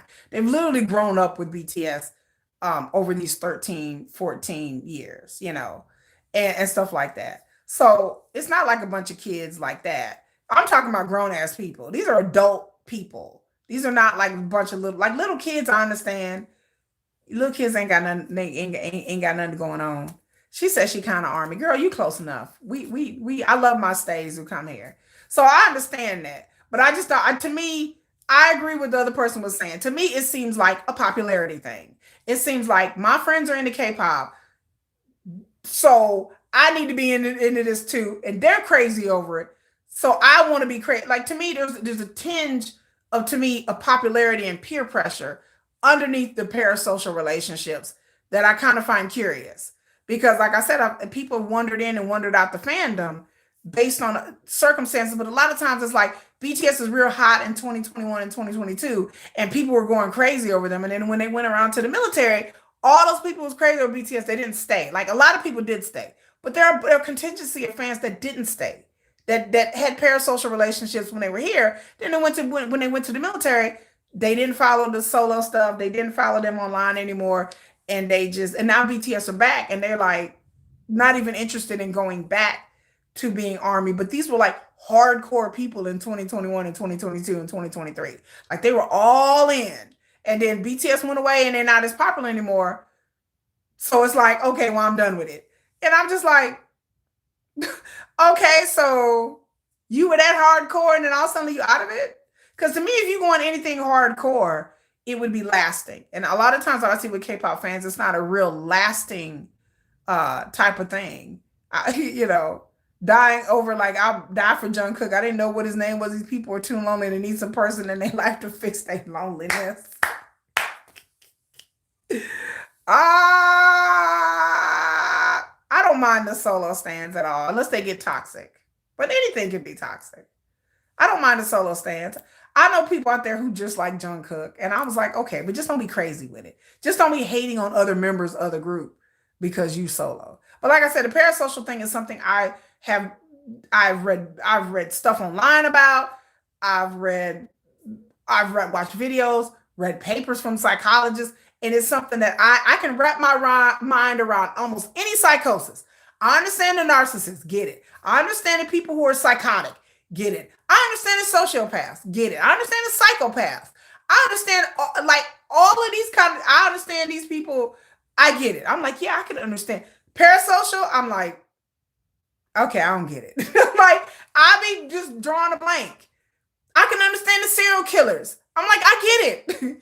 Folks getting on your nerves. I get it. You have to scratch that itch. You have a desire to hurt human beings. I get it. But parasocial relationship, I more I read about it, the more confused I am as to how it happens and what it is.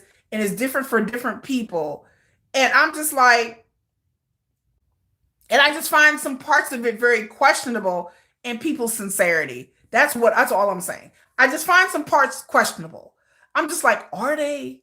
Or are they using this as an excuse to be an idiot? That's how I feel. I feel that people use parasocial relationships as an excuse to be an idiot, an ego trip online. That's really how I really feel. I think the parasocial relationships, for some people, it's really that deep and real. But I feel I have a sneaking suspicion for a lot of people, this is the ego trip thing.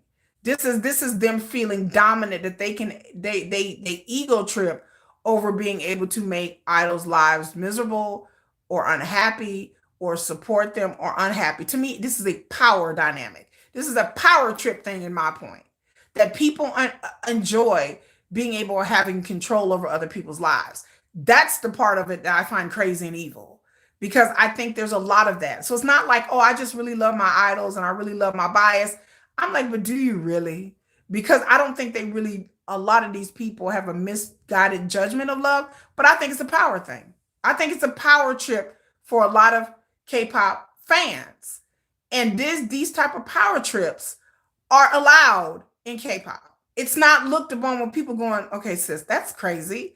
Because again, if you pull the same shit in K-pop that you would with the Beehive would probably fucking come for you. Like I've been in the Beehive. I'm not a Beyonce fan, but I have friends that are in the Beehive. Bitch, I was trapped in the Beehive, right?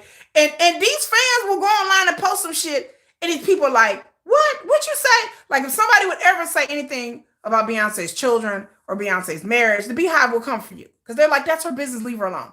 People would say anything about Beyonce in certain terms, the Beehive would be quick to back up Beyonce. They're not trying to tear down Beyonce. What I see in K-pop are people literally chomping at the bit to find any excuse to tear these people down that they claim that they like and admire and stuff like that they're obsessed about. It's an obsession, but it's a power dynamic. I don't know many Beehive fans that feel like they have power over Beyonce. I don't know many Swiftie fans that feel like they have power over Taylor Swift. Well, you know, we could just write a post and ruin her career. This doesn't enter the mind. They're like, well, I don't want to ruin Taylor's career. I don't want to ruin Beyonce. Now, they may criticize her, but they're not trying to mentally hurt this person. They're not trying to make her to where she don't want to leave the house and Taylor ain't doing no more damn albums anymore. That would be hurtful to them. They like, no, I'm not trying to hurt her like that. Like, they're not trying to hurt her. But I see a tinge in K-pop fans where if they don't get what they want or the person does something that they don't like, they are actively trying to hurt this person. And maybe not in a physical way, but in emotional, mental, and career-wise, to where this person is at the mercy of the fans. And to me, that's something other than parasocialism. Parasocialism to me should be about love. Yeah, it's about obsession. I know people that are obsessed with Michael Jackson, people are obsessed with Prince. They have a deep-seated love of Michael, even though all the horrible things that Michael did, and Michael's dead now. But there are people who still love Michael a lot. Like, you don't say nothing bad about Michael. Like, Beyonce fans, Beehive, you don't say nothing bad about Beyonce. But in K-pop stands, I'm like, this is something different. Because y'all will say bad things about y'all bias or y'all group if they don't act in a way that you perceived as being normal. That is a power trip. Yes, to me, parasocial relationships is a power trip, in my opinion. I may be wrong, but I see it as a power trip. Because if this idol don't act the way that I expect them to act, then they will, these same obsessive parasocial people will go online and write horrible, disgusting, destructive things about them because the idol did not fall in line or get them kicked out of the group, like in that Rise situation. They got him kicked out the group. So that's what I'm saying, that there is a power dynamic that exists in K-pop that I don't see this power dynamic in other spaces. I've been around a long time, and I don't see this in the West. I don't see this around that. And to me, it's not love. It's not admiration. It's obsession, but it's tinged with a level of cruelty. It's not just, oh, I love this part. Nah, it's something else there. There's a bulliness. Yes, a bullying. And it's like, exactly, now, yeah, it's a power dynamic. Like this is what I'm saying. Trends acts as emotional container. People pour loneliness, excitement, trauma, healing, dreams, fantasies into a trend. Once they outgrow that emotion they associate with the trend, the trend becomes what? Dead? An empty container. They move on because the emotional bond is gone, not the entertainment. Yeah, I can see that. But like I said, I don't think people just, oh, I love my idol so much. Da, da, da. I have a love for my idol and I wish the best for him. Because I'm thinking, if you truly have a parasocial relationship and if you truly are bonded with your idol and you feel a level of intimacy, it'd be like, I have my children. I love my children. I have a relationship with my kids. I feel a bond with my children. Never in my mind would I ever think of tearing down my children. They're my children. I love them. I'm not obsessed with them. I don't have a parasocial relationship, but I do love them. But I want the best for them. I love BTS. I want the best for them. I love them in a way that I want the best for them. If I was obsessed with Sugar, if I was really crazy over Sugar, I would want the best for him. I would not try to get online and tear him down because he got a girlfriend. I would be like, this is going to hurt him. This is going to hurt his girlfriend. I'm not trying to hurt him. So again, to me, the parasocial relationship of love and obsession and devotion and them wanting somebody emotionally, there's a selfishness to this. There's an obsession that's not just obsession. There's a bulliness. There's a power trip over this. And that's why I said I feel like the fans' obsession and love, quote unquote, love for their artists, I don't think that's real. I don't think none of that is real. I think people have mind fucked themselves into thinking that, oh, well, I really love no, you don't. You don't really love your bias. You like having control over another human being. And that's fucking evil. That's what I keep telling people, that somebody's going to get hurt because this is, to me, is a level of evilness. Parasocialism to me is evil. It's a manipulative, it reminds me of somebody having an abusive relationship with somebody. If you don't act the way that you should act, I'm going to hurt you. I'm going to make sure you don't have a career. You don't understand how abusive that sounds? That's not parasocial. That's abuse. That is abuse. If you don't do what I tell you, or you act in a way that I don't like you dating. I don't like you smoking. I don't like the way you didn't sing that song right. Now I'm going to punish you by getting online and talking bad about you and say that is abuse. That's not love. That's not obsession. That's power dynamics and control. So again, to me, parasocialism is not just benign things in the fandom. To me, this is borderline abusive. Like this is what crazy ex-boyfriends do to people. Thank you. It is very evil. It is parasocialism to me is evil. And the people treat it like it's just this benign thing. Well, K-pop culture and K-pop fandom is what? Evil? So is that what we're saying? So voila. So we've come full circle. That's why I'm not in K-pop spaces. I sense the evilness in it. And I don't like it. I don't know how y'all be in spaces with it, because I'm like, that's diabolical. That's downright fucking evil. Like, that's not right. Like, why would you try to? It's evil. And nobody calls it that. Nobody is brave enough to be like, you fuckers are evil. Oh, well, that's just, K-pop. No. I'm like, that's abusive. It's just bullying. They're all like, no, that's abusive. That's abuse. That's not online bullying. That's not, oh, they're just obsessive. No, that's evil. It's not a cult. It's not a religion. It's evilness. And like I said, to me, it's about time that people call it what it is. And stop being like, well, K-pop fans and the agency, they stoke these intimate. No, that's not intimacy. Intimacy and emotional attachment is feelings of love. There is no feelings of love there. There's no feelings of love to me in a parasocial relationship. That's not love. It's not love. So you mean to tell me I love somebody and I feel an emotional attachment, but then I'm going to hurt them? If I love somebody, if you really love your idols and your groups, you would never think about hurting them. You would be like, I'm not going to hurt this person. Or I don't want this person to go hurt themselves. Or God, they're going to be depressed. They're already going through enough. Like, you know what? I'm just going to congratulate them and encourage them and say, good job. That's what normal people would do for people that you love and admire, that you're obsessed with, that you want to sleep with, that you want to lap dance from. How you going to get that lap dance? I can't get that lap dance if I'm being mean. How am I gonna get that lap dance? I want that lap dance.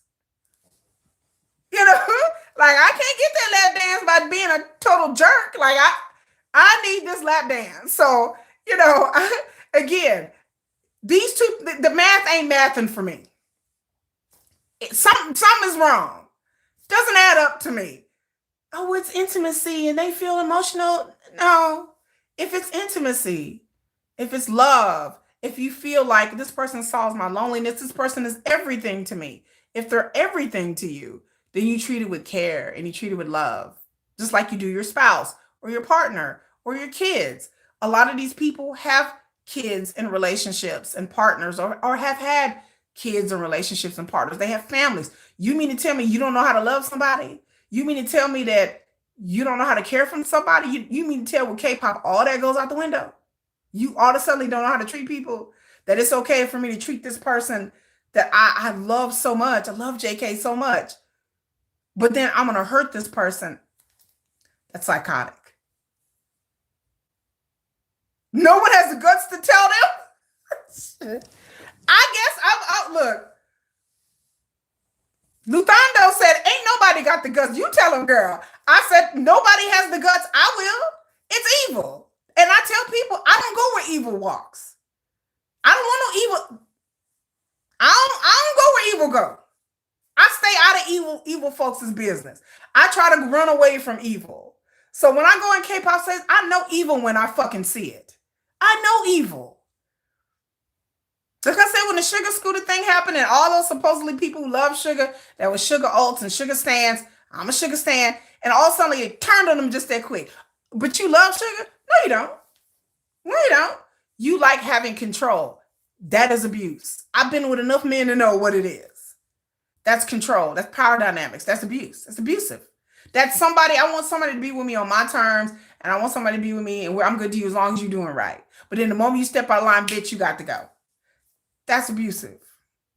That's a controlling relationship. That's not bullying. That's evil. That's evil. And so parasocialism, I'm like, that's not, I'm like, that's why I was asking y'all. So what kind of things? And they're like, well, people are just lonely. No, people are fucking evil. That's what they are. So people don't have control in their real lives.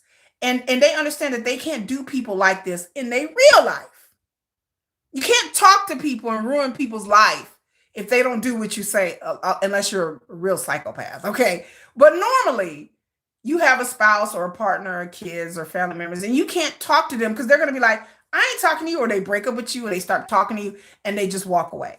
A K-pop singer can't walk away. So you can do evil shit to a K-pop singer. They're way in another country, but you still can affect their lives in a bad way. None of this makes any sense. Why anybody would do anything to hurt the object of their obsession. I watched Netflix You. I like that man. I've been out with dudes who've been obsessed and have seen both sides of that coin, but at the end of the day, it's control. But in their real life, they wouldn't do people like that. They wouldn't do their friends and family and coworkers like they would do these K-pop singers, because at the end of the day, these people are evil. They're evil and they're control freak. Think about the aspect of its financial manipulation. Companies use parasocial bond to influence spending. They do.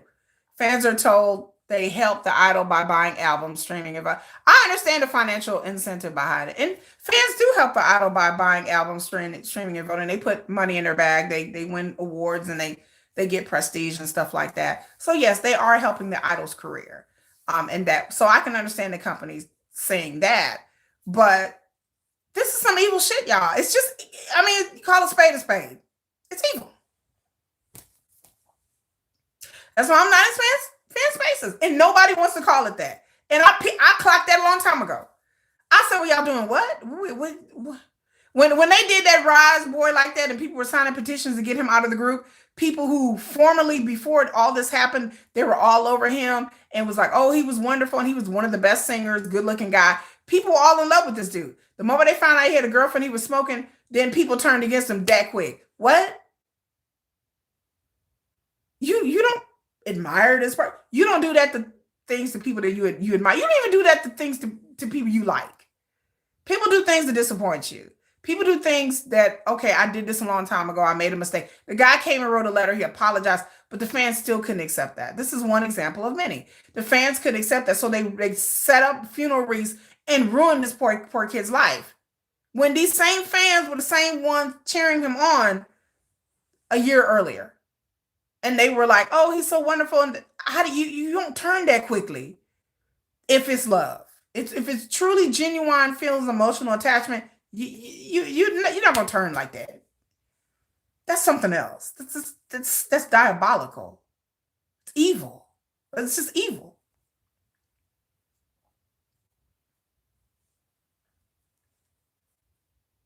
You talking about all the K-pop shit? They getting surgeries because they have to.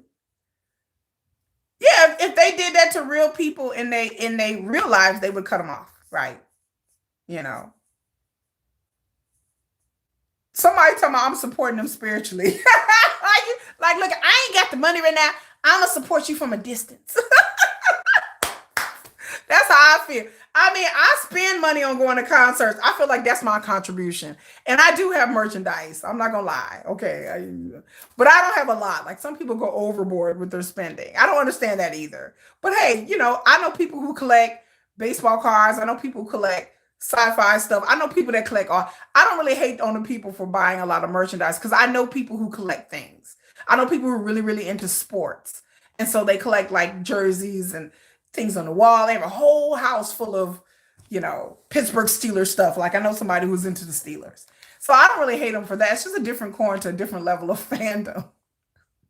But yes, I'm a love you from a distance. Like I don't really, I ain't got the money for that. I'm broke. I'm broke. I'm broke. But yeah, it's evil. It's not anything that's to be sneezed at or played with. It's something that I feel like that people don't talk about and people don't call it out and being like, well, that's not right. People just like, well, it's fuck that. Never in my life am I like, well, it's just K-pop, hey, like, no, don't excuse the evil ass people. These people are evil. Again, that's why I don't wander in K-pop spaces. Because I sense the level of evil on a spiritual and emotional level. Like I feel it. What?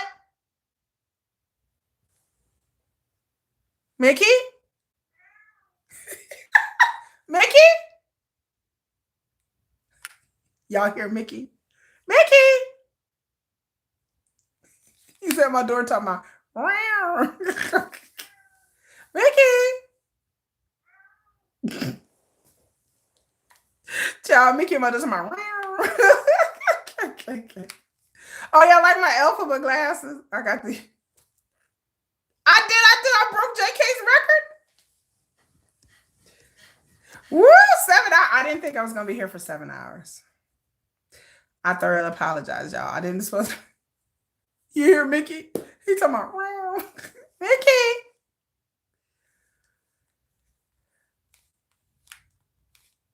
You know you evil jerks, right? I got my alphabet glasses because I'm going to see. Well, I've had these for a while, but I just don't wear them very often because they're fragile. Like if I set them down, they will break. Like just So they wire. I don't like the wire rim glasses because they're fragile.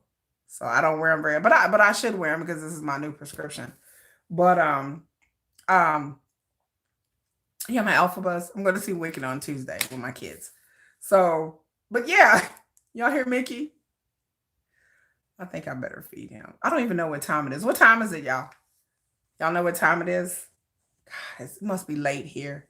I've been staying up too late lately, and my kids gotta go back to school. But thank God I don't have anything to do tomorrow besides Sunday today, besides go to the gym. But yes, this has been a very long ass live stream where we talked about a lot of stuff. Again, I got a video to edit where I'll talk about social media and the internet and things that are going on. And it's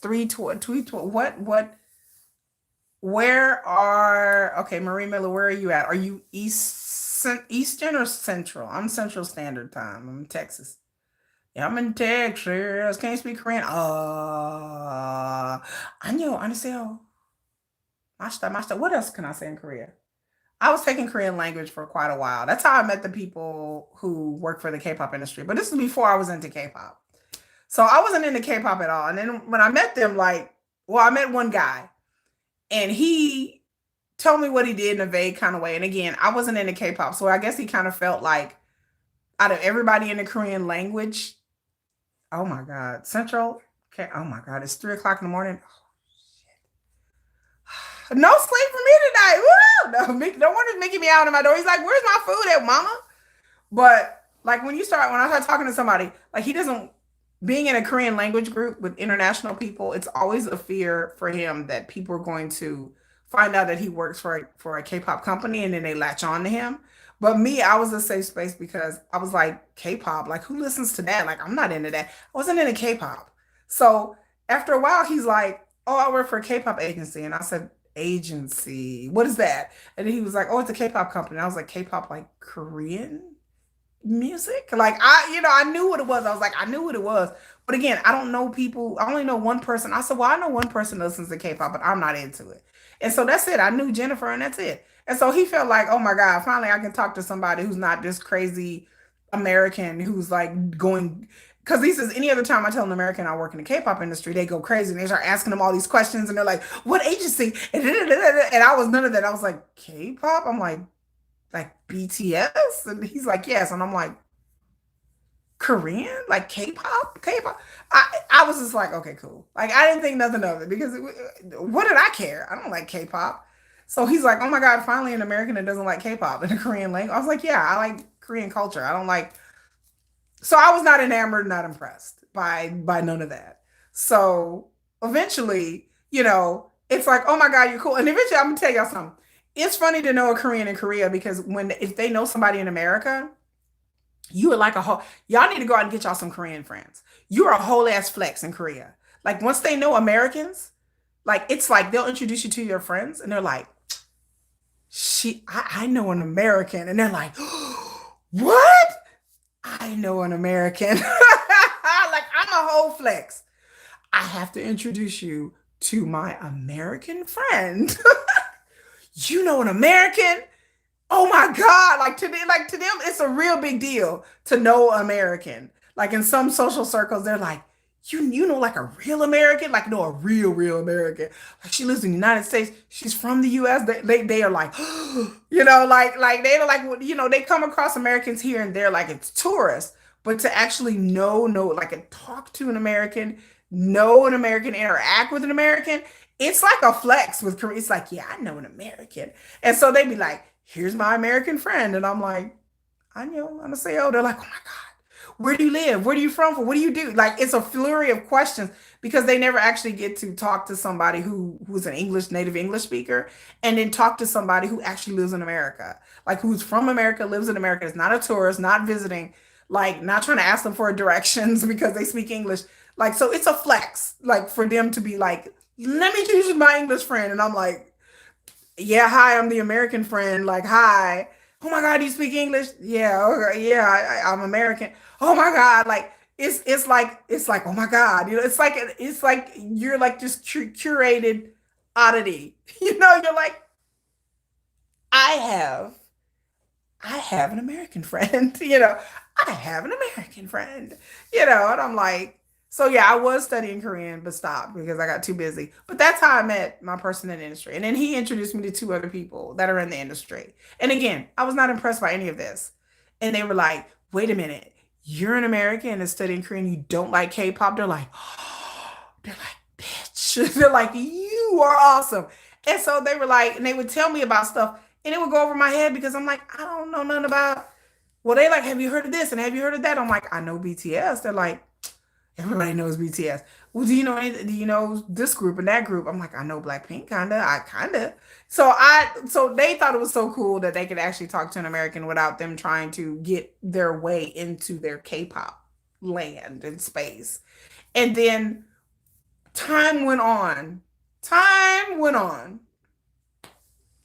And then I had to tell them, I was like, look, I got bad news. What? I was like, I kind of think I went to a K-pop concert and I kind of think I like K-pop. They're like, they're like, oh, really? What group? And I was like, I went to a TXT concert and it was amazing, blah, blah, blah. They're like, oh. And so after then, now it's me going, what about this group? What about that group? Now I'm the really annoying American friend now. And I try not to hit them up too much. I try not to ask too many questions, but I try not to ask too many questions. I try not to be annoying, the annoying American K-pop Korea boo. That as I try to be chill. I try to, we'll talk about other things because it got to the point when I was first excited about K-pop, especially the Sugar scandal. I just was like peppering, and they were like, "This is all you talk about all the time," and I was like, "Okay, I'm sorry, I'm sorry." I was like, "I apologize." So I had to kind of like keep my questions because that's all I wanted to talk about. You really, when you first get into K-pop and you're really excited about K-pop, it's all you want to talk about. And so eventually I had to like temper that and I would just ask things here and there and here and there. And now it's to the point where, like we can have normal conversations about other things. And then I'll ask them something like culturally, does this happen to K-pop? Culturally, did that happen to K-pop? Culturally about this and about that. And then get them in their opinions about like the industry, and they'll tell me things and they're like, well, don't get on YouTube channel and blab your mouth too much. And I'm like, okay. So I promise them I don't tell like all the real stuff. That I keep a lot of that to myself. Because like I said, I don't want rumors to get out there. I don't want to ruin someone's career. I don't want to hurt people. And so I just kind of keep things to myself that is really, really, really, really, really salacious. I kind of, go scary kid. We need this. Like I try not to scare my K-pop friends. Now I do have one K-pop associate. She is more gossipy than the guy is, but she's a female. So she's a bit more gossipy. She's more like, okay, let me tell you. She likes to gossip. And so I get a lot of things for her from her because she likes to talk a little bit more about the industry. But she gets tired of talking about, I mean, once you work in the industry, they like we just get tired of talking because they have family members and friends that ask them about the industry all the time. And so with me, they're like, please don't ask me. Like I didn't talk to my mom for an hour and my little sister asked me all these questions. Can we just not talk about it today? They like, I've had a bad day at work. This is a bad photo shoot. And this went wrong and that went wrong. And I'm like, okay, we're not going to talk about it today. But then sometimes we play questions, like they ask me what's going on in America all the time. They're like, are you safe? What to them, America is like this scary, dangerous fucking place right now. And they were like, are you safe? Did your kids need to come to Korea? Are you okay? Like they're always asking me these things. They're like, we heard this and we heard that. Is this true? And I was like, okay, we're gonna talk about it. And so we talk about what's going on in America. Then I talk to them about what's going on in Korea and K-pop. And then so we go back and forth. But my Korean friends are always worried. Like, what is going on in America? What is happening in America? They want to know. And then they go back and tell their Korean friends, like, this is my American friend told me, So they feel like they got the eye on the scene because they like, you have an American friend? What's happening in America? Well, my American friend told me. So I have a friend that gets online and posts things about America and says things about America. I tell her, and then I post things online about what I'm learning about K-pop. So I say, it's a back and forth, reciprocal.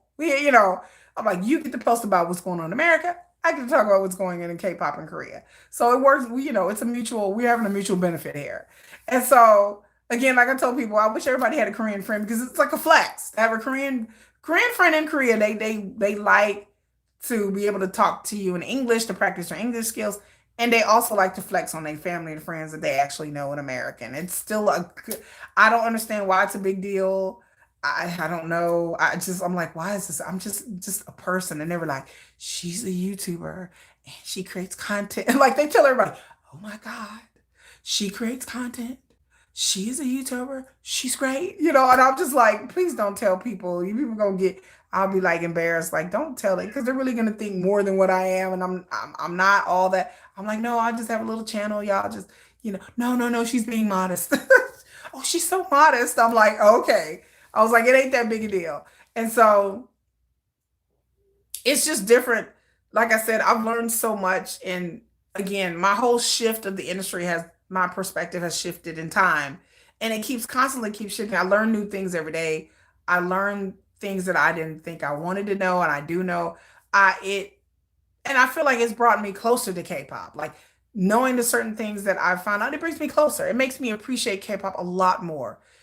Some of the things that the artists go through, y'all, are really bad. Like it's to me, it's horrific. To me, it's really horrific. Like especially for smaller agencies. I know somebody that worked with smaller agencies, like they're a freelancer. And so they go around and they're a contract worker in K-pop. They work for smaller agencies. And it's such a contrast between the big agencies and the small ones. It is jarring. Like these people are so desperate to be in the industry because there's not a lot of opportunities, not a lot of jobs for them. Um, in Korea, like for the young people, it's very highly competitive, and so there's not a lot of jobs for them. And so a lot of people who want to sing and dance, they see K-pop as a way to get out of their predicament. Some of these people don't come from very humble families. I have mixed emotions when I see chaebols going into K-pop. I know there's rich kids in K-pop, but it gives me a real bad feeling. Like I'm like, why are you in K-pop? Like they have so many opportunities being a chaebol's kid. So there are some chaebol's kids that are grandkids, rich people kids that really love to sing and dance. They really are into singing, dancing. Music is their life. I've heard of some of those. But some of these people out here, they don't sing, they don't dance. Music is not a part of their life. And for a rich kid to get into the industry, I just throw a side eye because it doesn't make any sense to me. It doesn't make any sense to be a trainee when you have such a good life.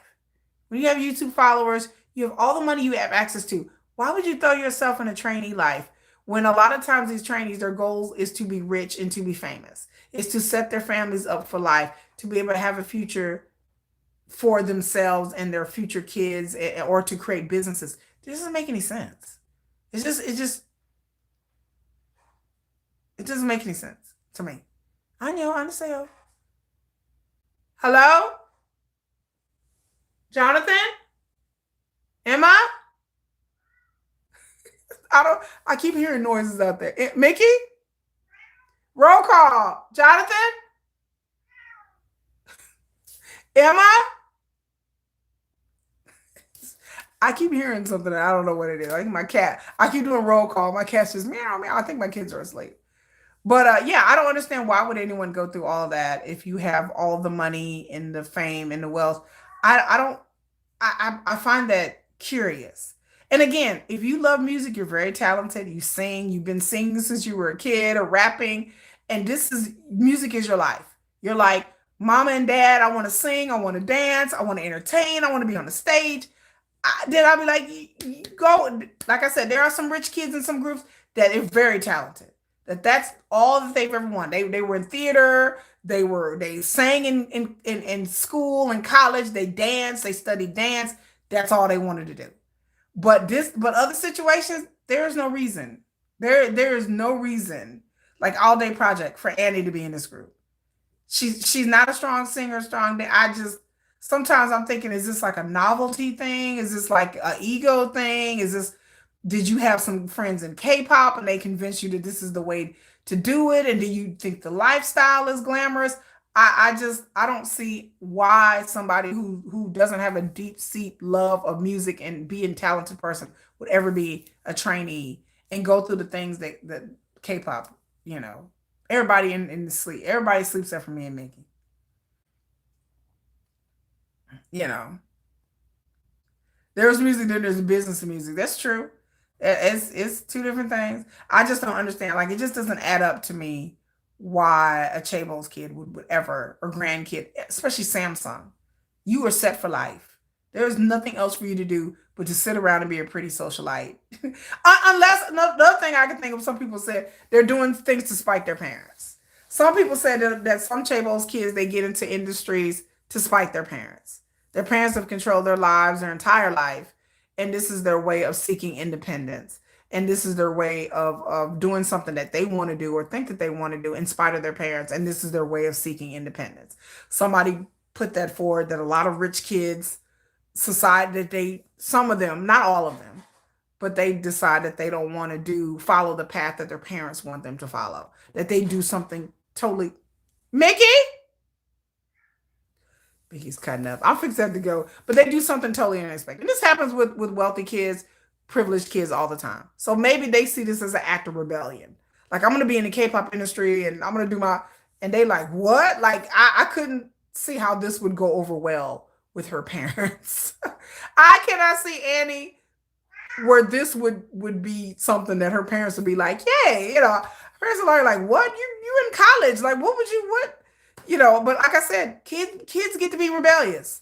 And they don't, a lot of times kids don't want you to pick out the life path for them. Or the life path that you may have picked up for them, they may rebel against it.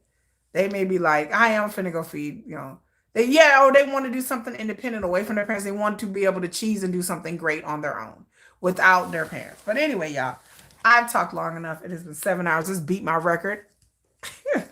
I appreciate everybody for being here. I got to feed Mickey. Mickey is actually actively trying to knock over his food bowl. That's what I keep hearing. He is pushing it with his head. I know he goes boom, boom. And Mickey's kind of girthy. He's kind of chunky. So he will push it over. So I got to go before Mickey stages a riot. I see his little paw underneath the door, and his little paw is sticking underneath the door. He's like, feed me, mama. But yes, I'm fixing to go get some rest because they've been rich kids their whole lives. Yeah. Mickey?